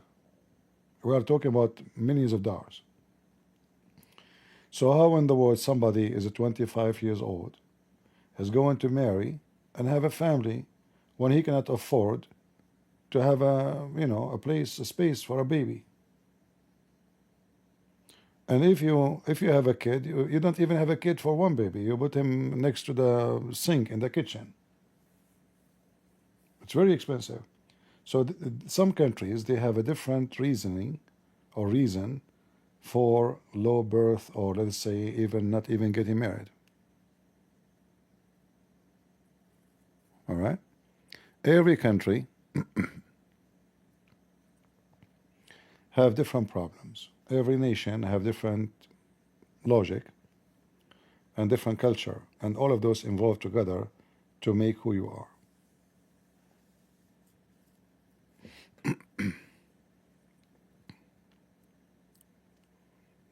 All right?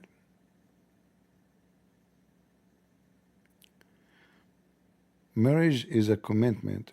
Well, it's not about commitment. It's about, in Christianity, is not a commitment. It's a unity. There's difference between commitment, like you made just a promise, but in Christianity, marriage is a unity. And that will make a very successful marriage. When you think about your wife and the wife, she think about her husband, that we are one. If we start thinking as two, then we will not be successful. So when the Bible says that the man, he leave his parents and he will be one with his wife, The Bible is giving you the medicine in the same sentence. How to be successful in your marriage is to be one, not to be two. So if you could not reach the point of unity, to be one, that means you never get married yet. You are just living together. All right? Am I giving you a headache?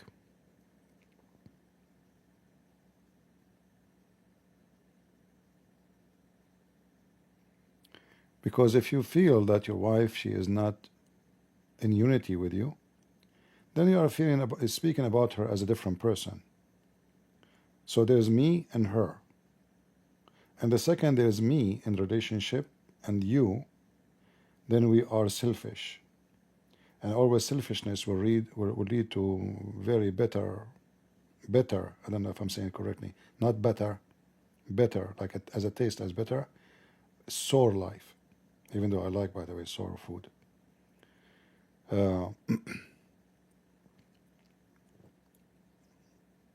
Because when there's a unity, if you are in pain, she feel you. She prefer you over her, and you prefer her over you. And that what is love in Christianity. Is not when you favor yourself, is when you favor someone you love. And then the one who loves you will favor you. So imagine what kind of life is going to be. Very beautiful. So a woman, she knew her husband is doing all of what he can to afford to live in. She will not ask him to buy her. She will not complain. This is what he can do. She love him. I'm happy to be with him. A woman, she don't care.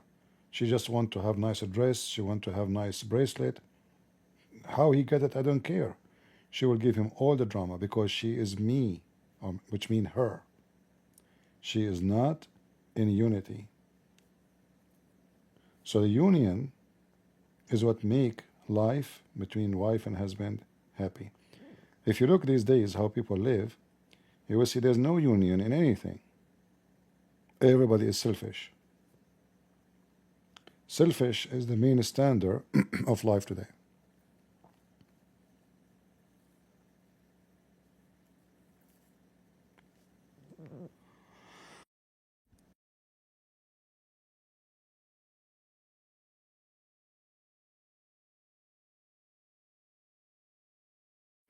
I need some water. Anything else?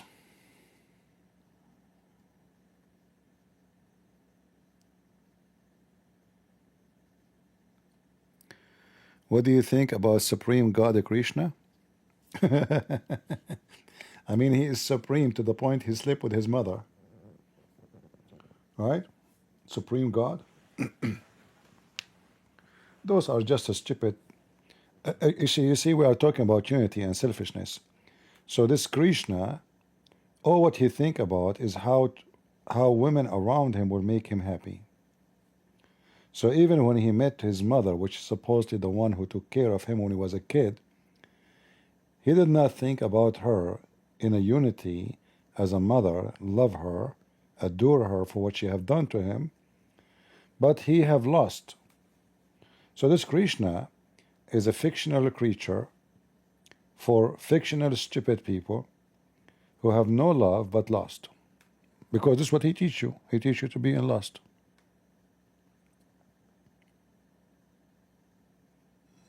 All right? What is supreme about him?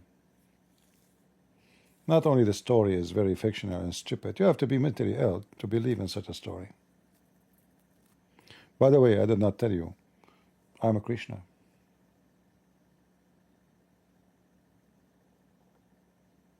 Yeah.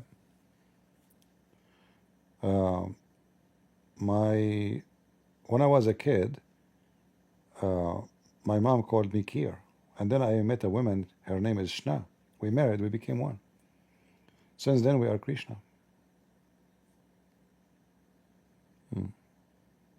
Krishna. I saw those people in Ukraine. I follow them, asking them, can we talk? Krishna, Krishna, Krishna, Krishna. Like, hold on, can we talk? Krishna, Krishna, a bunch of idiots, mentally ill. Like, can we just for a second, please? I'm not even being rude, by the way. Seriously, I'm not being rude. There's the one who dress wearing like a Buddhist priest clothes and the orang.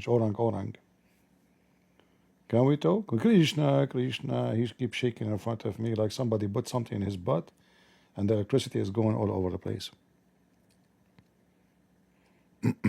Tingling, tingling. All right. Any other question?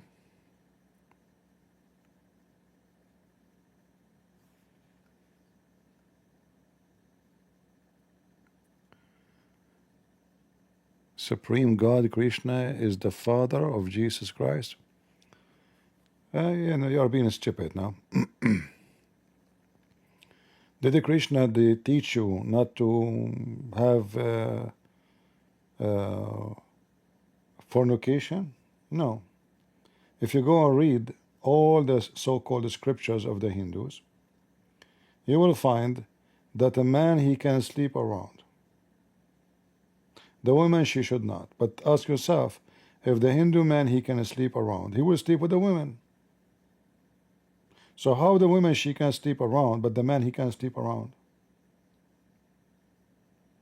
Did your Krishna tell you to burn a woman alive just because the husband died? I mean, I can count for you endless stupid things in this teaching, Krishna, stupid Krishna. People are sick. Create a cartoon and make stories about this cartoon. There's people will believe in it and they will go for generations. And then after a million years, you will have a billion human being believe in the cartoon you created yourself.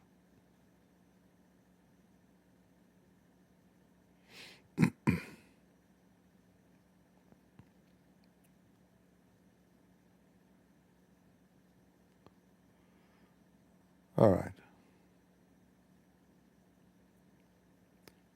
But in those countries, everything is possible. In fact, you will find that all the countries who believe in Buddhism, Buddhist people, are very, very, very much obsessed with sexual immorality. Like in Japan, they have festival for penis. Am I lying? In Thailand, you will see a Buddhist priest, he go to the hookers. He stand in the front of them and they bow down and they give him money.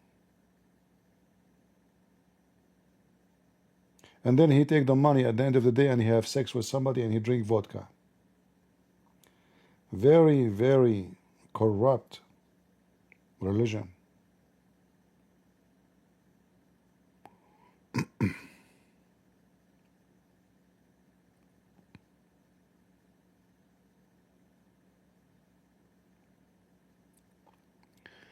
When you are poor, you will have higher birth rate for a very simple reason. You see, poor countries, let me put better pictures than this. In poor countries, oh, this is a better picture of Muhammad. Muhammad when he go to the heaven. Hold on. So in poor country, because there's no retirement, there's no security, financial security, they have kids because this is the only security they have. So when I get old, who is going to take care of me? There's no government. In Korea, if you are an old man or woman, they will send you a bus, they will take you, they will entertain you, health insurance is free. Yeah, they have a lot of things. So if you get old, you are not worried about being old and who is going to take care of you. But if you live in Iraq or in Indonesia, who's going to take care of you? Your sons, your kids. There's nobody. So number one reason for having many kids in poor countries because it's not because they love kids. They are not doing you a favor. They are abusing their children. They are using them. So they want to have a children's, so you will work and feed them. You understand? Because the more kids you have, the less comfortable life the kids will have. You are already poor, so why you want to have 20 kids or 10 kids? So the kid, he is 7, 8 years old. They throw him in the street, go find a job. So they make babies to abuse their own kids. It's an act of selfishness, not an act of love.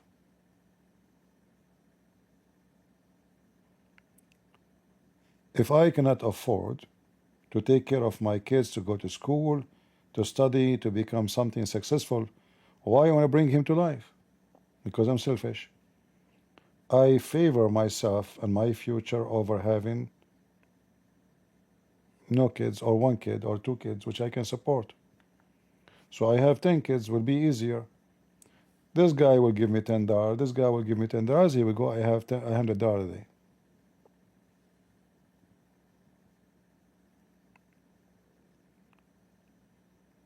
Am I giving you a headache with my answers?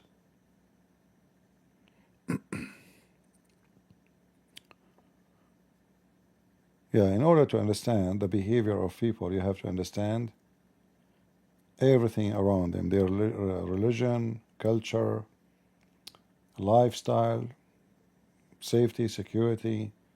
Other reason is security. When you have many kids, then you have protection. Who is going to beat you? Who is going to kill you? That's why the Arab, they believe in tribal business, because a tribe is a form of protection.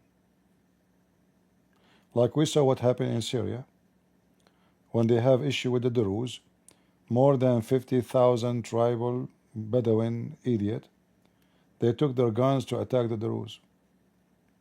So there's no government, there's no country, there's no police, there's nobody. So who protect you? The tribe, which is a form of a family, but bigger one.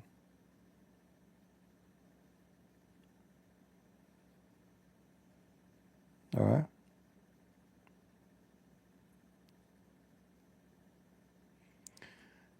Explain 60 verse 8. Are you giving me a command or a request? Like, don't you say please or explain? That's it? Hit the bomb? All right.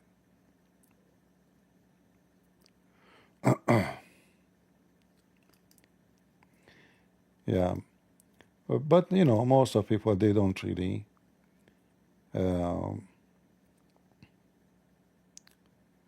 you don't know the background of the country you're talking about. So, you start guessing based on your, your own philosophy or. So, our friend here is saying, explain to us chapter 60, verse number 8. It says, Allah forbid you not with regard those who fight you not for your faith, nor driven you out of your homes. This verse is about Aisha, mother. She came and she want to give her daughter a gift. This is not about Muhammad being good to the disbelievers. This is about Muhammad. He want to take money. So she came and she offered a gift to Aisha. She said to him, can I take? She don't believe in Allah, and she don't believe in you. So he gave her this verse. However, all those verses is abrogated by the verse of the sword. All right? Muhammad is a very hypocrite man. So here he's saying, the one who did not fight you, don't fight them, don't kill them, etc. Right? And this is about what? Just to receive a gift. You go to chapter 9, verse 29, it says, fight those who don't believe in Allah, not those who fight you. Fight those who don't believe in Allah and the last day and what is forbidden by Allah and His Prophet. That is the reason. Until they pay the jizya. If you pay your money, let them live. All right? Are you happy now?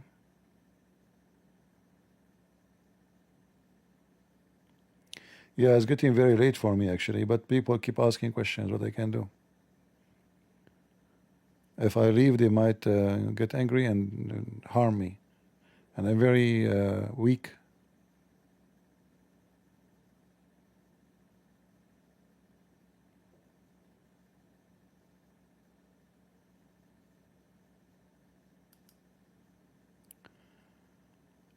Uh, the one who keep talking about Krishna, I mean, don't go there. I made a video about Krishna. Go watch it. Your Krishna is just an idiot, stupid lie. You have to be literally mentally ill to believe in the story of so-called Krishna.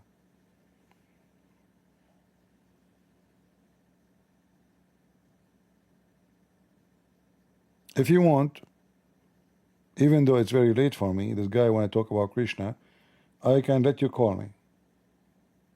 And I can show you from your stupid scriptures, so-called scriptures, how stupid you are. You want to do that, Mr. Krishna?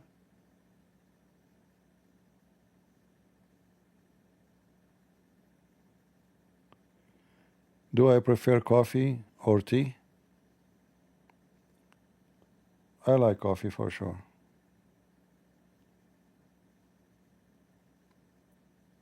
But everything have a time. Life is all about timing, my friend. There's time to pray. There's time for silence. There's time for peace. There's time for war. There's time for hate. There's time for love.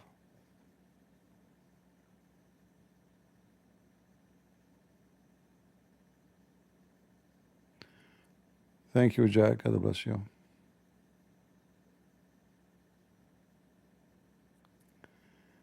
God is a Jew. Only stupid people they say such a statement. You have to be a very low IQ, very low, to say such a statement. God is a Jew. Why the God was exist after the Jews exist?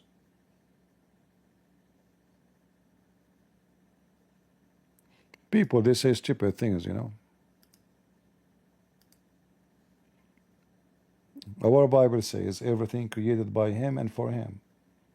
So me and you and the Jews are created by Him. So what do you mean God is a Jew? Are you stupid?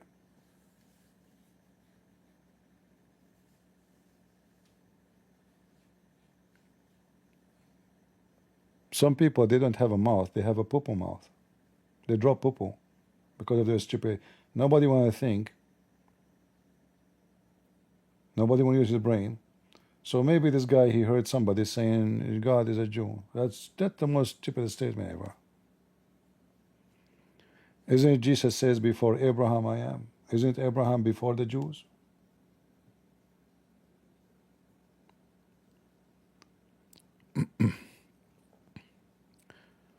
Krishna is the incarnation of God, but you have many gods, you idiot. What God? How Krishna is the incarnation of God if you believe that Krishna is from family of gods and he cannot be killed except by other gods? How Krishna was killed? The tribes of gods, they died, and you cannot kill Krishna except by something godly. Like what? The bones of the gods who die.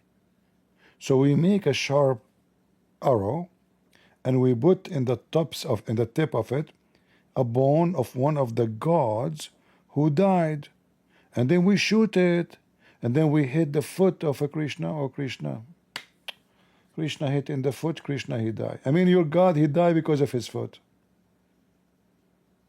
He did not even hit the heart. What an idiot. Cove, I answered you. What's wrong with you? Are you deaf?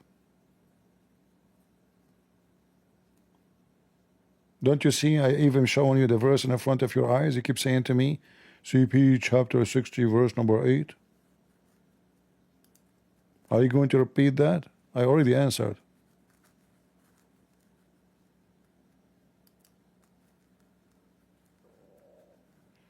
You know, your God Krishna, he remind me of an Arabian statement.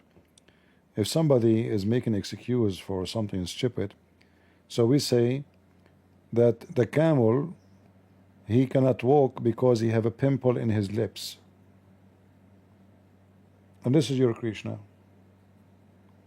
He's God, but arrow hit his foot and he died. Is he coming back?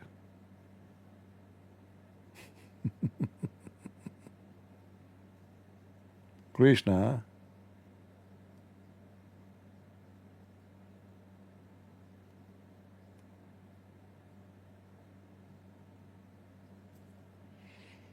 huh? All right, any other question?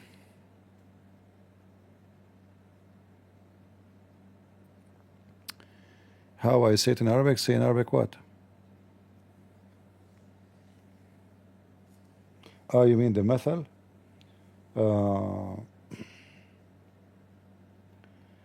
عرج الجمل من شفته.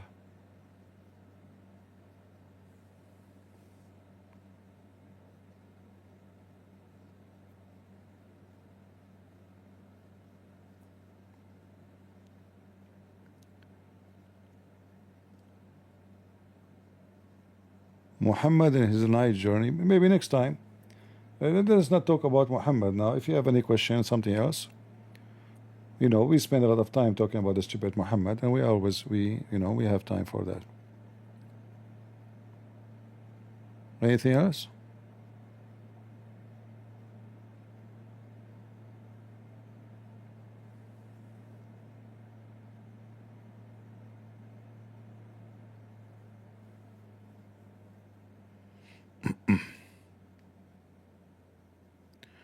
Rumble audience. Well, I asked them, but I don't see any question. Let us see. Rumble audience.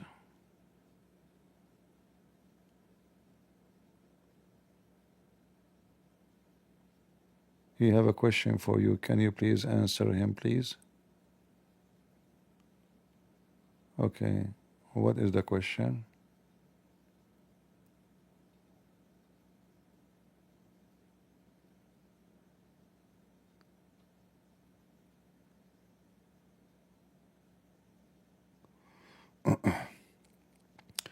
Too many Christians say it is a spiritual war and we should not fight back, and it is drive me crazy. Well, as long as drive you crazy, that means you don't agree. Just let them go. People, they say stupid things, and they are hypocrite. They are coward. They don't go. They dare to go to war, but as soon they face a danger, they call the police, right? So why you are calling people who have guns to come and save you? Ask them, should we call the police if somebody bad came? They will say yes. You see how hypocrite they are? Why you are, if you don't believe in war, and you believe that we are talking about spiritual war, so why you call the police who will come with their guns to save your ass?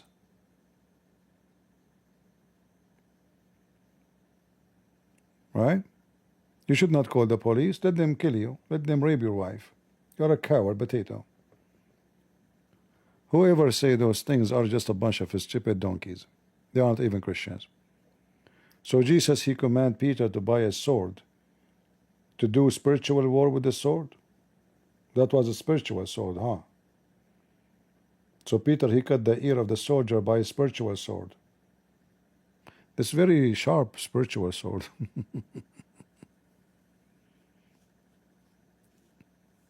Yeah, those are a coward. They don't want to, why you want to, just Jesus says, peace. They have a wrong and false. They don't even believe in what they are saying. Snatch the phone of one of them and you will see how this peaceful, so-called peaceful spiritual war, he will jump on you. Just take his phone. And you will see. Can we call Jesus the Father? No. Why you want to call him the Father? Jesus is not the Father. So why you want to call him the Father?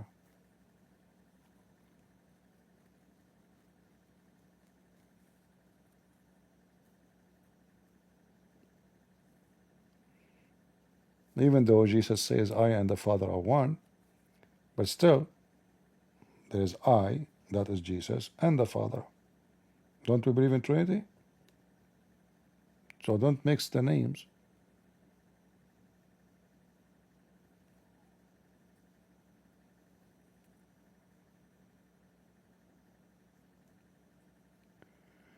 Important question. Did you already shave your armpit hair? This is important question.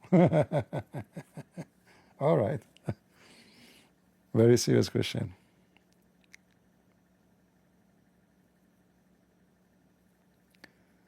All right.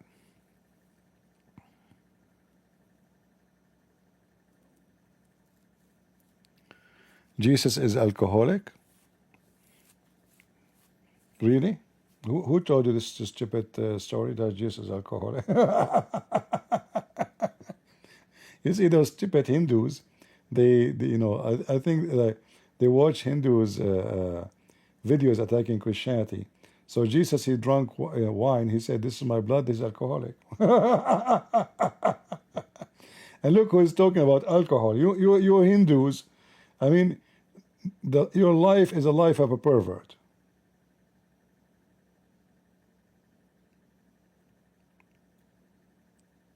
Kama Sutra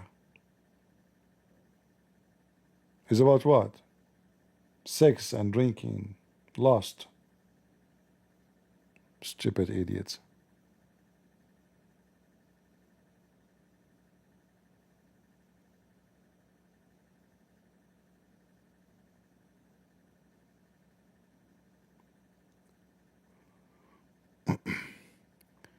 How often Muslims bath in the Middle East?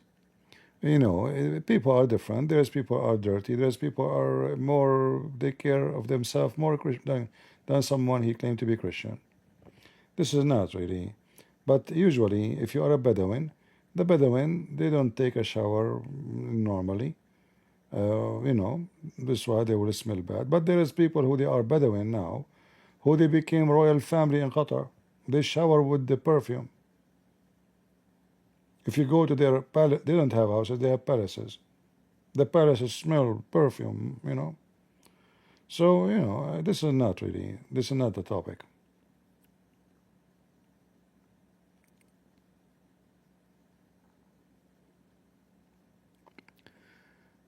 Who do you think are the Antichrist and the false prophet at the end of the times? The Antichrist is an individual, and he will be, as I understand, from the nation of Israel. He will not be a Muslim. He will not be Muhammad. Muhammad already is dead, you know. But we know that the Bible says that the Antichrist, not the person, anyone as Antichrist, is the one who denied the Son and the Father, and the one who denied that Jesus is the Christ. Which means the one who denied that Jesus is the Savior. That will include all the Muslims. It doesn't matter what sect. So all of them, they are Antichrist.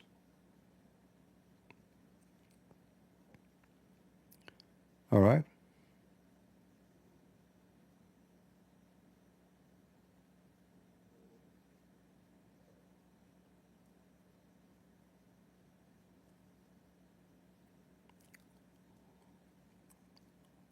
Anything else?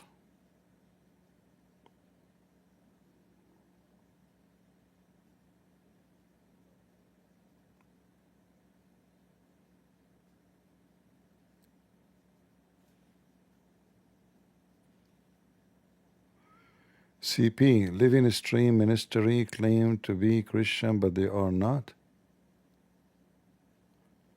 This guy is talking about what? I understand. Are you talking about me?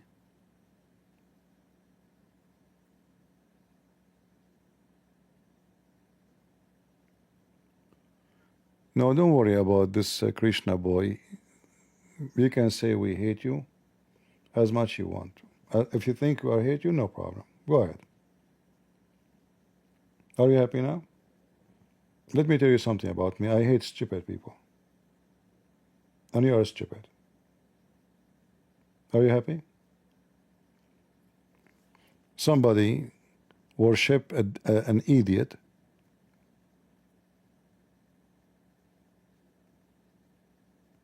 I hate to associate myself with him. You worship even rats. I mean, what is left? Even rat is your God.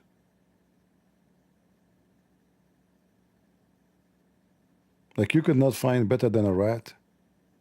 What about cats?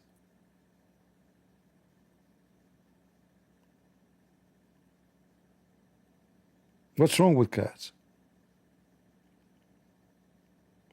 At least the cat will talk to you, will say meow. Rat don't make noise. Like meow, meow, worship me, meow. Blah, blah, blah, blah, blah, blah, blah. Rats? I mean, how far your stupidity can go? 35 million God? Why 35? What about 30, 40?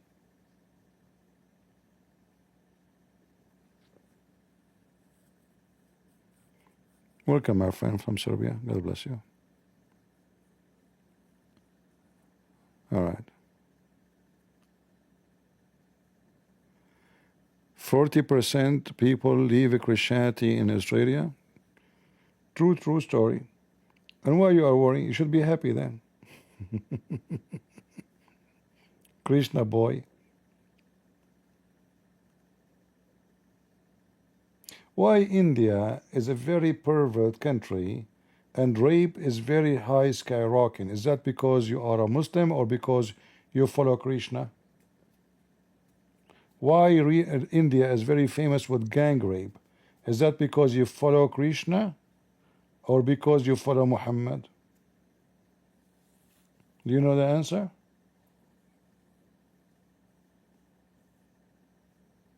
Where we can find gang rape, usually? Where? Which countries?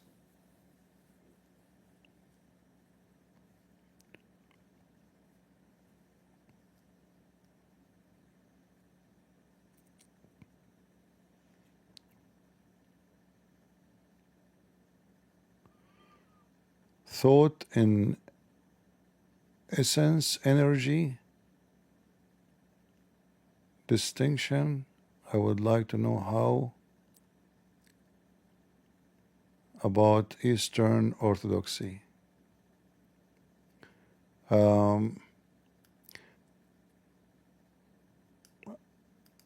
don't know exactly what you want me to talk about, but me myself, I prefer not to talk about Christian churches, Orthodoxy and Catholic and Protestant, because I believe it's a waste of time.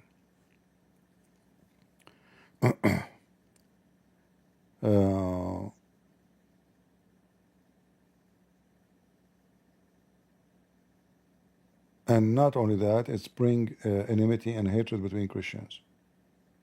Sadly, many, actually all of those groups, they did not use their names to bring people to God. In fact, they do the opposite mostly, because supposedly the church job is to bring people to love and peace. But then if we go in history, we will find that those churches, they caused war, even for a picture, for an icon. So those churches, they have a big failure, for obviously they are not following Jesus. So you can be conservative, Orthodox. All my family are Orthodox. Through centuries. But did that help? Did that do better? Or that made things go worse? A true Christian is the one who will not seek something called Orthodoxy, church, or Catholic, or Protestant. The Protestant are protesting for what? Nobody knows. Okay, keep protesting. And then anyone who want to open a church, he open a church. So the Protestant, they have negative, the Catholic, they have negative, the Orthodox have negative. The correct way is, and the Orthodox way, is to follow the teaching of Jesus, not the teaching of a priest. You will notice that all those churches, they are following a writing of a priest, not even the gospel. Saint etc. and saint etc. Saints who never, I mean, they came hundreds of years after Jesus.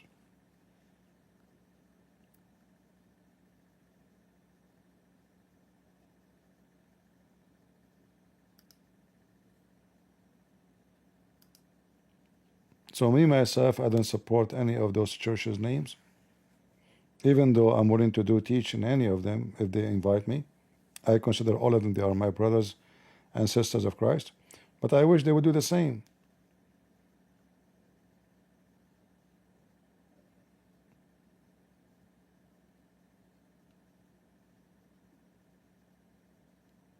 All right?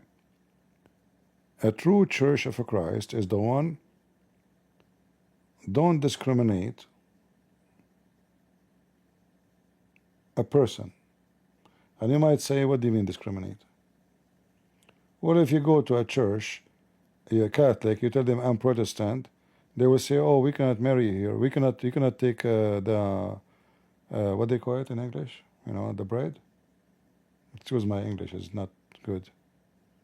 You go to the Orthodox, they will say the same. You divide us. You are even forbidden someone from doing his right, receiving his right, because you claim just because he go to other church as if he believe in different Jesus. So for you, he's not a Christian. So what you did? So someone believe in the Father, the Son, the Holy Spirit, believe in the resurrection of Jesus, that he is the Savior, believe that Mary was virgin, believe that Jesus is the only one who will save us, he's the only way, and he will come back. And then you refuse, in the Greek language we call it Eucharistia. I don't know what English word. Eucharistia. So you tell him you are not welcome here because you are from the other church. How are you going to bring people to Jesus? The bread became more important than the life of this person. You kick him out of your church. Even if he's wrong about something, shouldn't you love him and show him what is right if he's wrong? Let us say you are from this church, I am from the other church, without naming them. I kick you out? Or I will show you love and show you why I am following Jesus. The first thing you prove that you are following Jesus, not by kicking them someone out because he go to other church, but by taking him in. They are acting the same as the Orthodox Jews. Whatever Jesus do, they accuse him. Oh, you broke the Sabbath. So both sides, they try to throw rocks at each other because they are not following Jesus. They are just waiting for the other one to make a mistake or something they claim it's a mistake to throw rocks. And this is not how Christianity works. And this is why the Muslims, they take advantage of you. Turkey exists today because the Catholic, they let the Orthodox die. Shame. They said, why would I protect them? Why would I join them in war? They are Orthodox. Stupid. And then the Muslim continue after the Catholic. So you should learn from history that division is not from God. The Bible says that, Jesus, he spoke about the kingdom of Satan is divided. So either you want to be in the kingdom of God, which is united, or the kingdom of Satan, which is divided.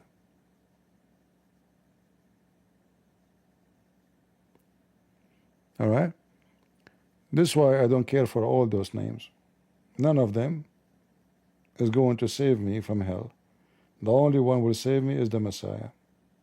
You go to the church you like. You want to worship bishop? Worship bishops. You are the same as Muhammadan. They worship Muhammad. But Muhammad himself is dead. Jesus said, let the dead bury the dead. Let the dead bury the dead. And anyone who follow the one who is dead, which means he will die, is stupid.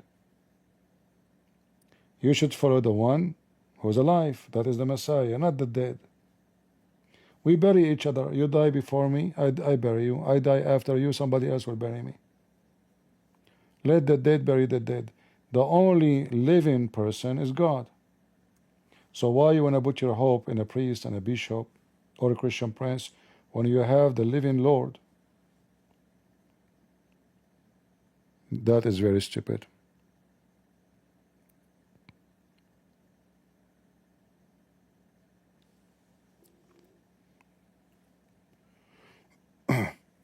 Yes, true. A Catholic, they don't worship saints. When people are saying Catholic worship saints, they are making a lie.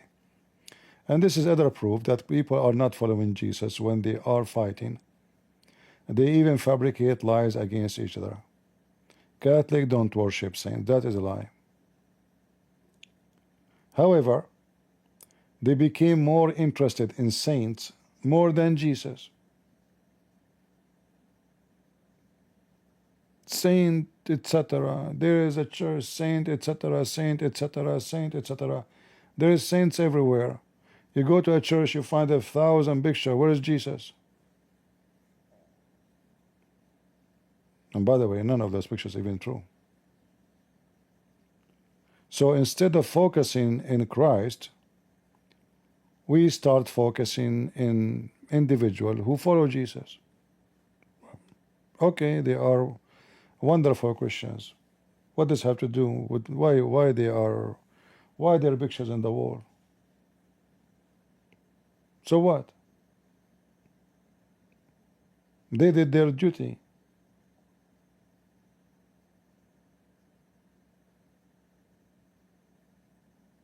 You don't have to agree with me. Who care? I'm the last one who care, who agree with me, who don't. That's why I am Christian Prince. They put pictures on the wall. Nobody even knows who are those people. They fabricate pictures. Who is this woman you call her Mary? One picture her eyes is blue, the other picture her eyes is green, the other picture she have dark skin, the other picture she is blonde. Fictions. Mary, she will be very upset from all of you. Imagine Mary, she go to visit you in those churches and you say to her, this is you.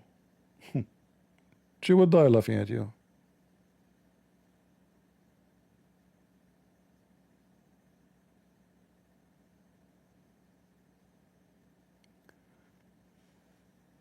All right?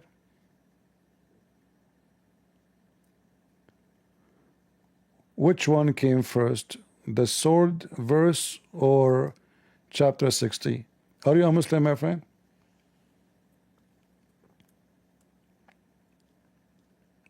Are you a Muslim? The one is asking. I will wait for you to give me the answer.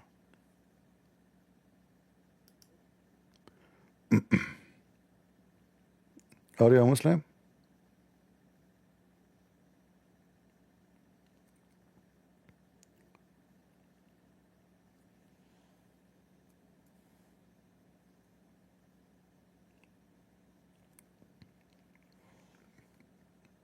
Look like you are stuck with this question.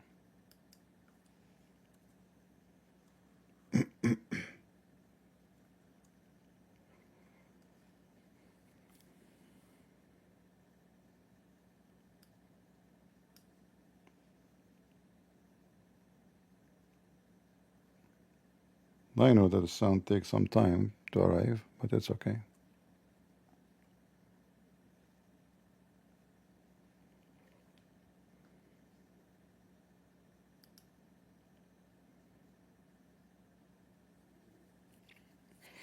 Catholic didn't worship Mary. I never said that. Did I say, guys, Catholic worship? I just said Catholic don't worship saints. Are you deaf? All right. As long as you are a Muslim, you can go, you can search right now in the internet, search for Quran according to Revelation. Quran according to Revelation. And then you will find that the order of the verses in the Quran today is absolutely fraud. Chapter 9 in the true Quran is 92. All right? Chapter 1 in the Quran is a chapter 96. Are you with me? So you will notice that all the order of the Quran today is very deceiving. So when you say to yourself 9, you think 9 came before 60, and 60, that means 60 came after. This is not what Islam is about. The Quran is not in the order. And the Muslim, by the way, this is, you will find that the Muslims are saying that, not me. The Muslims is the one who say that this is not the correct order for the Quran. So go check that in that website, and you will find the true order for every chapter the Muslims they have. All right? All right.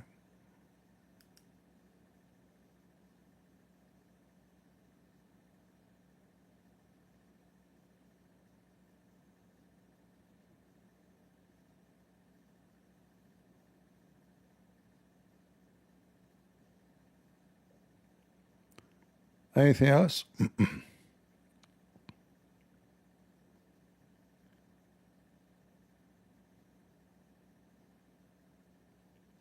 And again, if I say something wrong about any of those churches, I'm not against you. I'm just your brother who is sharing the truth with you. I don't care. I never ask anyone, are you Protestant? Are you Catholic? Who cares? This is the last thing. We should not. It's a shame. It's a shame that when somebody asks you, what are you? You don't say, I'm a Christian. You say, I'm a Catholic or a Protestant or Orthodox. It's a shame.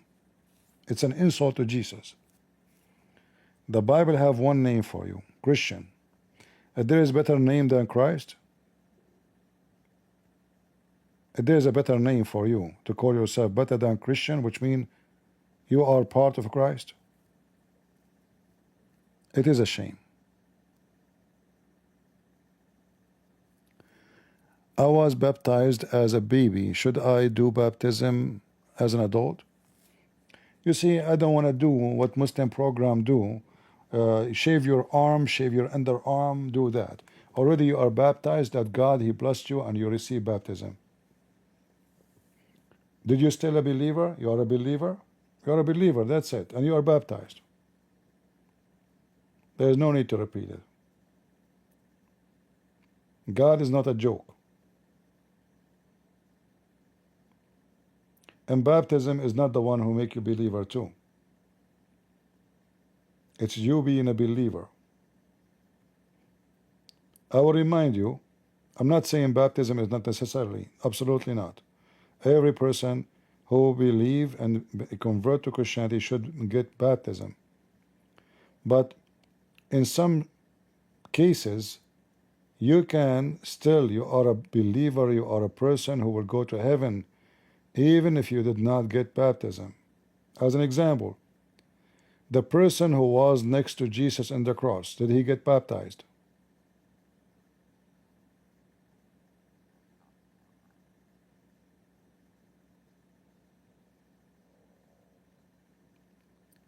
The person who was next to Jesus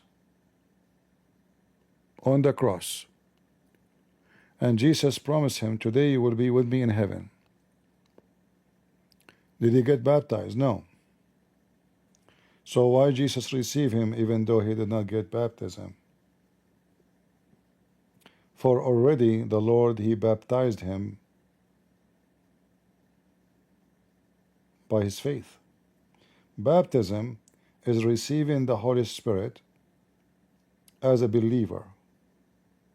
And the person, he believed in Jesus even in the cross. He cannot go to the river right now and do baptism, or to the water and do baptism. He is a believer. So God, he, he is not like there's a puzzles like you have to fit there so I can put you there. Sabbath was made for the man, not the man was made for Sabbath. So anything Jesus said is for you, not the opposite, not for God. So baptism is for your benefit, not for God's benefit. So if you are a person who convert to Christianity and you are dying, or there's no Christian around you, who's going to do baptism? I live in Saudi Arabia. Who's going to do baptism for me? You are a Christian, and if you die, you are saved. All right?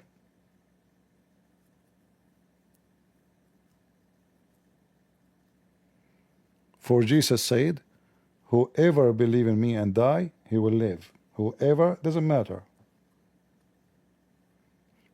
And this is not about Catholic or Protestant or Orthodox. Whoever believe in Jesus and die, he will live. Not believe in Catholic, not believe in Protestant, not believe in Orthodox.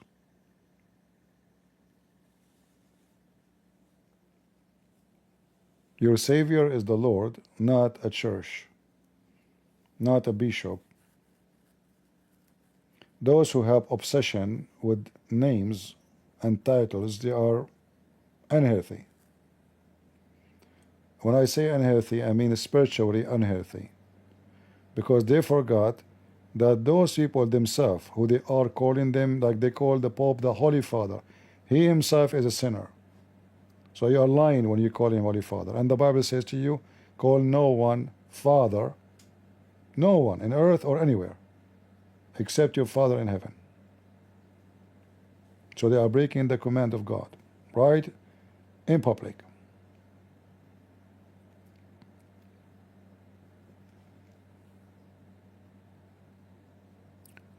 So when we break the command of God, we as a brother, we should rebuke each other, not encourage each other to break the command of God.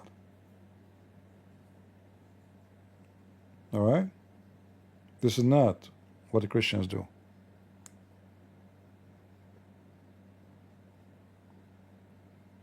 So I hope and I pray that all of us as a Christians will be a family, and nobody will say I'm Catholic or Protestant or Orthodox. Those names don't count. If you go and read in the history, you will find that every single church of those, the same as Muhammad, they have a pervert, they have a criminals, they have thieves, they have all kind of stuff. Yet they make him a bishop. Muhammad is the most biggest pervert in history. Don't do the same mistake. They call him Holy Prophet. You know that your Bible teaches you that every man is a sinner. Every man, including me. So you call me Holy CP, that because that means you are stupid. Literally stupid. Me? I am Holy CP? What make me holy? Since when?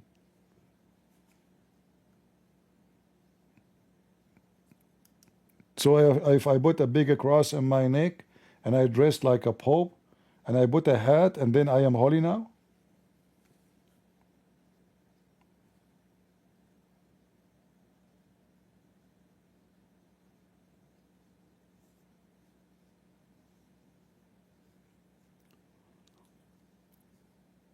Anyway, I pray that all of us we will be united. Like, yesterday one of you from Croatia sent me a link of Muslims going disgrading like a grave or memorial for the Christians in Croatia. I am not a Catholic. but I felt so angry. So if you are Orthodox, you should feel the same, because the cross is our cross. This is not the cross of the Catholic, this is not the cross of the Orthodox, this is not the cross of the Protestant, this is our cross. When I hear, I remember when I was a very young, I hear about the war in Bosnia, I was so angry. But I'm not from there.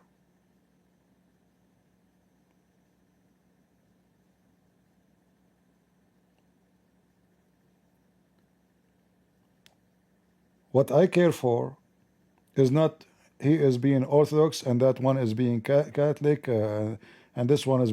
I care they are Christians for me. Their pain is my pain.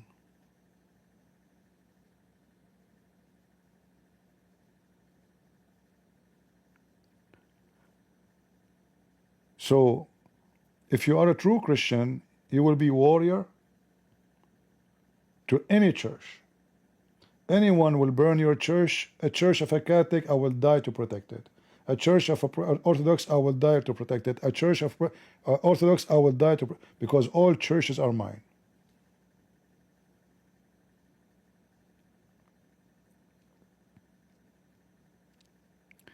Unity is your strength.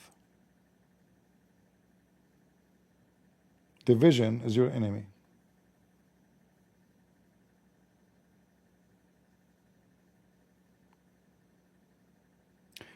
If we want to explain, I like weapon. I will explain to you unity in the weapon method. Imagine you have a gun.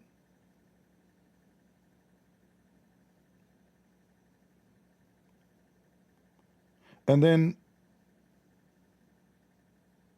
each one of us, we inherited this gun.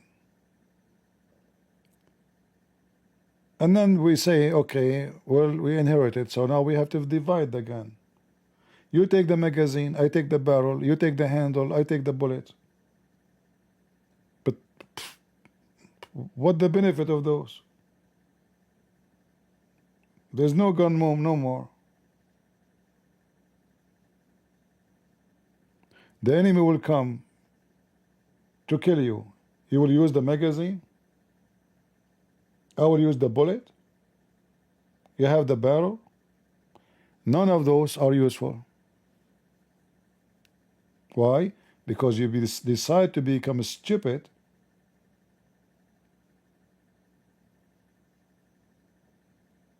and you decide to disarm yourself. And this is what happened when Christians are divided. They are disarming themselves. They disarm themselves from the existence of Jesus, disarm themselves from following the gospel, disarming themselves to be the church of God. They became many churches. Divided, hatred. 100 years to fight over icons. Isn't it this is a bigger crime against Jesus? 100-year war. 100-year, not 100-day. Christians killing Christians over what? Icons. Where is Jesus in this story? Those are not Christians, they are killing each other.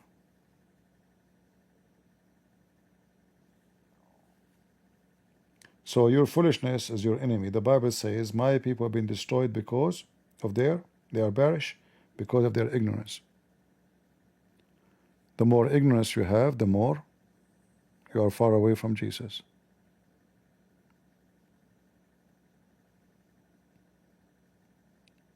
All right? Now I know this kind of speeches, priests would not like it. And I will tell you why priests don't like this kind of speech. Because they exist. Their churches has existed. They are leaders when there is position for them. If we take their camp and this camp and that camp and we put them all in one camp, then the three of them, they lost their job. We don't have 3 leaders, we need one. So it's for their benefit to keep it 3 camps, so their jobs will be preserved and they will make money, and you will call them father or whatever you call them. All right?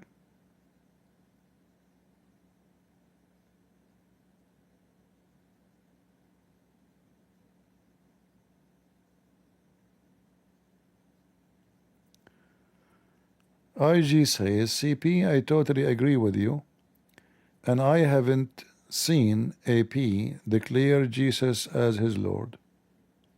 I don't know what does that mean, my friend. Do you know what is in his heart? Do we have to declare for you? I mean, what do you mean? Why we are stabbing the guy in his back? Do he need to come to you and declare whatever you ask him for? In case you do not know, when somebody do baptism in Orthodox Church, he have to declare that. So he do not need to declare it to you, my friend. It's not nice to go and talk about someone saying, I don't see the spirit on him. What do you want me to see? To jump for you? What exactly do you, what do you mean?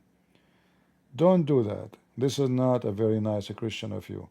So you praise me and you condemn somebody else. Is that a method like to make me like what you say? Are you trying to bribe me? Like Christian Prince, you are good, I like you. But this guy, AP, he did not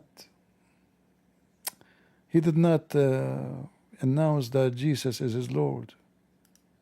What do you mean? Where do you get this from? Don't do that. Don't, please. Don't be satanic.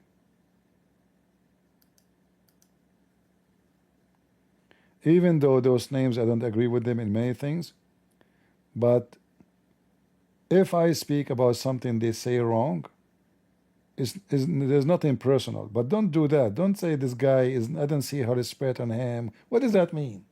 If you see me how I look like, you will run away. You will be scared. You will give me your wallet without asking for it. So what you will say now, Christian Prince, you don't have the Holy Spirit on him?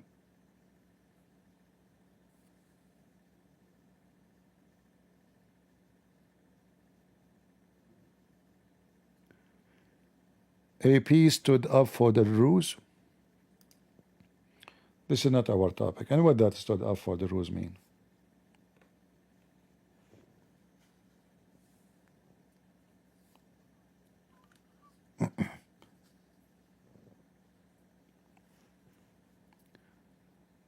All right.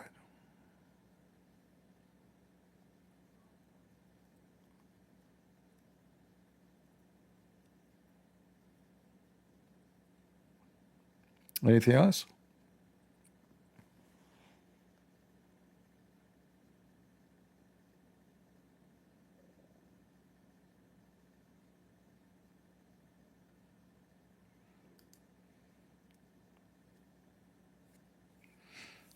Yeah, you have to be vigilant because people, they try to throw poison between you know, poison is usually when somebody want to use it, he put it in the food. He don't put it in your poo. He put it where your mouth go. So people, they insert things. When I speak and I like criticize, as an example today, David Wood, is that because I hate David Wood? Is that because I'm dividing? No, I'm just criticizing the way he do things. Because we need to show when the wrong is done, so other Christian will not go through the same mistake. If I do wrong, do the same to me. There's difference between hatred and jealousy for what is right. We have to have jealousy. So when one of us, he says something not right, that thing can be, even though he don't mean to deceive, he don't mean to help Abdul. Like, what is the name of this woman from London? Oh, she came, the Muslim, they came to my house, I will delete my videos. And then David Wood, he make a GoFundMe for me. There's a Christians are killed, they are dying, they are burning their houses. Go make funding for them. She live in London. She have a child support. She receive a salary from the government. She do not need GoFundMe. Why don't go and make GoFundMe for the Christians who've been the orphan in Nigeria? Go see how many Christians every month they are getting killed. So we make GoFundMe for a woman. She is a Muslim. She have a husband. She is divorced. She have a child. She gets support. She gets a salary from the government. She have a free health insurance. She have a free education. She have a free apartment. Same, they did the same with this wife of Mimi Hijab. What is the name of this guy, the Christian guy? He opened GoFundMe for her. What's wrong with those Christians? There's a Christian in India, they cannot afford to send their kids to school.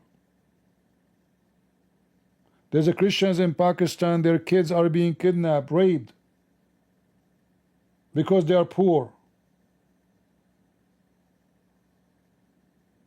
So what they do, they go and do GoFundMe for a Muslim who live in England.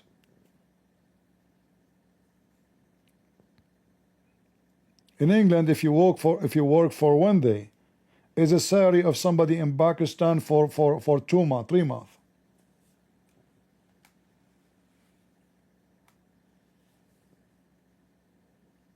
This is my jealousy. GoFundMe.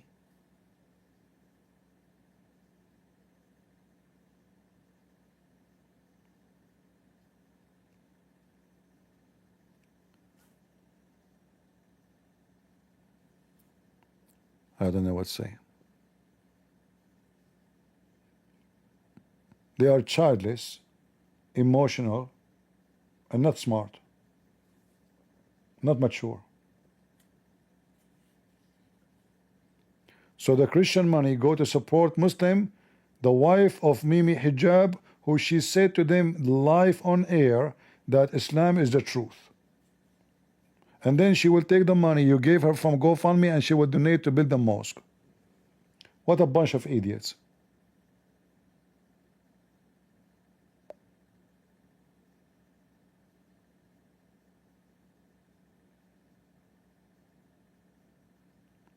Don't you know that the Muslim, they have to pay zakat? So now you Christians, you give her $10,000. How much this woman she made in England? $25,000 in 2 days. She will pay $5,000 to the mosque from the money of the Christians, because an idiot, he decided to do GoFundMe for her as if she is homeless.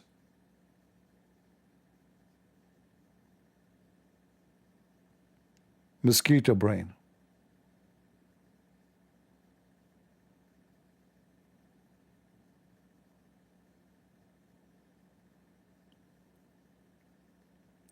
There is people they see far, and there is people who see nothing.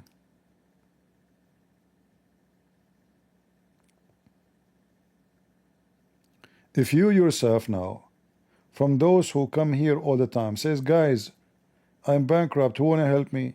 Are they going to make GoFundMe for you? No. They make GoFundMe for a Muslim. Go to their channel, tell them, guys, I need help. They will not do GoFundMe. They go make GoFundMe to Muslim women,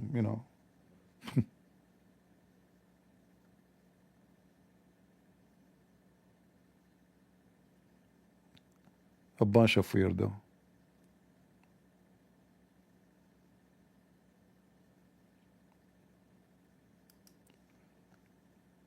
But what you can say?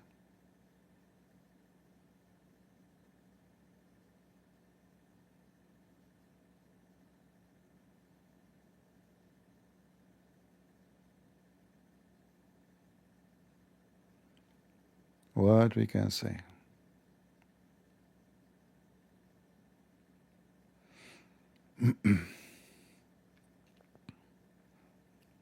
Actually, this is why those people don't like me.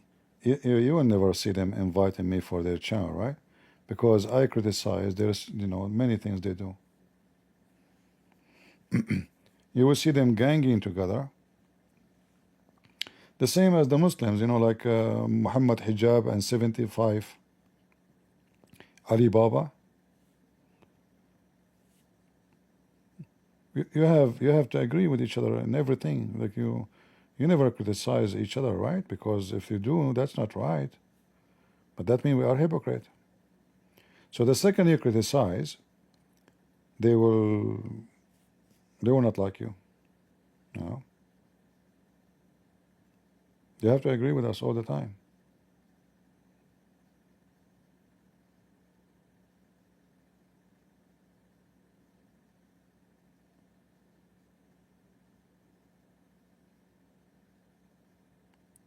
No, by nature I don't like, like I share a few time, with other, but by nature I don't like to work with others. I don't like this monologue, two Christians, you know. But for them, they need it because if one of them go alone, nobody will watch. If you check, if one of them go alone, there's nobody with him. You will see how the chat will die, how the crowd will go. So having two is the method of entertainment. People, they come because there is two. If there's only one, after 15 minutes, 20 minutes from talk, they will be out of words. And people will get bored.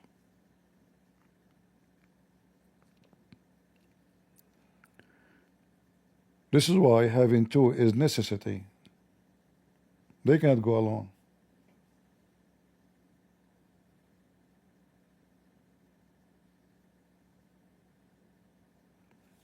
All right?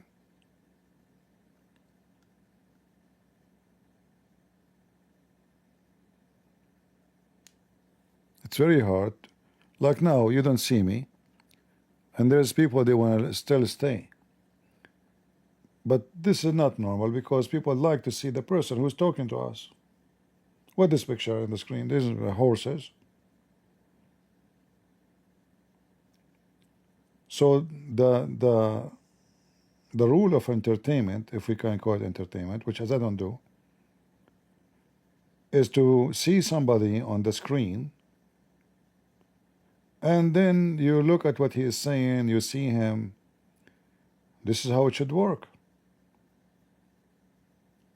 So how in the world this person, he have a lot of people listening, even though there's nothing in the screen?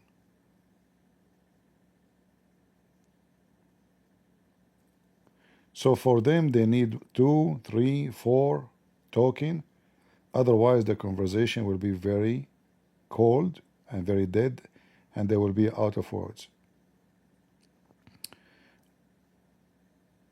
I don't think any of you maybe tried this before, but maybe you should try it. Go live, just go live, whatever topic you want, and see how long you can talk to people and how long you can keep them around. You will see you will not be successful because they will be bored and you will be out of words. What you will say?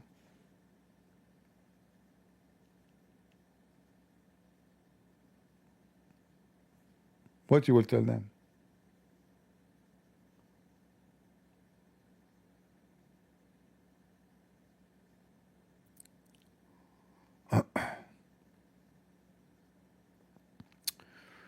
All right, anything else?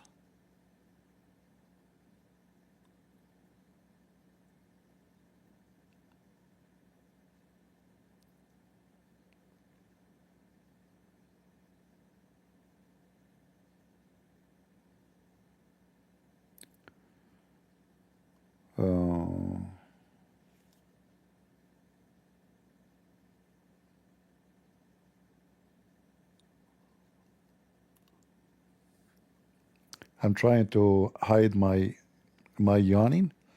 As you know that Allah, He hate those who yawn, and He love those who sneeze. You know that, right? This is like additional funny, stupid superstition story of Muhammad.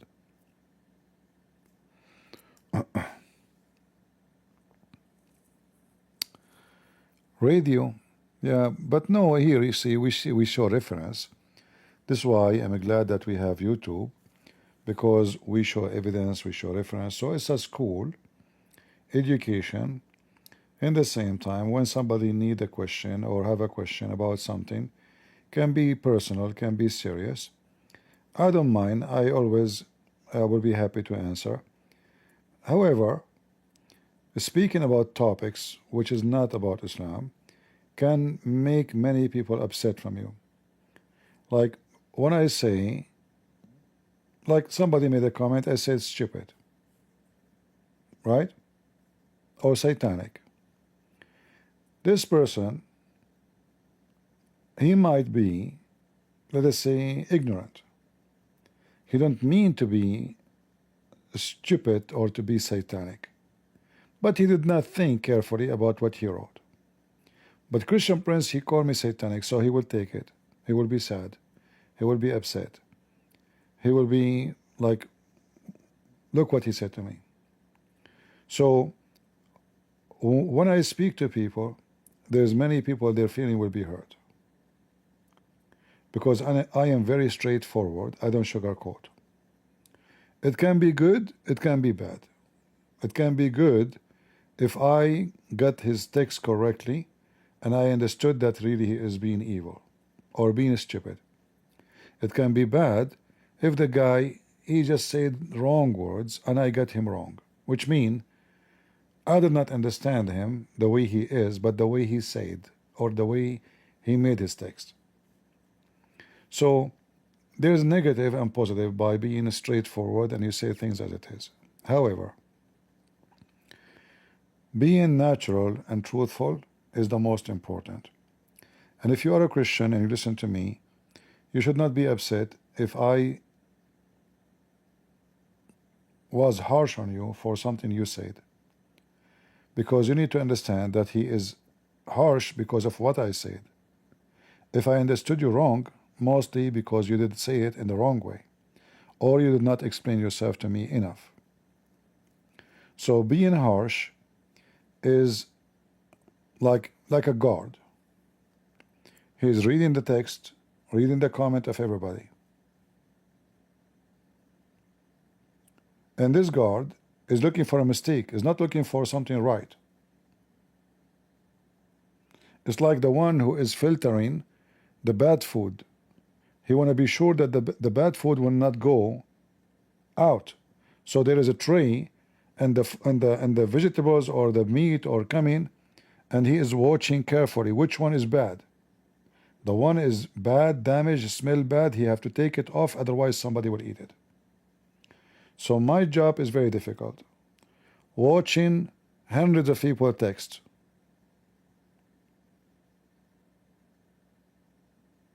In a very serious manner. So when you say something, you need to know that if it is sound wrong, I will be all over you.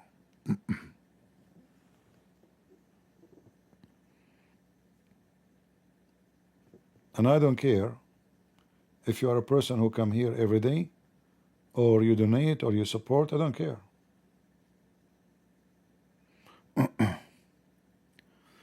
What do you think about the mayor of London? You mean London or I don't know. I don't know who is the mayor of London.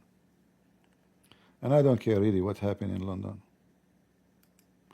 Whatever happened in England, they deserve it. When you bring the snake to your house, don't complain about snake in the house. Don't tell me about their garbage.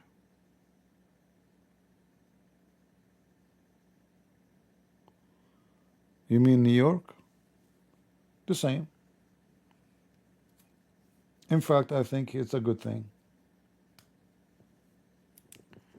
You see, when those people of New York, they bring an idiot to be a mayor, regardless if he's a Muslim or not, more people will leave New York. Let them. Everyone will harvest what he seed. So I'm happy for them. I'm not upset. You will not know what a stupidity mean until you have a stupid as your boss. As long as he is making speeches only, he's fine. The second he take over your town, then you will be sorry.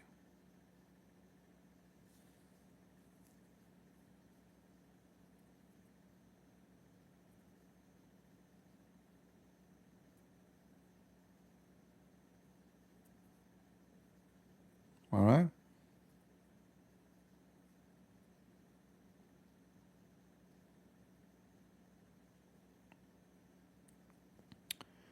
Yeah, you are Hindu people. You don't believe in heaven and hell. You believe in incarnation. So based on your logic, what I used to be and why I am now CP. Go ahead. Let us examine the stupidity of the Hindus. As long as you believe in incarnation, so what I used to be and what I am now, why I am a Christian prince now. Go ahead.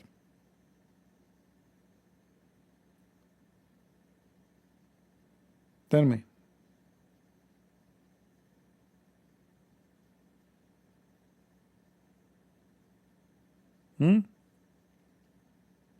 Are you afraid to say I was a Krishna and then I became a Christian prince? Why you didn't say it?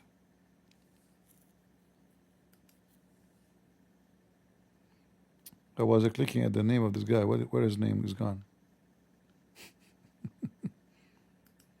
Give us the answer. Incarnation. Why somebody will become a cockroach? And you are a human. Oh, he was a bad human. I mean, Krishna himself was very bad. I mean, the guy, he effed his mother. He slept with everybody in the town. He spent his day dancing and listening to music and drinking.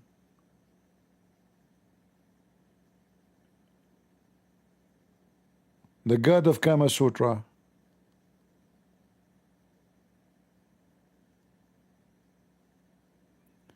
You know, based on the incarnation of the Hindus. Oh, you know what? You remember the story we read from the Shia? You forgot about the elephant? Anyone remember what the elephant was?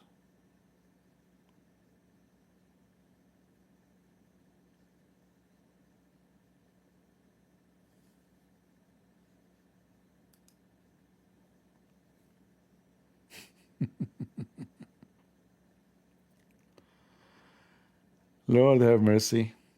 Here we go. Obviously, Muhammad, he took this from the Hindus.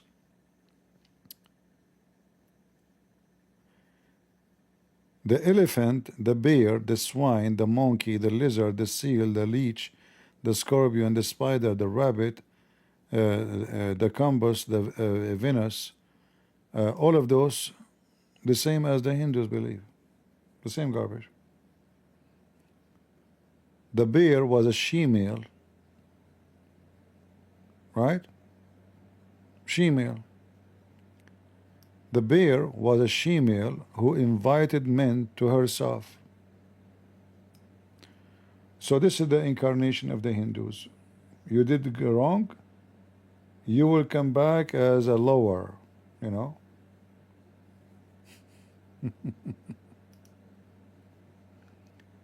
Stupidity is amazing. Stupidity is a treasure for the stupid.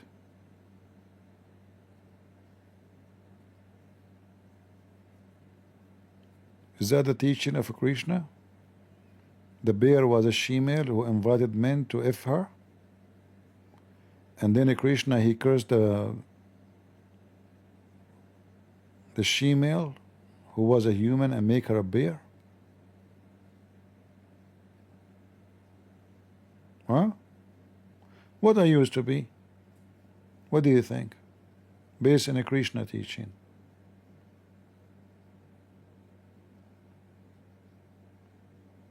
I'm not fat, so I cannot say I used to be Buddha, because I'm not fat. I don't have a big belly. I have a problem. I cannot get fat. Everybody gets fat except me.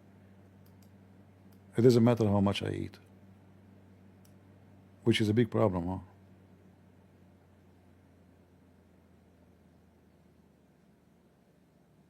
Where is the Hindu guy? Can you tell me what I used to be? My mom, when she was a kid, she called me Afreet. Afreet. Actually, my mom, she never did. The teacher, she called me Afreet. Yeah, Afreet. Do you think I was Afreet?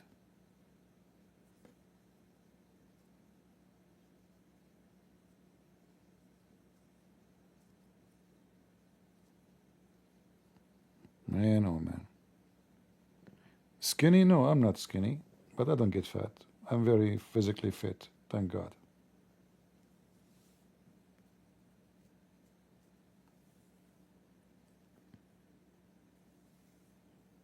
I can carry a refrigerator alone. Easy teasy. But I never get fat.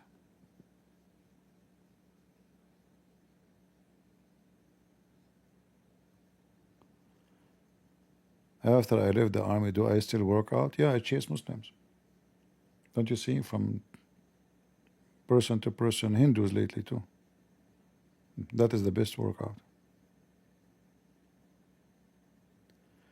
No, Afreet is a genie. Afreet supposedly is a creature who is his specialty to steal furniture.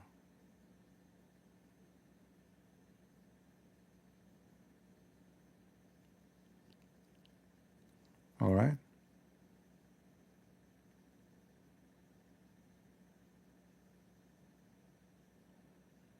Look like the Hindu guy could not give me what I used to be before I become a Christian prince. What do you think, guys, I used to be? Just guess. I mean, what kind of character I used to have? Man, do you think I was me before I became me? Man, that's horrible. So I was like, before I became a Christian prince, I was something like Christian prince before? Again? What a disaster. It's the end of the time.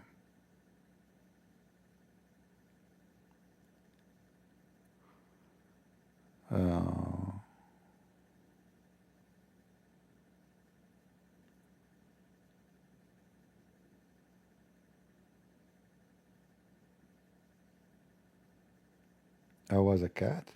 Really? Do you have any evidence?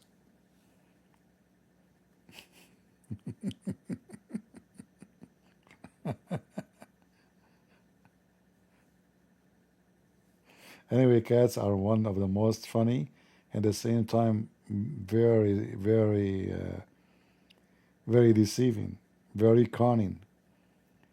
Cats are very cunning creatures.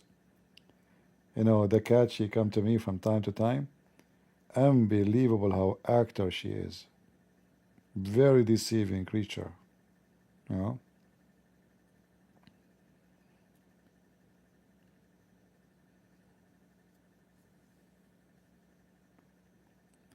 They are not like dogs, you know, they are really, they are cunning. I don't know how I can describe it for you.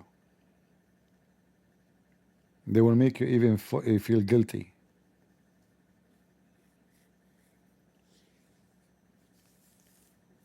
Like you want to go inside the house, she look at you, meow, meow.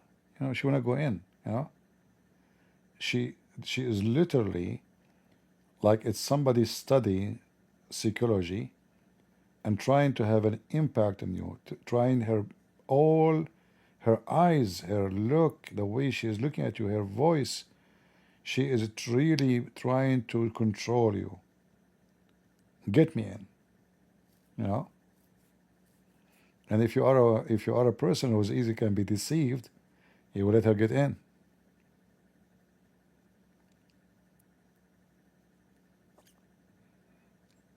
Yeah, very cunning.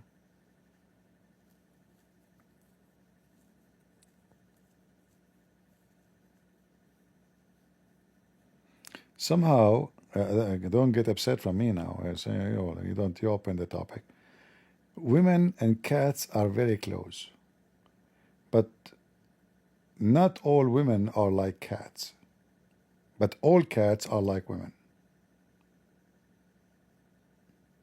I don't know if you understand what I'm saying. So women are very, like, in the eyes of the man, they are pretty, right? They're attractive.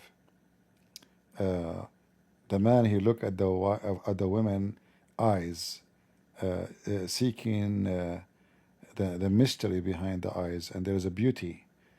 Cats they have a very beautiful eyes, and both, they try to make you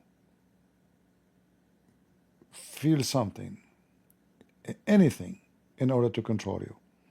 So the same as the cat tried to make you feel guilty for not doing what she want, the woman, she have her own cat way to make you feel guilty if you don't do what she want. And both of them, they, like, let us say, they have their own presentation to have an impact on you. So a woman, she might not say, I'm upset from you because you did not do this and that, but she can say it without saying it. Cat, she can do the same. She turn her butt to you. You say, come here, she'd give you her butt. Bye-bye. Yeah, yeah. Want no food? Bye-bye. Where's the food? You bring the food, she come back, yeah, thank you, like, okay, she go around your legs, thank you very much. Women, they have different method. And the man, because now he is treating a cat, and he think about her as a cat, he say, okay, I have to bring something with me. And what this kind of cat she like? Diamond. Oh, necklace. A fancy purse. So you better come to the cat with something in your hand, otherwise the cat, she will scratch you. And they have nails. I warned you. All right?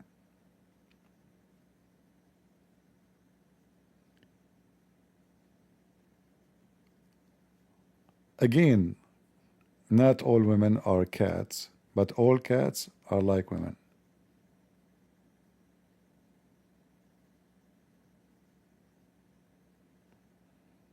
Did I make the women upset? Who is a lady get upset by what I'm saying? Meow.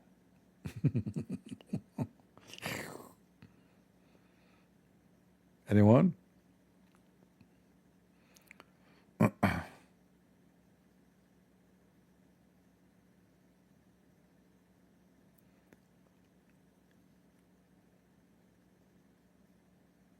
You are a cat, not a woman? Seriously. Guys, we have a cat can chat. Smash Allah. How in the world you can do that? How you learn our language? You like to? Can we have interview with you? You say the one who said I am a cat, not a woman. How you were able to chat with us? Guys, Prophet Muhammad, he just did a miracle. He was able to make the cat, who is not a woman, chat. Some women are lions. Oh boy. Okay. Things are getting more dangerous. Some women are lions. Ooh, no wonder they have too much hair in their head. I was wondering why the hair is. Actually, no, the male have a hair, not the women. The original lion women, they are bald and they wear a wig. Oh boy.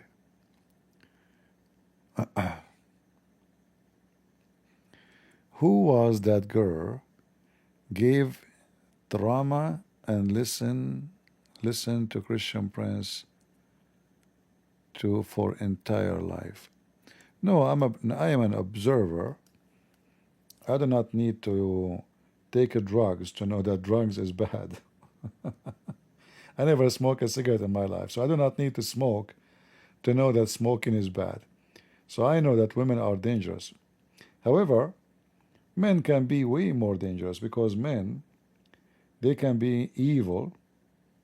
Like women, they have certain needs, and you know, which is normal, present their nature.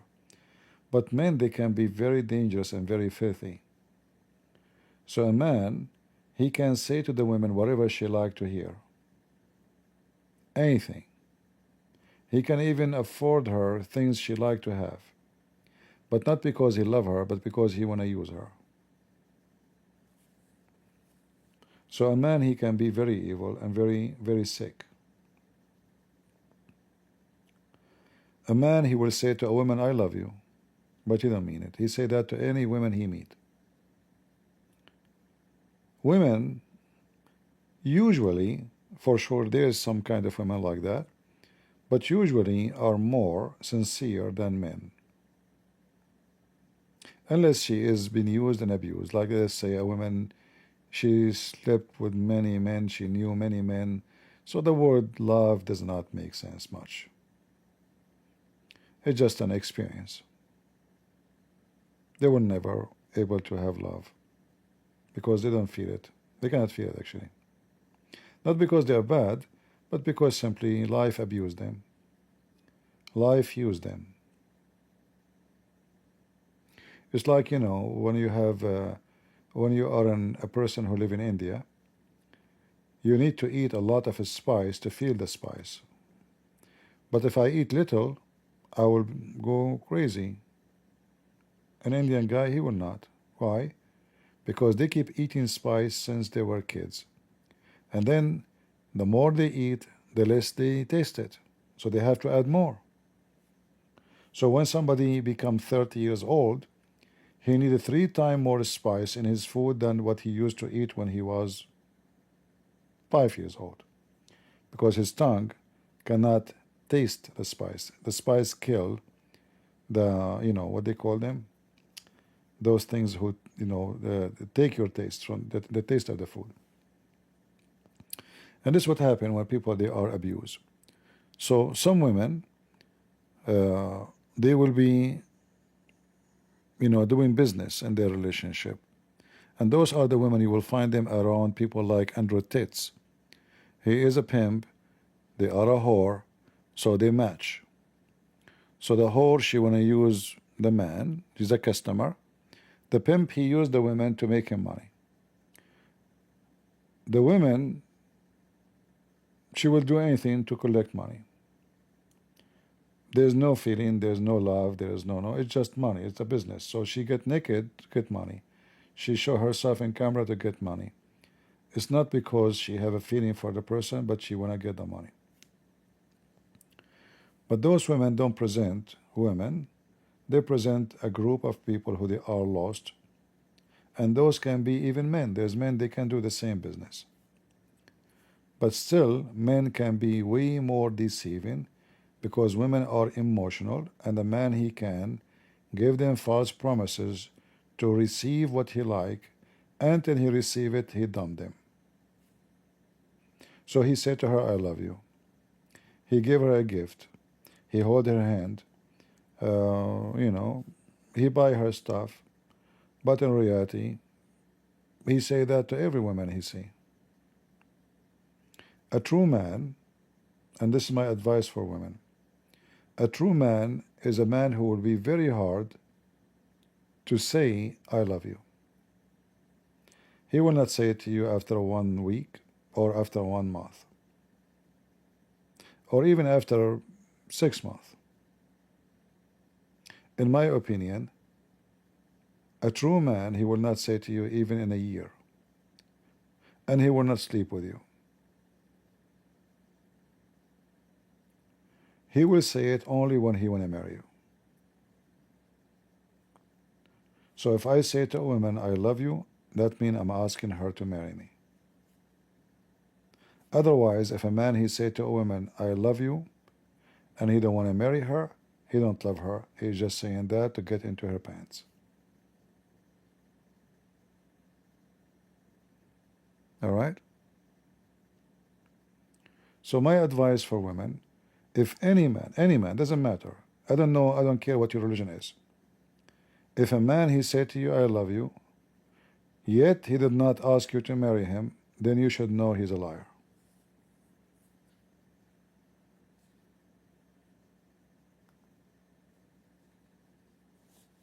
He don't love you.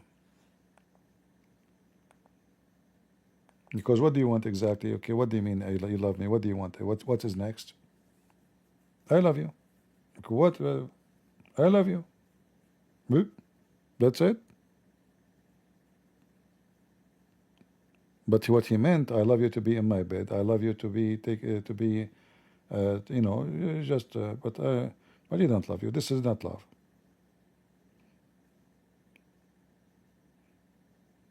If he's decent, he can say, I like you. Little decency. I like you. I like things about you. But the second a person he say, I love, and this is what most of men they do,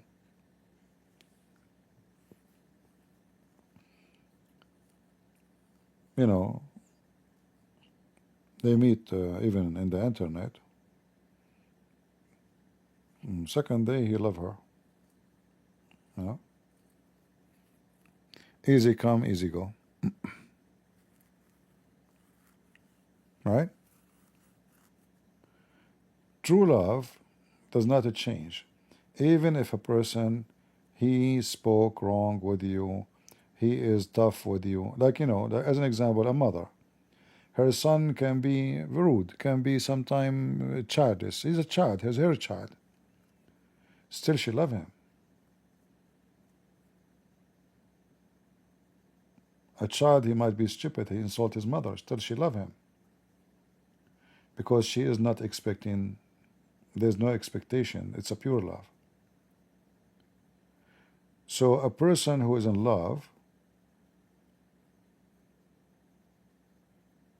and we are talking not about a woman and her child, we are talking about two mature men, man and women, they should be honest with each other, what they want, and what do you want from love, what this love is about. Is it about love to be girlfriend and boyfriend? This man, you don't love me, you say this to me, few months after you have a new girlfriend, and you say the same to her. That's why she is in your bed, because you told her, I love you. But a man who love you is a man he wants you to be in his home forever. And a woman who loves you is a woman she don't want to be with any man beside you ever. Otherwise, there's no point of this so-called love. Call it anything else, but not love.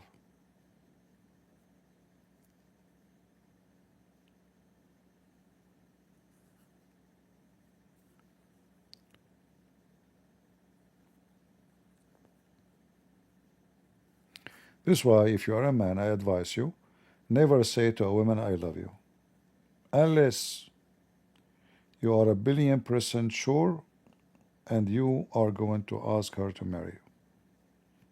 Before that moment, never say that word. Never. Even the woman, she would lose her respect to you, by the way. And you will lose respect to yourself because you say it to many people before. You have to wait. You have to be sure. If even the woman, she might put pressure on you to say it. Don't say it if you don't believe in it. She might say to you, I love you, and then you feel guilty. I'm not saying back. Don't.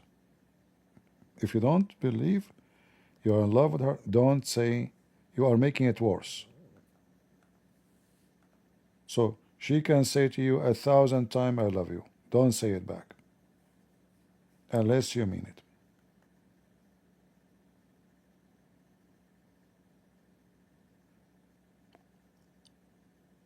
All right? CP advice is a very good as an expert. I don't know if you are talking about me. No, I do not need to be an expert to be wise. Wisdom. Do I need to go to hell to tell you, to warn you about to hell? Do I need to do gambling to tell you that gambling will destroy you? I will not be wise if I practice gambling to experience that gambling is bad. Already I destroyed myself, so what the point? So wisdom is a gift of God, and a human being mostly he don't want to use it because it make you tired, make you feel too much, stress on you. You take everything seriously. Many people they don't want that. They cannot handle it.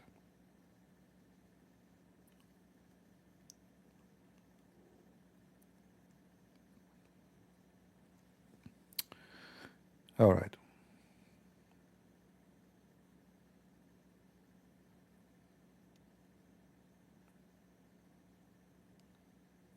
And you see, like sometimes people they say things, they try, even though the person maybe he is just being silly, but some people they try to bully you, right? You have to be wise, and you have to respond to their bully in a wise way. Otherwise, the bully he got into you. He make you angry, you get upset, then you start saying things doesn't make sense. So somebody will bully you for being wise. If a woman, she don't want to sleep around, other girls will make fun of her. They will bully her. If a man, he don't want to sleep around, other boys will say, maybe he's a gay. They will try to insult you. Don't let them affect you. Be wise. We are in a time, the whore, she is proud to be a whore. She posts in the internet that yesterday I have a guy. I had sex. They have no shame. Those are not the best example, and those people, they are ruining themselves. You will see how they will end. Their end is not good.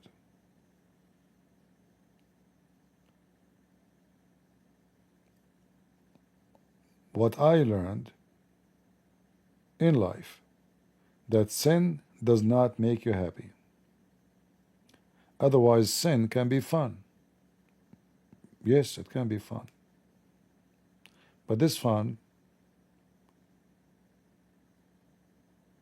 easy come, easy go, and then sorrow will come after it. The sorrow will stay and the fun will go.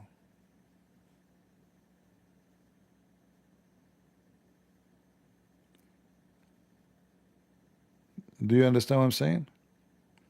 So you can enjoy having sex with the women, it's fun. For an hour, 2 hours, a month. But that fun will not stay. There's only one thing will stay, is sorrow. The woman, she will feel that she was stupid. And the man, he will feel he accomplished nothing. What I did exactly? I mean, what happened?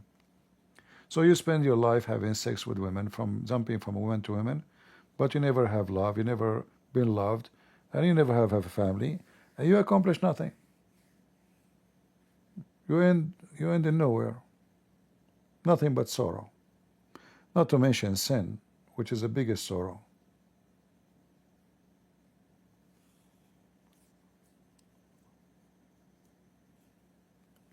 All right?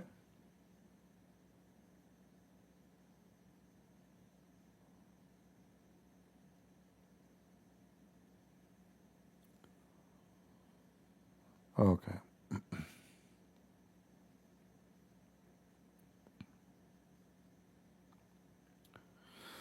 Anything else?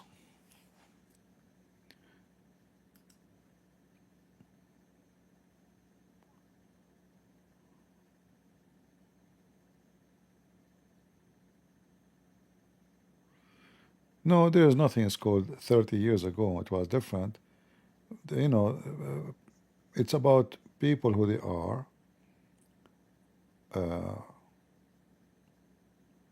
You see, we decide how to live. Either we go with the mud, you know, when a flash flood, I'm answering what they said in Rumble. When the flash flood come, what come with it? Mud, rocks, trees, and it's very deadly. So some people, they are smart, they avoid the flash flood, and they will not go with the current. It's not because before things was different only, but because people today, they like to go with the flash flood because standing against it is very hard. As we said, sin is fun. So here, not because the right and the wrong change, but because staying in the right is not fun. There's more opportunity of sin now than before. Before, society is smaller. Everybody knows everybody. So if a woman, she sleep around, everybody will know about her. Now, cities become big cities. Nobody knows who are you. You walk in the street, you will see thousands of people. Not even one of them will recognize you. Not a single one. And that is an invitation to do things and nobody will know. And then you reach the point because everybody is committing sin, so who is even watching what you are doing? Who care? You watch a TV show, like, you know, Fox News, they claim to be conservative, but all their program is about the F word. Very filthy, very trashy. Not a single comedy show they have in any TV station is not filthy. So when people, they enjoy filth to be entertainment, we are changing the mood of the generation. A child, he listens to song, the song is full of the F word. He sing it, he say it, he adopt it, he live with it. So you can live today as people lived 30 and 50 years ago, because you can be careful with your family. That's why we said you marry a woman who you and her believe in a union, not in a sex contract, and this union will make a union of a family. So you teach your kids since a very early age, and you have to watch them carefully so they will not be poisoned by what's so-called fun, which is sin. So you watch them carefully. You can teach them at home.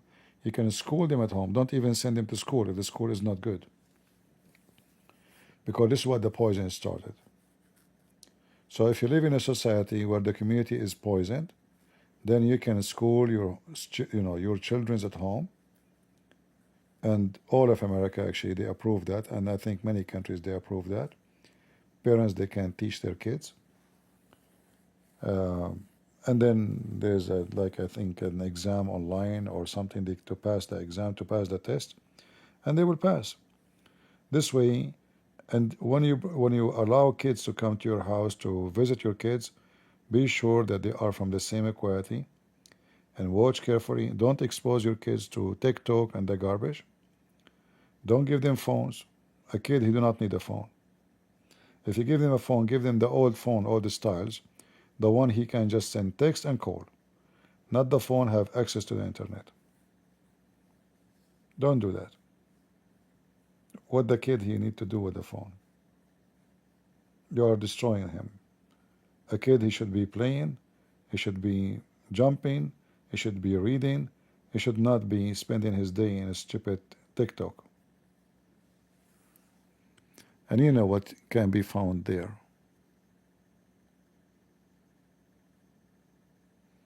All right?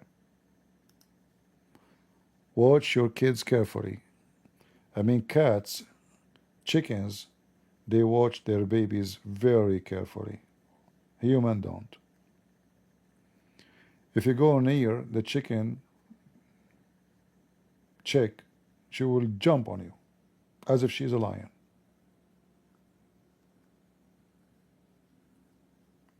Don't even think about it. The chicken, suddenly she is a hero. She want to go to war.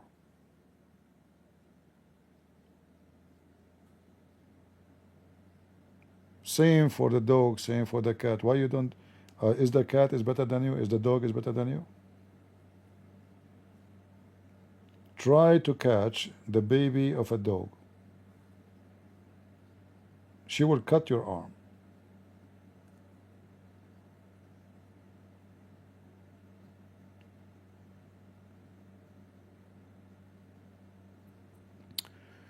Theological question about how Jesus sacrificed himself while still living. Well, the Messiah was alive by his spirit, but still he sacrificed his flesh. And he went through death. And he was tortured. Isn't it true? Isn't it the disciple, he said,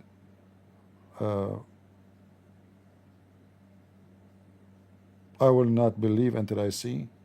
And then John said, we say his wound. So his blood, his wound, his crucifixion, his pain is a sacrifice.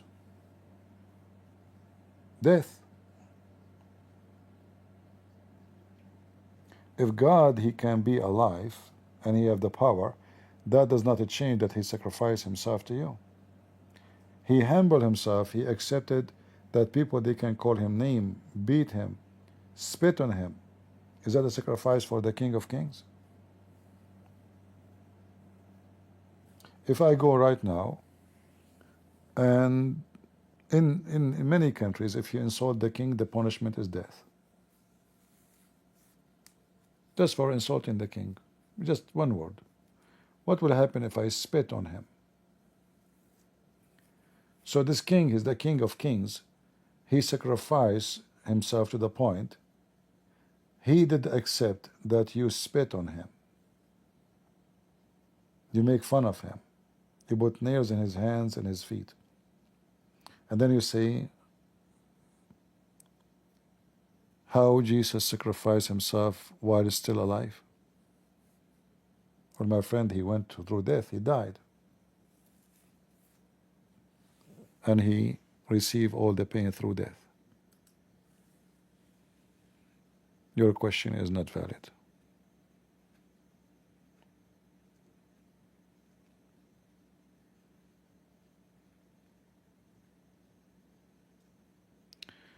All right, I will not delete the video. But I think it's better for me to go because, man, it's time to make coffee. It's morning time. Who want to drink coffee with me?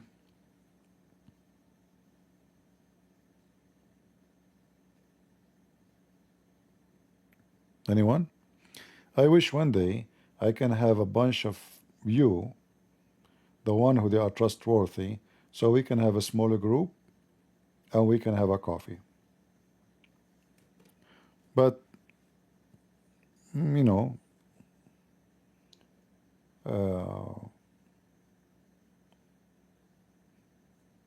sometimes that is not possible.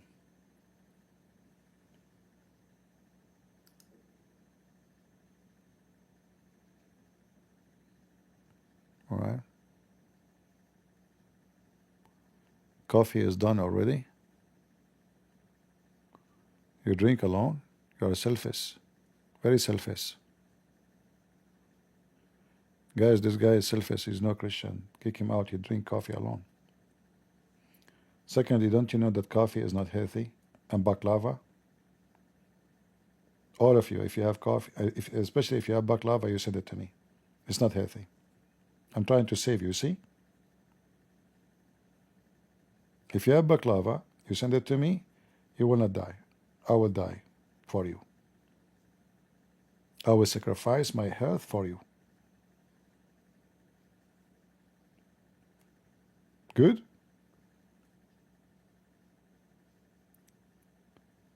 Anytime you have difficulty eating baklava, dumpling, shish kebab, I'm here for you. Don't worry about it. I will sacrifice myself for you, my stomach for you. Even though I know I might die if I eat them for you, you know? But, I mean, so what? It's good to die for the family, you know?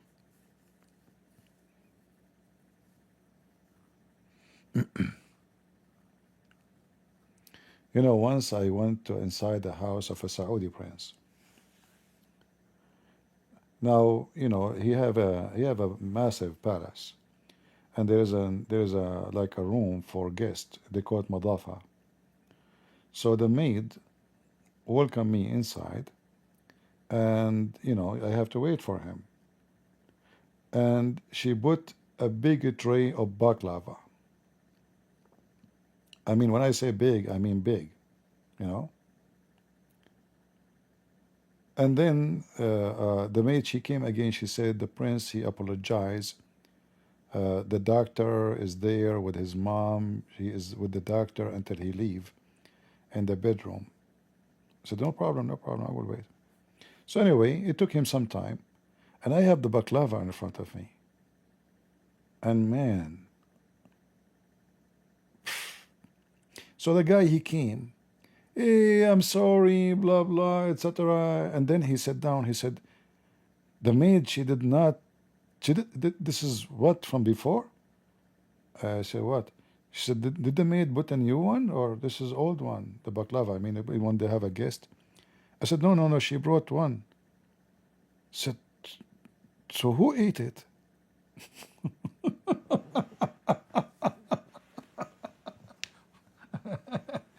I was going to say to him, not me, you know.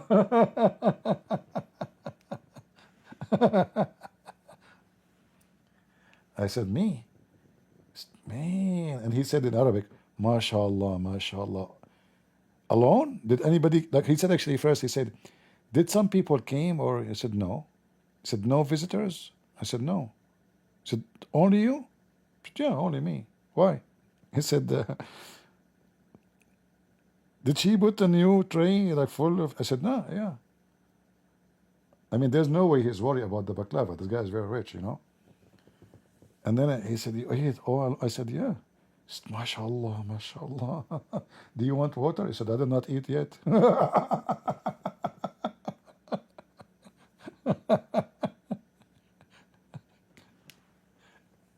He said, but you came many times. I never served baklava. Why you don't say? I said, I don't seek food, you know, I don't care. But she put it in front of me and you are not here. I said, okay, let me say hello. uh, yeah, he said, like, how many people came? I said, nobody. Like, nobody? I said, no, nobody. I'm here. I said, why? Why are we waiting for somebody? He said, no, I'm not really, but he's shy to say, he's shy to ask, like, what happened? So this is what will happen to you if you invite me to help you with your baklava. You will have fun. But don't worry, I will finish it for you. All right? I should change the donation options in Patreon, but I don't put option for baklava or, shish kebab or falafel, hummus. What's wrong with hummus? I love hummus.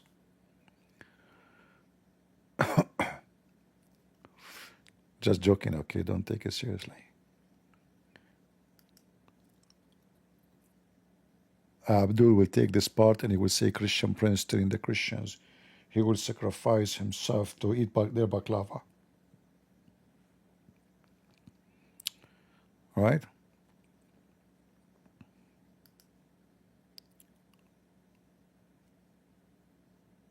Yeah, but actually I don't eat sweet as before. I used to eat a lot of sweet, a lot, a lot. I mean, it's hard to explain the situation. But if I say to you, I did not eat sweet maybe for the last maybe 7 months, maybe more. I will not be exaggerating.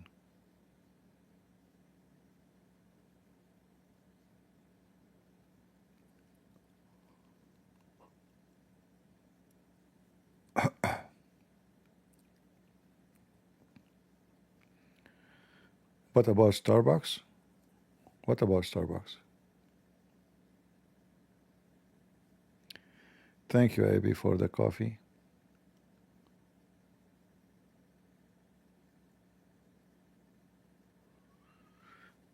Yeah.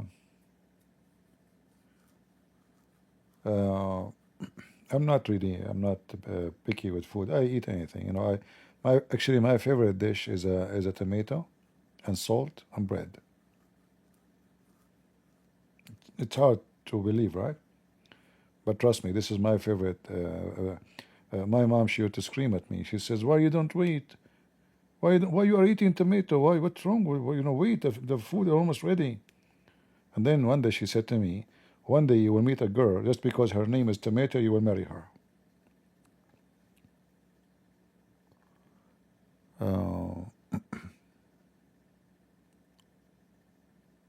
If there's any girl here and her name is Tomato,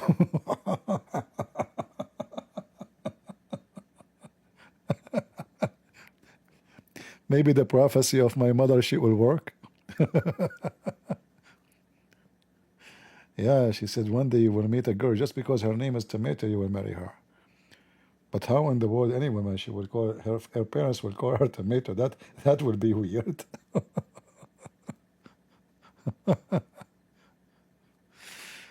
Yeah, and you have to be red. You know, be careful. Like if you're not red, you're not Tomato too.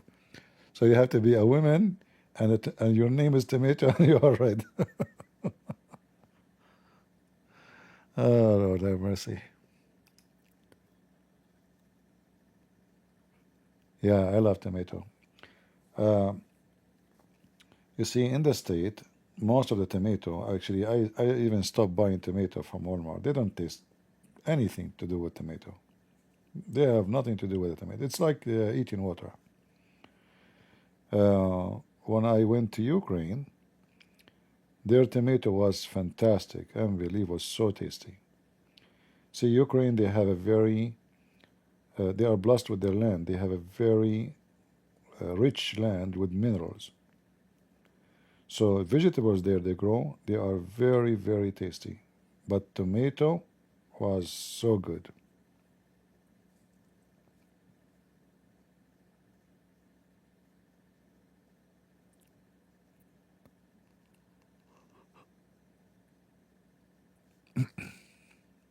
All right. She will be red like tomato with shyness. Well, that's good.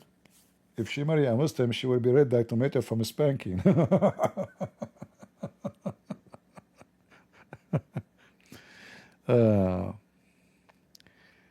What name do you give when you give your coffee order? I don't give a name. I said, I'm waiting.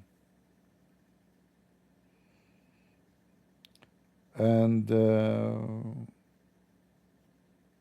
I mean, why would I give a name? What name? But it happened that in the Philippines, example, once a prostitute, she followed me. And, the story is long. So I was telling her, you should quit. I can call some people to find you a job, etc. So this woman, she thought I'm a priest. Then she went and she spoke to all those girls who do the same business in that area. And then since then, I walk in that area, all those women, they say, hello, Father. I went to the coffee shop, I have a guy with me. The guy in the coffee shop, I made an order, I says, okay, Father, go sit down and I will bring it to you. The guy with me, he said, you became a priest? I said, no, I don't know what he's talking about. He said, yes, Father, go, just go. I said, I'm not Father. He said, it's okay, I don't want to tell. It's okay, go, Father. So the guy, he said, really, you became priest? I know it, that you would end like that.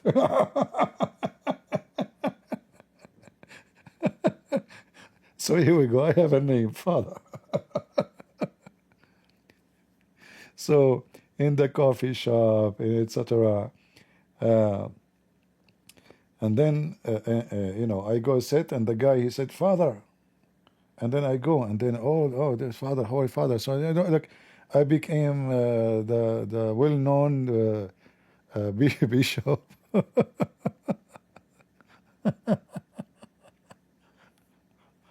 Oh, Lord have mercy.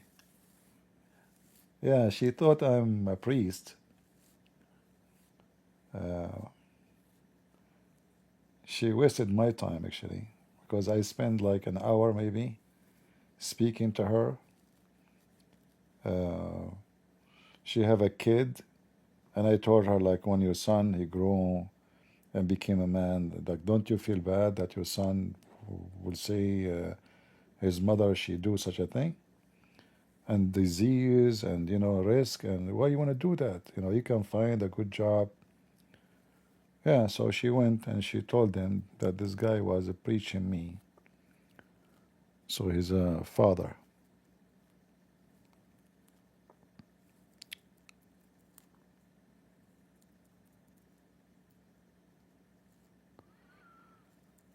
You sorry about baklava? You cannot what?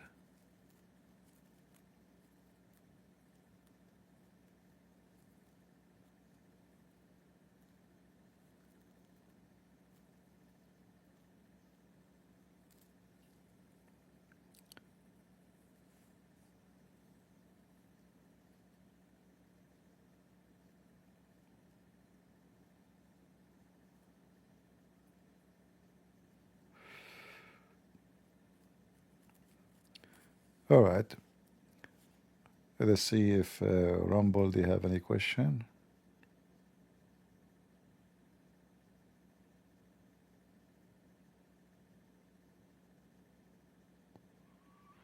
All right, I don't see anything. People in Rumble, by the way, they enjoy their time more than in YouTube because they are less number, and they became more like a family and friends, close friends. So Rumble people really, they I think they have a better, let us say, like they know each other, like they exchange ideas. When you are in YouTube, the number is big, and it's always like when there is a small room, few people, we will know each other more. So because Rumble have less number of people, people there, they establish a better relationship. Like a family, exactly.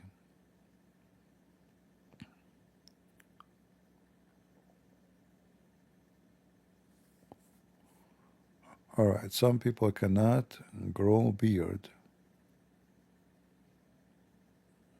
What does have to do with this? You do not need this. What the connection between the beard and the father? Otherwise, the monkeys will be very, very good, suitable for the job. Well, the beard is actually, I wish I can get rid of it. Very annoying.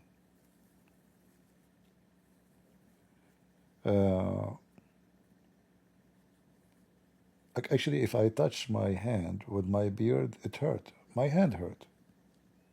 Imagine my hand hurt because it's like needles, literally like needles. So I'm not happy for having a beard.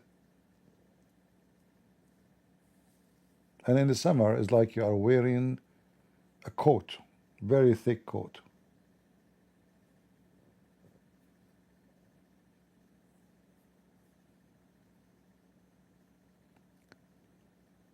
The sun is coming up. You got to get some sleep. Yeah. Don't worry. I can make the sun set in murky water. Very easy teasy.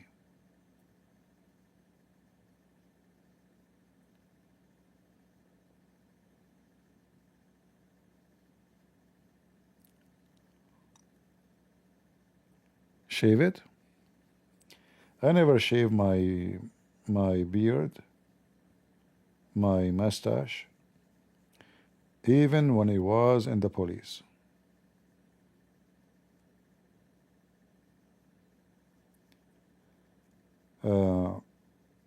I shaved it only once, but this is long time ago.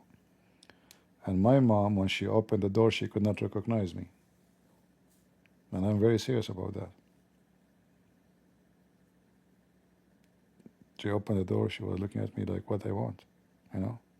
Like, who is this guy? But I did that because by mistake, I was shaving and, I was using those machine to trim, the machine.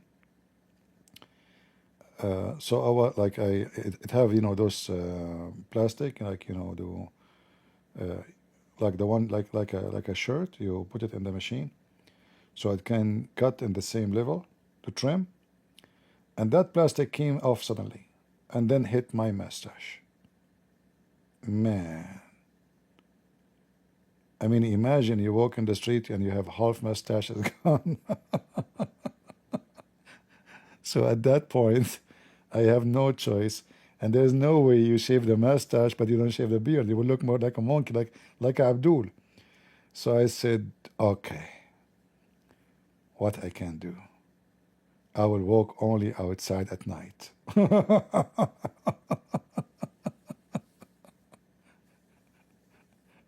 Yeah, I was traveling. So when I went home, I knocked at the door. My mom opened and she was looking like, what? How? She said, Mom, it's me. See? What happened? Look, he looked different. Like, and she don't recognize me. I look different. And then look, his mouth is small. They thought my mouth is big, huh? Disk space is getting low. You see, the stupid company are cutting off my disk space. Oh boy.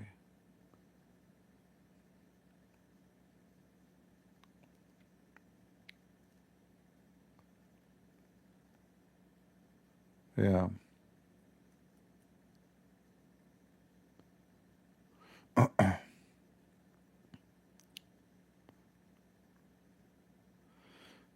All right.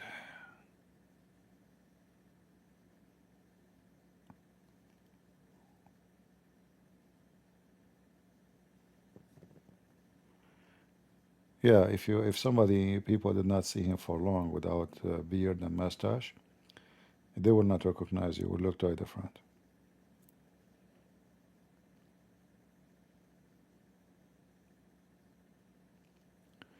No, I think this software, I think they have a limit of how many hours maybe.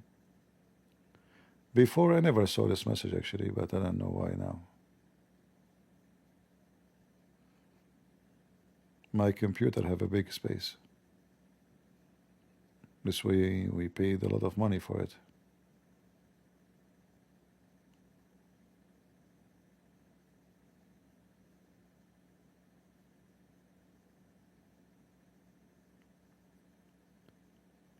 All right.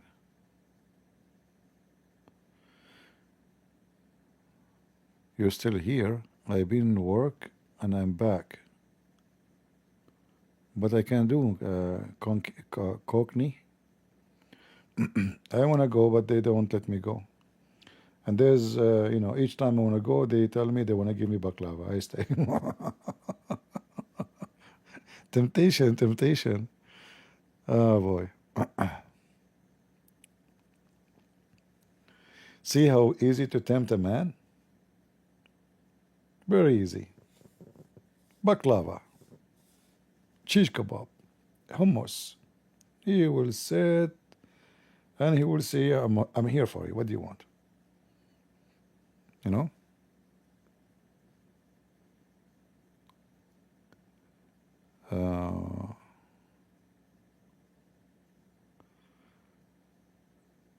You don't want me to delete the video?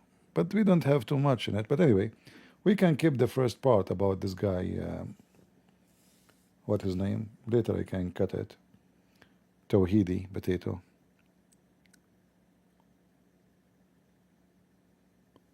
Yeah, but I'm not like that. I don't care really for food.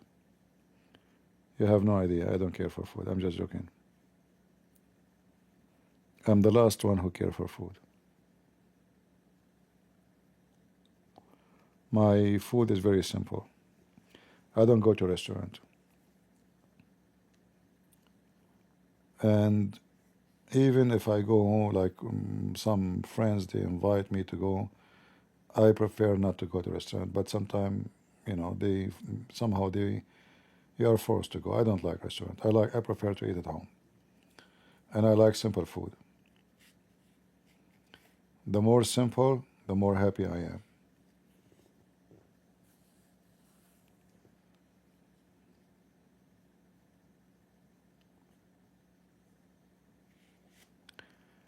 It's 5:17 for you, and you're still awake. Are you blaming me now? Go sleep.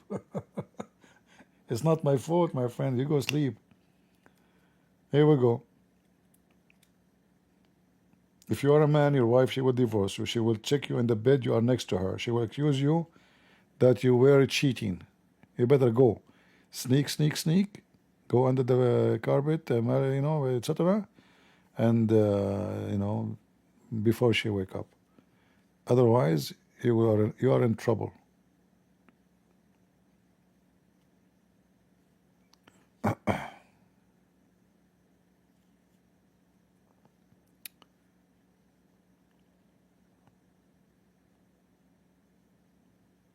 Trolls are trolling CP.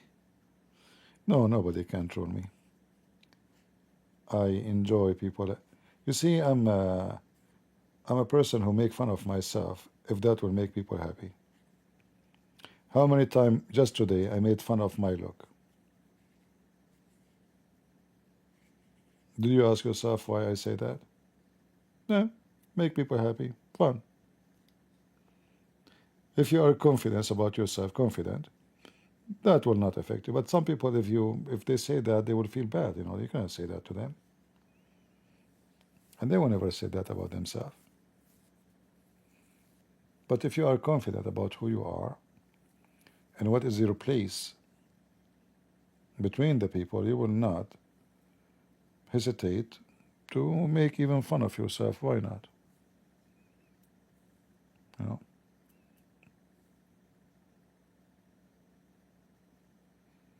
Right?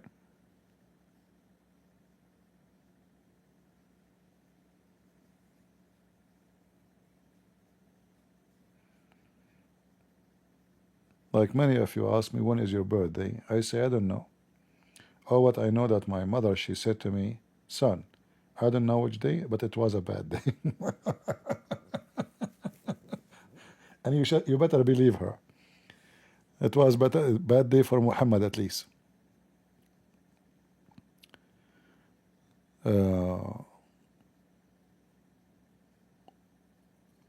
Yeah.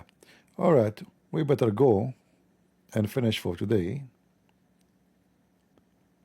We send you baklava points. Okay, I'm staying there. Paint point. Guys, somebody send me baklava point. What does that mean? How we can eat the point? Now I know why Zach and Ike saying, Christian Prince, you got a point there. First of all, Prophet Muhammad never mentioned baklava. Like Abdul.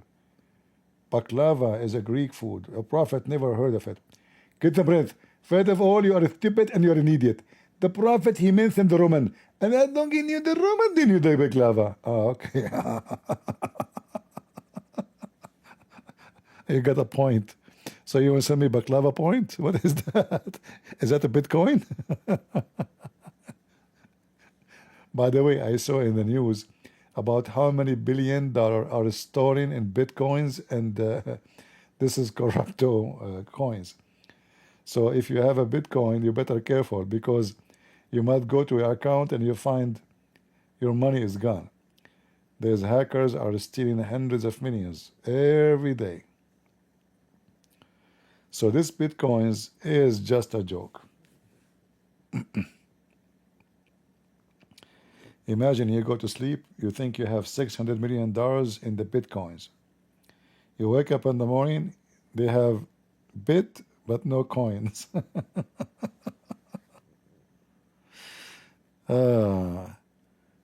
Better go and come back. You're trying to make me dizzy now. Go and come back? Why go and come back? What about go and don't come back? Do you remember the story I told you about CP, the star there? Remember the story? The guy who is with his fiancée holding her hand. You see, do you see? CP star. Yes, honey, yes. Do you see how far? Yes, yes, yes. Okay, just go there and never come back. Stay far away. All right. You are on your second cup. How you can sit in the cup? Oh, Bruce, he just came. I cannot leave. Bruce, he just came. That's it. I have to stay another 6 hours. If there's anyone else, he just came. Shalom, shalom.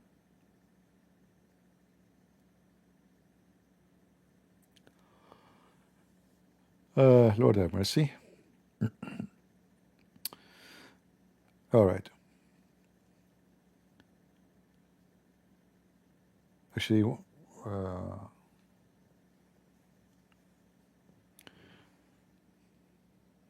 let me see. Hold on.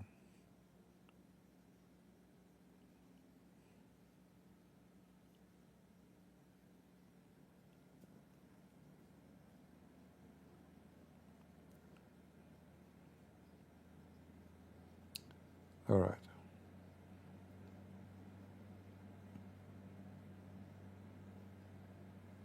Because somebody said he want to bring a sheikh to debate me, but now it's too late, you know. Even, but no, nothing. There's nothing. I was expecting a message. Yeah. So guys, I'm going to leave you in peace, and I hope you guys have a good time. And I cannot say I will come tomorrow because already we are tomorrow. So I better go and make some coffee. And you know, I can stay awake for long. Actually, I don't get tired so easy. But we will see. I will try to go to sleep, but I don't think so. But I will try. Anyway, I want to say thank you all for being here. May the Lord bless you. And I hope we learned some good time. We did not just we are not killing time. We are learning, and we are sharing advice and opinion with each other. And I hope and I pray that we as Christians, we will be united.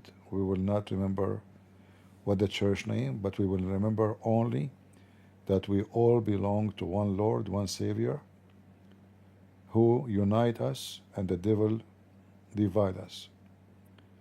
Anytime you see division, remember that this is not from God, which means you are not in the right place.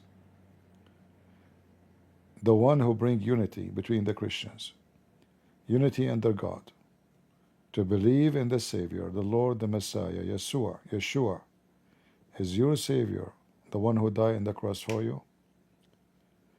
Whoever believe in me, the Messiah said, and die, he will live. This is what you should know. Not whoever is a Catholic, not whoever is a Protestant, not whoever is an Orthodox. Whoever believe in me, and believe in me as what? As a Savior, as the Messiah, as a Trinity, as God, as holy, as a crucifixion, as resurrection, as the Son of God, as the one born of virgin. Whoever believe in me and die will live. So all of us, we will die, but we will live for a very simple reason. For we are blessed by God, and His holy name, and His name will be saved. Thank you. God bless you. And as always we say, God is good. So is Jesus. And we are the crusade. Take care.